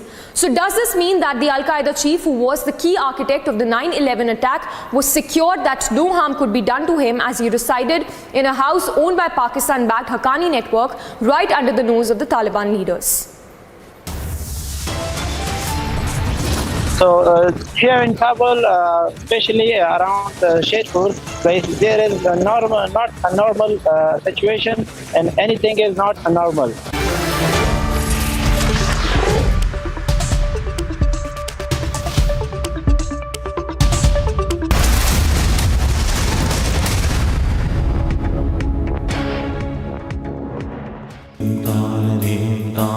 In the CBSE 2022 boards, the toppers for classes 12 and 10 are from Amity once again. At Amity, we are privileged to educate brilliant students and express our gratitude to our teachers and school leaders who passionately work for the success of our children. An aerial attack was carried out on a residential house in the Sherpur area of Kabul. The security and intelligence agencies of the Islamic Emirate said that the attack was carried out by the American drones to eliminate Al-Qaeda leader Ayman Al-Zawahiri. President Joe Biden hailed the drone attack where U.S. intelligence officials tracked down Al-Qaeda leader Ayman Al-Zawahiri to a home in downtown Kabul where he was hiding out with his family. Biden called the mission a total success, saying that he hoped it brought closure to 9/11 victims. Vice President Kamala Harris called climate change an urgent crisis as she detailed the Biden administration's efforts to respond to disasters and wildfires. Harris announced more than $1 billion in grants to states to address flooding and extreme heat exacerbated by climate change.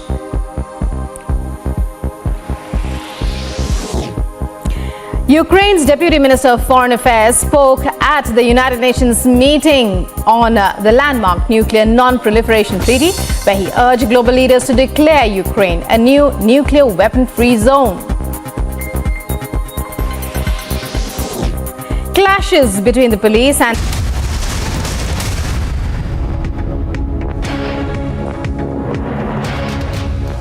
Al-Qaeda chief Ayman Al-Zawahiri was killed in a US drone strike in Kabul. The role of Taliban in Pakistan has come under the scanner yet again.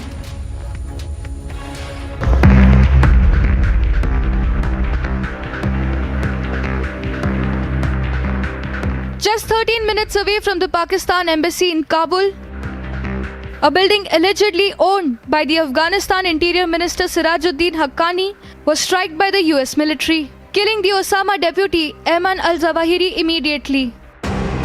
The house in which he was staying was reportedly owned by a top aide of the Afghanistan ministry.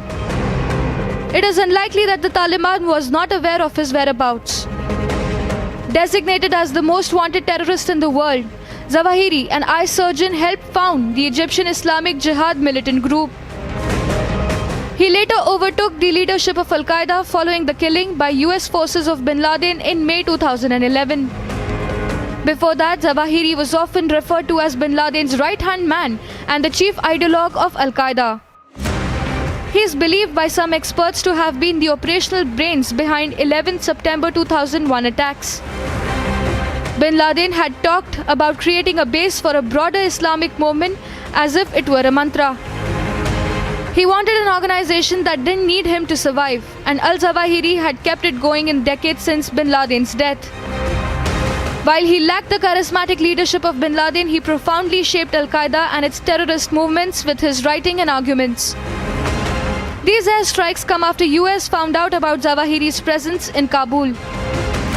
This has raised questions over the Taliban's promise to not allow any of its member or other terrorist groups to use the soil of Afghanistan against the US and its allies.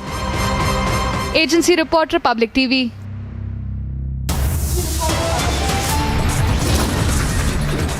Point bola jawab do na. Sir, the bigger issue, we've discussed price rise, hard points, we've discussed GST. Now, why did it take us 38 days to have this discussion?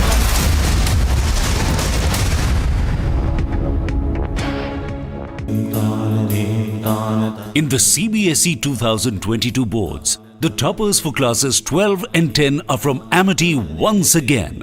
At Amity, we are privileged to educate brilliant students and express our gratitude to our teachers and school leaders who passionately work for the success of our children. The European Commission on Monday urged authorities in Kosovo and Serbia to resolve rising tensions through dialogue and negotiations only, as Kosovo delays measures stirring tensions with minority Serbs.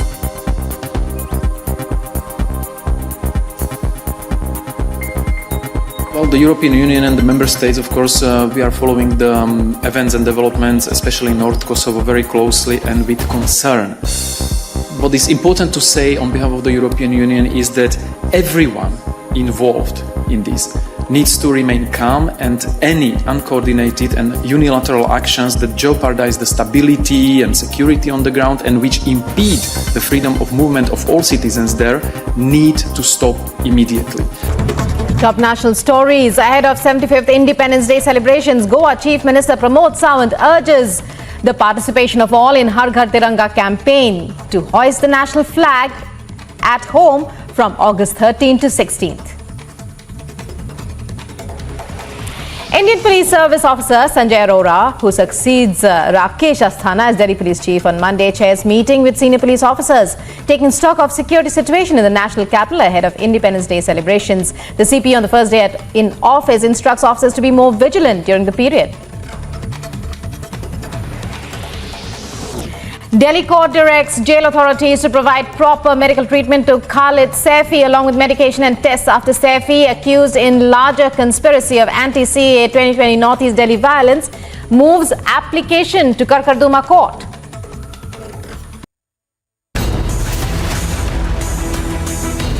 Osama's success successor eliminated in CIA-led drone strike. First, Osama bin Laden, now Al-Zawahiri. Was Al-Qaeda's top boss aided and abetted by Pak? Debating tonight at 9 p.m.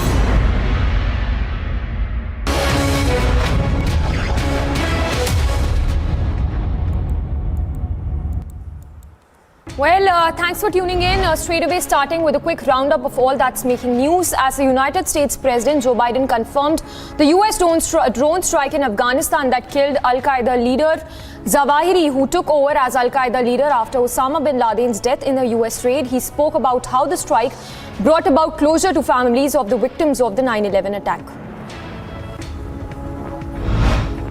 My fellow Americans, on Saturday, at my direction, the United States successfully concluded an airstrike in Kabul, Afghanistan that killed the emir of Al-Qaeda, Ayman Al-Zawahiri. The Al-Qaeda chief Zawahiri, who even served as a successor to Osama bin Laden, was killed in Afghanistan by a US drone strike. The location of the drone attack was only 1.8 kilometers away from the US embassy and mere 5 kilometers from the Pakistan embassy. A spokesperson of the Taliban in Afghanistan acknowledged the attack in an official statement, adding that the attack carried out by the American drones was a violation of the Doha Agreement, further stating that such an action was a repetition of the failed experiences of the past 20 years that acted against the interests of the United States, Afghanistan and the region. Barack Obama, the former president of the US, hailed the Biden administration. Taking to Twitter, he said that he hoped that these airstrikes would provide a small measure of peace to the families of the victims of the 9/11 attacks. Lauding the precision of the strikes, he noted that the strikes on Zawahiri were carried out without a single civilian casualty. Speaking on the elimination of Zawahiri, the Canadian Prime Minister Justin Trudeau said that this is a step towards a safer world. Hailing the strikes, Trudeau added that Canada will continue to work with global partners to counter terrorism. Meanwhile, Vice President of the US, Kamala Harris, expressed happiness over the success of US military operation in Kabul. And taking to Twitter, Harris said that, how grateful she was for the members of Intel agency and the counter-terror fraternity as well. She reminded how POTUS and his administration have upheld the promise to maintain the ability to protect the American civilians. US Secretary of the State Antony Blinken announced and hailed the efforts of the Biden administration. He said that the US administration delivered on the commitment to act against terror threats emerging from Afghanistan, and also remarked that the world is now safe following the eliminations of the Al-Qaeda leader, following the elimination of the Al-Qaeda chief Zawahiri. Australian Prime Minister Anthony Albanese said that the thoughts of Australians were with the families of the victims of the 9/11 attack after the Al-Qaeda chief was killed in a US drone strike. He added that the terrorists will never use a safe haven for their hatred. As the President of the United States of America confirmed earlier today, the Al-Qaeda leader Ayman Al-Zawahiri has been killed in a US airstrike. The operation was carried out on Saturday in Kabul, Afghanistan. No civilian casualties have been reported. Zawahiri was indicted by the United States for the part he played in the August 1998 bombings of the US embassies in Kenya and Tanzania. Attacks which left 224 people dead and over 4,500 wounded. Now, after Al-Qaeda chief Zawahiri was killed in a US drone strike, the role of Taliban in Pakistan has also come under the scanner, as the eliminated terrorist was believed to have moved to downtown Kabul earlier this year to reunite with the members of his immediate family. As a house in which Zawahiri was staying was reportedly owned by a top aide to Afghanistan Interior Minister, it is said that Pakistan-backed Haqqani Network's role is also under scanner, as they provided a safe haven to the terrorist who's now been killed in the US airstrike.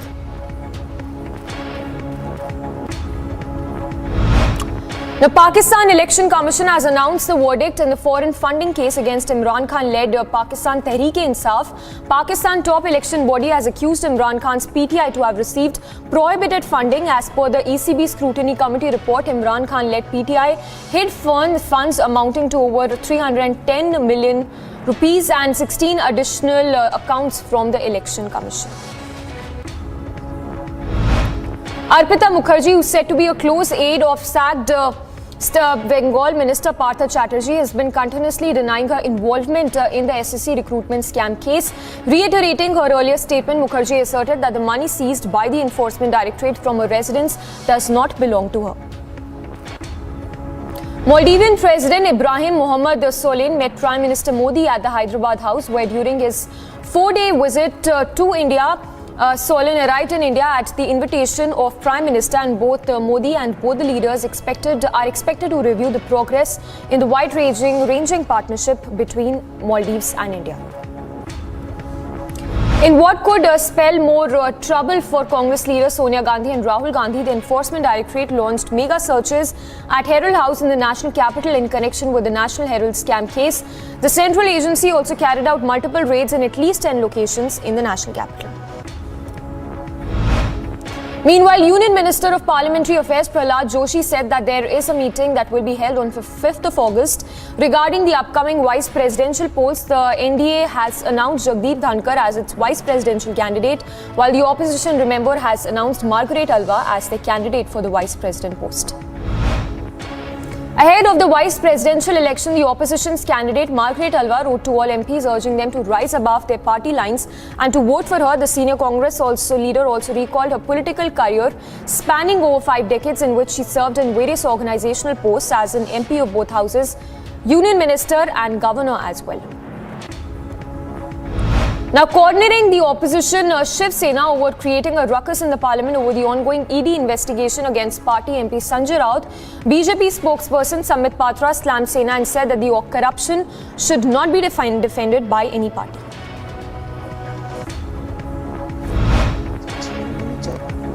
– 2018 में जो case MHADA ने किया था, क्या ये बंद कर देना चाहिए क्योंकि संजय राउत बहुत बड़े नेता है? मुझे आश्चर्य होता है।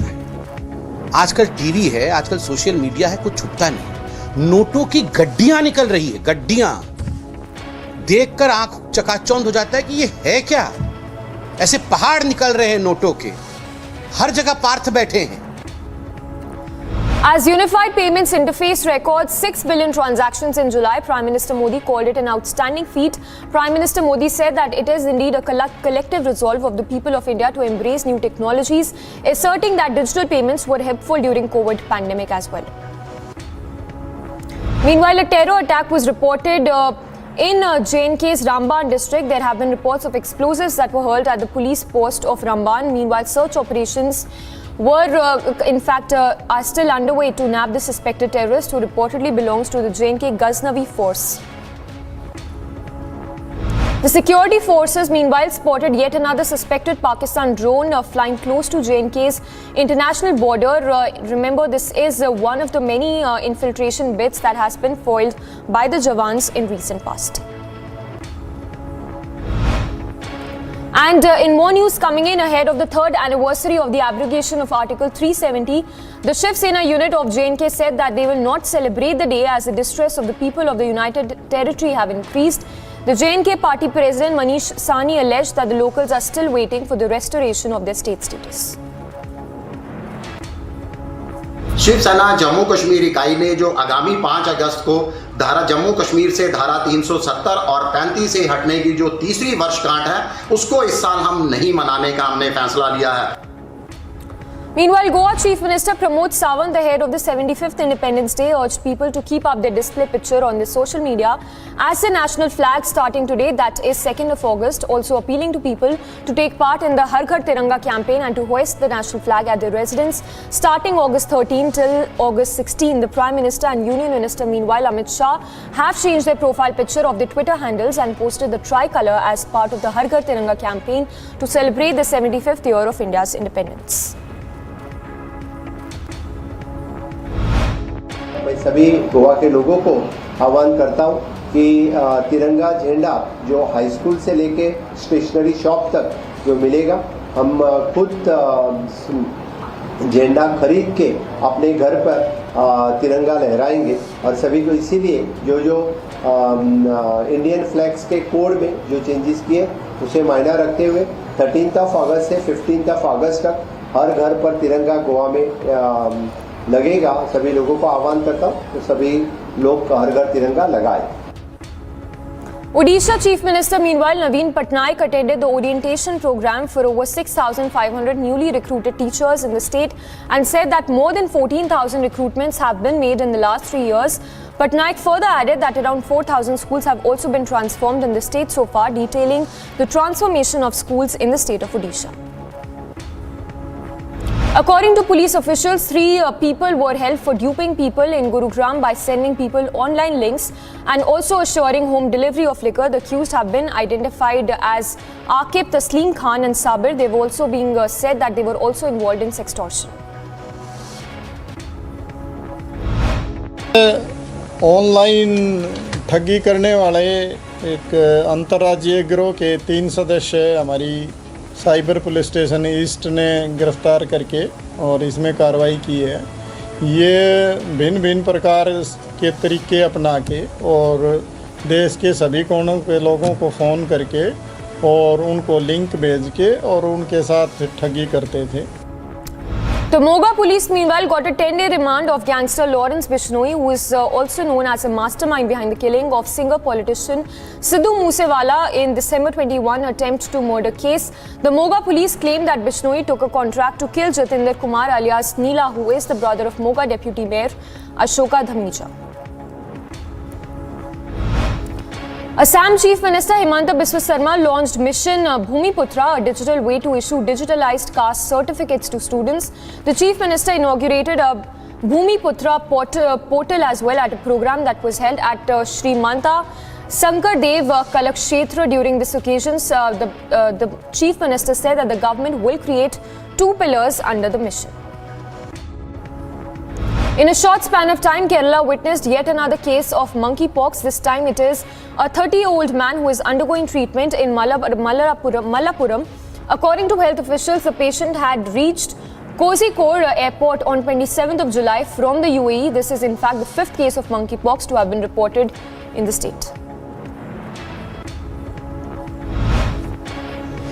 और ये डिसीज डीप कांटेक्ट से स्प्रेड होता है। माँ को होता है तो बच्चे को होने की संभावना होती है, हस्बैंड को होता है तो वाइफ को होने की संभावना होती है। कोई स्पेसिफिक समुदाय या तो स्पेसिफिक को ही हो ऐसा नहीं है, डीप कांटेक्ट जिसको हो उसको होने की संभावना होती है और इस तरह से ये केस फैलता है और उसमें इंडिया में भी उसके ऊपर पूरी निगरानी रखी। According to Rajasthan Health Minister, 2 persons with symptoms have also been referred from Bharatpur and Kishangarh for monkeypox, and their samples have been sent to Pune, and now their test reports are awaited. देखो अभी monkeypox का कोई अभी case Rajasthan में नहीं है। कल एक भरतपुर से और एक किशनगढ़ अजमेर से रेफर होके आए हैं। उनमें जो लक्षण है जिस तरह के हैं उनका सैंपल हमने लेकर पुणे भिजवा दिए हैं। रिपोर्ट आने के बाद ही पता चलेगा मंकीपॉक्स है या नहीं है। और पूरी सावधानी है हमारे पास, जैसे कोविड से लड़े थे उस तरह इसकी भी पूरी तैयारी है। पर अभी कोई केस अब तक कोई केस राजस्थान में मंकीपॉक्स का नहीं है। Capital city's first ever monkeypox patient has fully recovered and discharged as well. According to senior medical official, the patient recovered in 25 days as no sign or symptoms of monkeypox was visible. I must congratulate the team of Loknayak Hospital, the dedicated team involved in the care of monkeypox case, that successfully we have discharged first case of Delhi. And this gentleman was admitted in our hospital on 22nd July. Prior to hospitalization, he had history of fever and skin rashes for 2 weeks. So total he recovered in 25 days. According to Union Health Ministry data, India reported over 13,000 new COVID cases in the last 24 hours, taking the toll to over 5. In fact, the number of active cases have also risen. Meanwhile, the daily positivity rate has been recorded at 3.34%. And in more news coming in, severe waterlogging that was reported and inundated several parts of Bhatkal in Uttar Kannada district of Karnataka amid severe bouts of monsoon witnessed in the area. The water level of the Jiyadhal river has also risen following incessant rainfall in the neighboring Arunachal Pradesh. Water of an overflowing river has submerged several villages as well in the area in Assam's Lakhimpur. In Assam districts as well, according to sources, at least 6 villages in the area have been affected due to flooding, and thousands of cropland, in fact, hectares of land has also been destroyed because of the rains.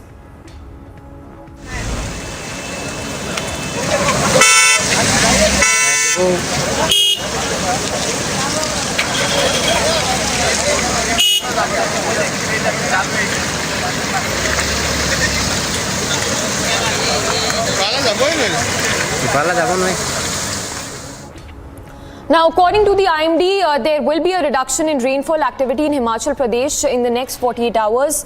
The director of the IMD, Shimla, further stated that the state has received widespread rainfall during the last 24 hours, especially places in Kangra and Mandi. He further added that it has been a good year for monsoon too. देखिए पिछले 24 घंटे में तो wide spread rainfall हुई है और heavy rainfall में district मंडी है, कांगड़ा, हमीरपुर, इन एरियाज़ में हैवी रेनफॉल हुआ है, करीब 8 सेंटीमीटर 9 सेंटीमीटर के आसपास, और बाकी प्रदेश में हर जगह लगभग बारिश हुई है. Meanwhile, Kerala Chief Minister Pinarayi Vijayan has asserted that red alert for rain has also been issued in 7 districts and an orange alert has also been sounded in 2 districts along with very heavy rainfall alert that has also been issued in other parts of southern districts. He further added that a joint emergency cell of the NDRF and state forces have been created and deployed in Kozhikode, Thrissur and Wayanad districts as well. National Highway 10 connecting Siliguri to Gangtok and Kalimpong blocked at Birikdara due to landslide. Work is underway to restore proper facilities and traffic for all. Meanwhile, 2 bodies were found inside a burnt-out, a car that was in the path of Northern California forest raging near the Oregon border. According to sources, fire crews are battling the flames for the 4th day, taking advantage of the rainfall sweeping the area. We've seen a lot of fire growth very rapidly, and so we just want to make certain that our citizens are abiding by the evacuation orders and warnings. If you're in a warning zone, you need to make certain that you're ready to go should we call it an order. Vice President Kamala Harris called climate change an urgent crisis as she detailed Biden administration efforts to respond to disasters and wildfires. Harris also announced more than $1 billion aid in grants to the states to address flooding and extreme heat exacerbated by climate change conditions. As the climate crisis gets worse, extreme weather will pose a rapidly growing danger to a rapidly growing number of communities. So, to protect the people of our nation, let us understand that we can match that desire with action and that we must act now. The White House welcomed the announcement that the first ship carrying Ukrainian grain set out from the port of Odessa. U.S. officials also announced a new tranche of $550 million security assistance to Ukraine. We're tracking the first ship successfully left the port of Odessa in Ukraine under this recent deal between the United Nations, Turkey, Ukraine, and Russia. We obviously welcome this important step, and we hope to see more ships depart in the coming days to travel onward to world markets with agricultural products such as grain, wheat, sunflower, oil, and corn. The ship left today had something like 26,000 tons of corn. Russia has, of course, weaponized food and has effectively blockaded Ukraine's ports since the beginning of this crisis. And we urge Russia to meet its commitments under this new arrangement, including by facilitating unimpeded exports of agricultural products from Black Sea ports in order to ease the food insecurity around the world. One person was killed and at least 6 men were shot late at an apartment complex in northeastern part of Washington, D.C. The shooting was reported outside the Azizi Bates apartment complex in Washington, D.C. According to police officials, they said that 5 people have been injured during the shooting and were immediately taken to the hospital for further treatment. Right now, there have been a total of 6 individuals who were shot. 1 individual is deceased. Of those individuals that were shot, they have all been taken to area hospitals. They are all adult males. At this time, we do not have a lookout that we're ready to give to the public for a vehicle or a person, but we are investigating this matter. Now, Ukraine has asked world leaders to declare the country a new nuclear weapon-free zone. Ukraine Deputy Minister of Foreign Affairs spoke in New York at the United Nations meet on nuclear non-proliferation treaty as well. In accordance with the treaty, nuclear-armed countries agreed to engage in negotiations aimed to eventually getting rid of their arsenals, while those without nuclear weapons pledged to refrain from acquiring them. 159th day of full-scale war unleashed by NPT nuclear power against the NPT non-nuclear state. The Ukrainian critical infrastructure facility, public and residential areas, even school and hospitals are under missiles and bombs attack every day. Australia's central bank has increased its benchmark interest rate to a 6-year high of 1.85% for the 4th consecutive month. The Reserve Bank of Australia's decision marked the 3rd straight half-point increase in the cash rate. Remember, the cash rate is now at its highest point since May 2016 in Australia.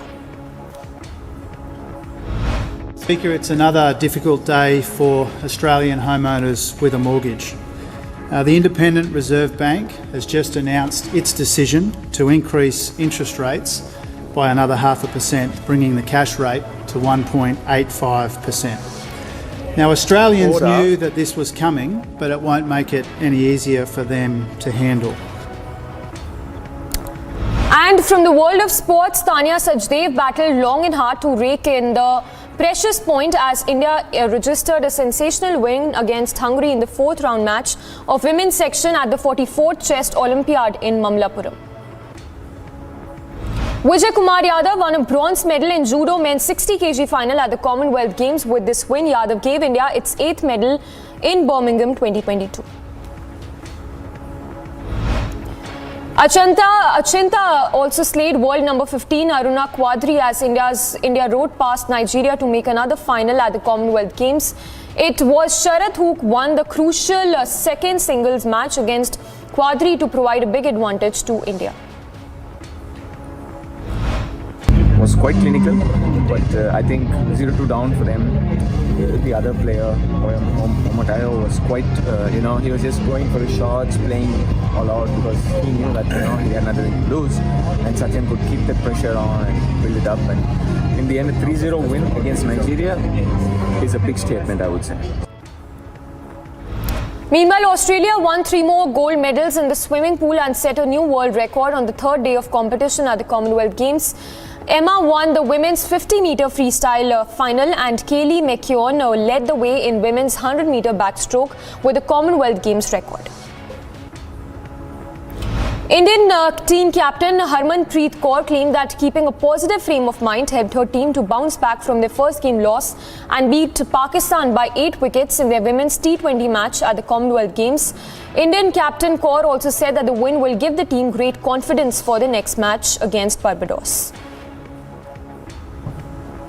I think ऐसे India को जिताना और 50 मारना I think वही बहुत बड़ी बात है कोई भी अपोजिशन हो आई थिंक इंटरनेशनल मैच बहुत इंपॉर्टेंट होता है कि हम जीते और ये मैच क्योंकि हम लोग फर्स्ट मैच हारे थे तो हमारे लिए क्वालिफिकेशन के लिए बहुत इंपॉर्टेंट था पाकिस्तान और ऑल्सो बारबाडोस को मैच जीतना तो वही प्लान था ऐसा कुछ नहीं था कि ये अपोजिशन के सामने ऐसे खेलना है और वो सब चीज़ें सो हैप्पी दैट मैं टीम के लिए कुछ कॉन्ट्रीब्यूट कर पाए.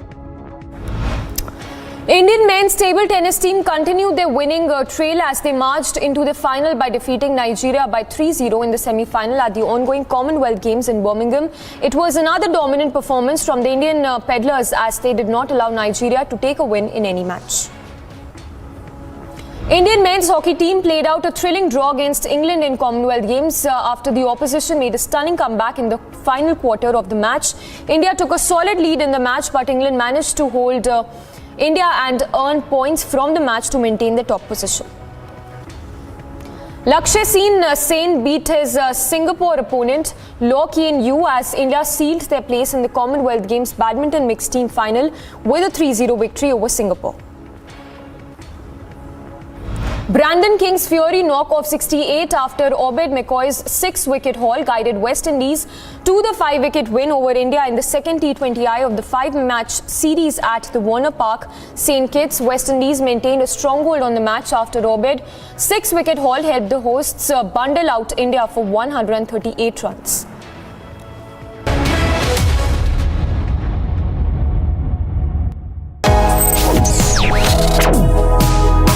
Reading allows us to become familiar with ourselves. We don't read, we won't know what is knowledge. I just find it very interesting to know people's lives, how they went through certain situations, how they dealt with things. So wherever you want to go in life, if you read books along those lines, then that would really help you in growing. Reading could mean a million different things to every individual. What does it mean to you? Visit readindia.info to find out more. Top now stories ahead of 75th Independence Day celebrations. Goa Chief Minister Pramod Sawant urges the participation of all in Har Ghar Tiranga campaign to hoist the national flag at home from August 13th to 16th.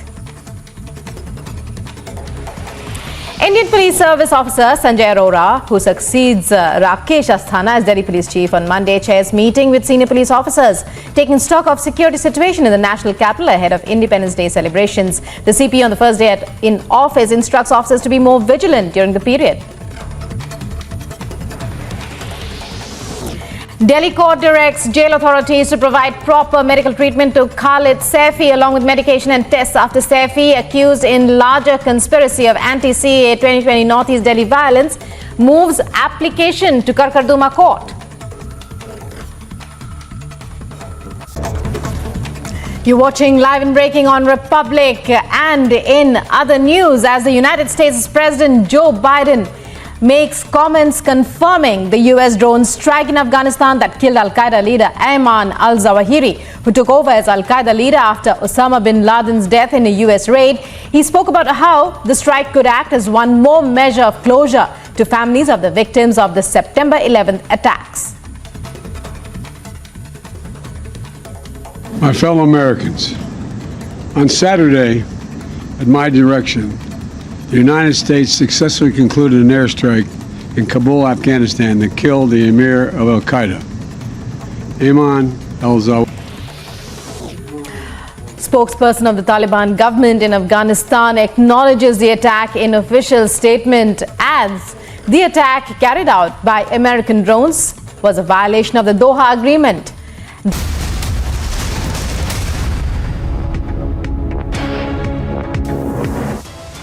The United States successfully concluded an airstrike in Kabul, Afghanistan that killed the emir of Al-Qaeda, Ayman Al-Zawahiri. World's most wanted and Osama bin Laden's number 2 eliminated by the US forces in Kabul airstrike. Pak Taliban roll out in the open. Zawahiri housed in Pakistan-backed Haqqani-owned plot did ISI handmaidens protect Zawahiri.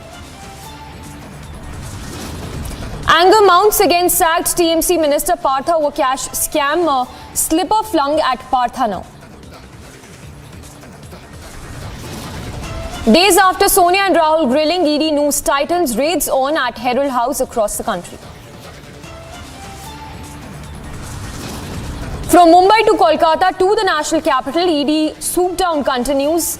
12 premises linked raided, sources suggest multi-city raids linked to Rahul and Sonia.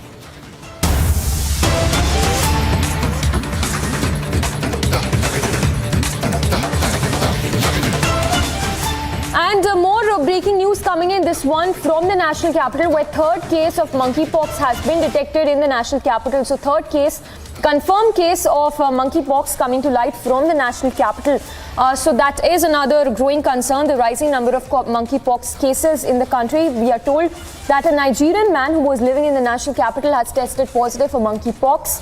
So this is in fact the third case coming to light from the national capital. Remember, there's been one death that has also been reported linked to monkeypox.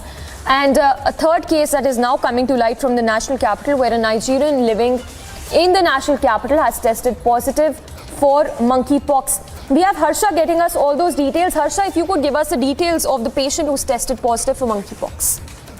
Exactly, Samiksha. We are getting to know that the third patient of monkeypox has been admitted in Delhi City Hospital, and he is being treated there, kept in a separate ward. We are getting to know that this is the third monkeypox case in Delhi. Before this, two earlier one admitted, one from Africa and another one as well from national capital as well. The Delhi's first patient was from national capital. He was been discharged yesterday only. He was treated 15 days for monkeypox and discharged on Monday when he completely recovered. If talking about the symptoms and everything, yes, it is the contagious disease as being told by LNJP doctors, but one thing is also very clear, that this is not incurable. The patient that were earlier admitted, they got cured and they have left, but there are two patients who are still admitted in LNJP. One, the case from the Nigeria which has got recently his contact history and at the airport, if he has contacted with anyone, those things are being getting to know, and the details are being shared by ministries with civilization ministry as well. Right now he is being treated, kept in a separate ward, but we are getting to know that the symptoms, he has got fever and he has got blisters in his hands in many places. Yes. So Harsha, they're getting us all those details of the patient who's tested positive for monkeypox. We have a reaction bite as well, Mansukh Mandavia, reacting on the rising number of monkeypox cases in the country. Let's listen in. 8 case और 8 disease deep contact से spread होता है। माँ को होता है तो बच्चे को होने की संभावना होती है, हस्बैंड को होता है तो वाइफ को होने की संभावना होती है। कोई स्पेसिफिक समुदाय या तो स्पेसिफिक को ही हो ऐसा नहीं है, डीप कॉन्टैक्ट जिसको हो उसको होने की संभावना होती है, और इस तरह से ये केस फैलता है और उसमें इंडिया में भी उसके ऊपर पूरी निगरानी रखी जा रही है। बहुत अच्छी हमेशा तरह हम वैक्सीन की सब तैयारी कर रहे हैं और मिनिस्टर साहब को ब्रीफ किया। सर, मंकी पॉक्स पे कब तक आ जाएगी वैक्सीन? अभी देखिए, हम बेबी स्टेप्स ले रहे, देखेंगे जो मंकी पॉक्स की वैक्सीन ज़रूरत है कि नहीं हमारे देश में, बट हम रिसर्च पूरी तरह से कर रहे हैं, बहुत सारे वैक्सीन कंपनीज भी रिसर्च कर रहे हैं, देखेंगे।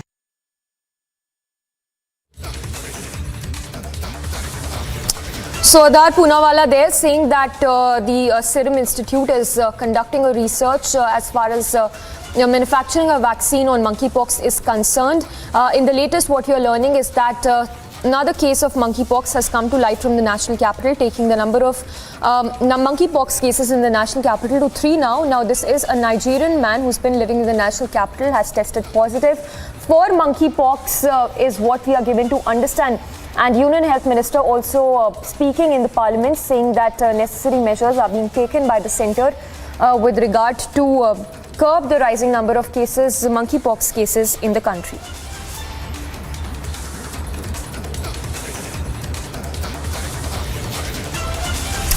So Adar Poonawala saying that the vaccine is in the pipeline. That's the breaking update coming in. And as you heard as well, Adar Poonawala of the Serum Institute saying that that the Serum Institute is in the process of is in fact conducting a research as well to manufacture a vaccine on monkeypox. On that note, let's once again listen in to the Adar Poonawala's soundbite.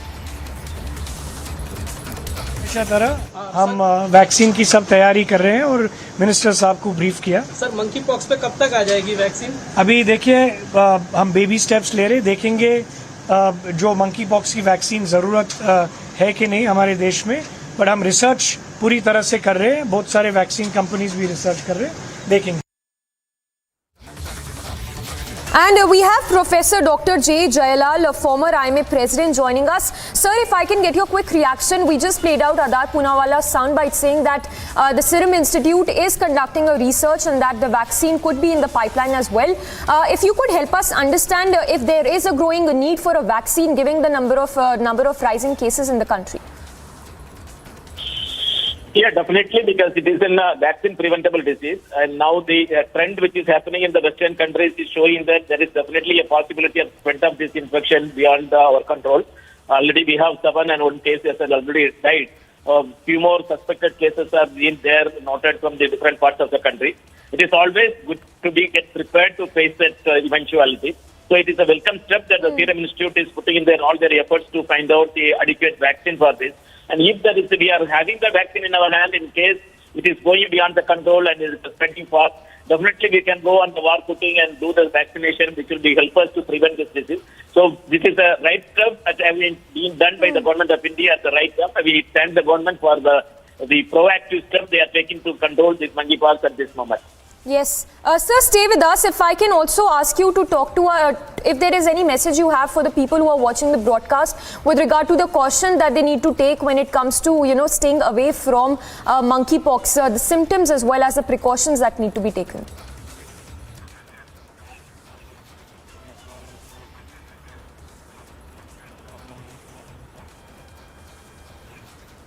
Yes, that is definitely, because this is at this present that we see that the symptoms are very less. But we have noted that few cases are in a serious condition. We have the death of a case. So we cannot take it as a lightly, because this virus is anytime they can go for the mutation. And we know the difference what we had in the Delta wave and the first corona episode. There was a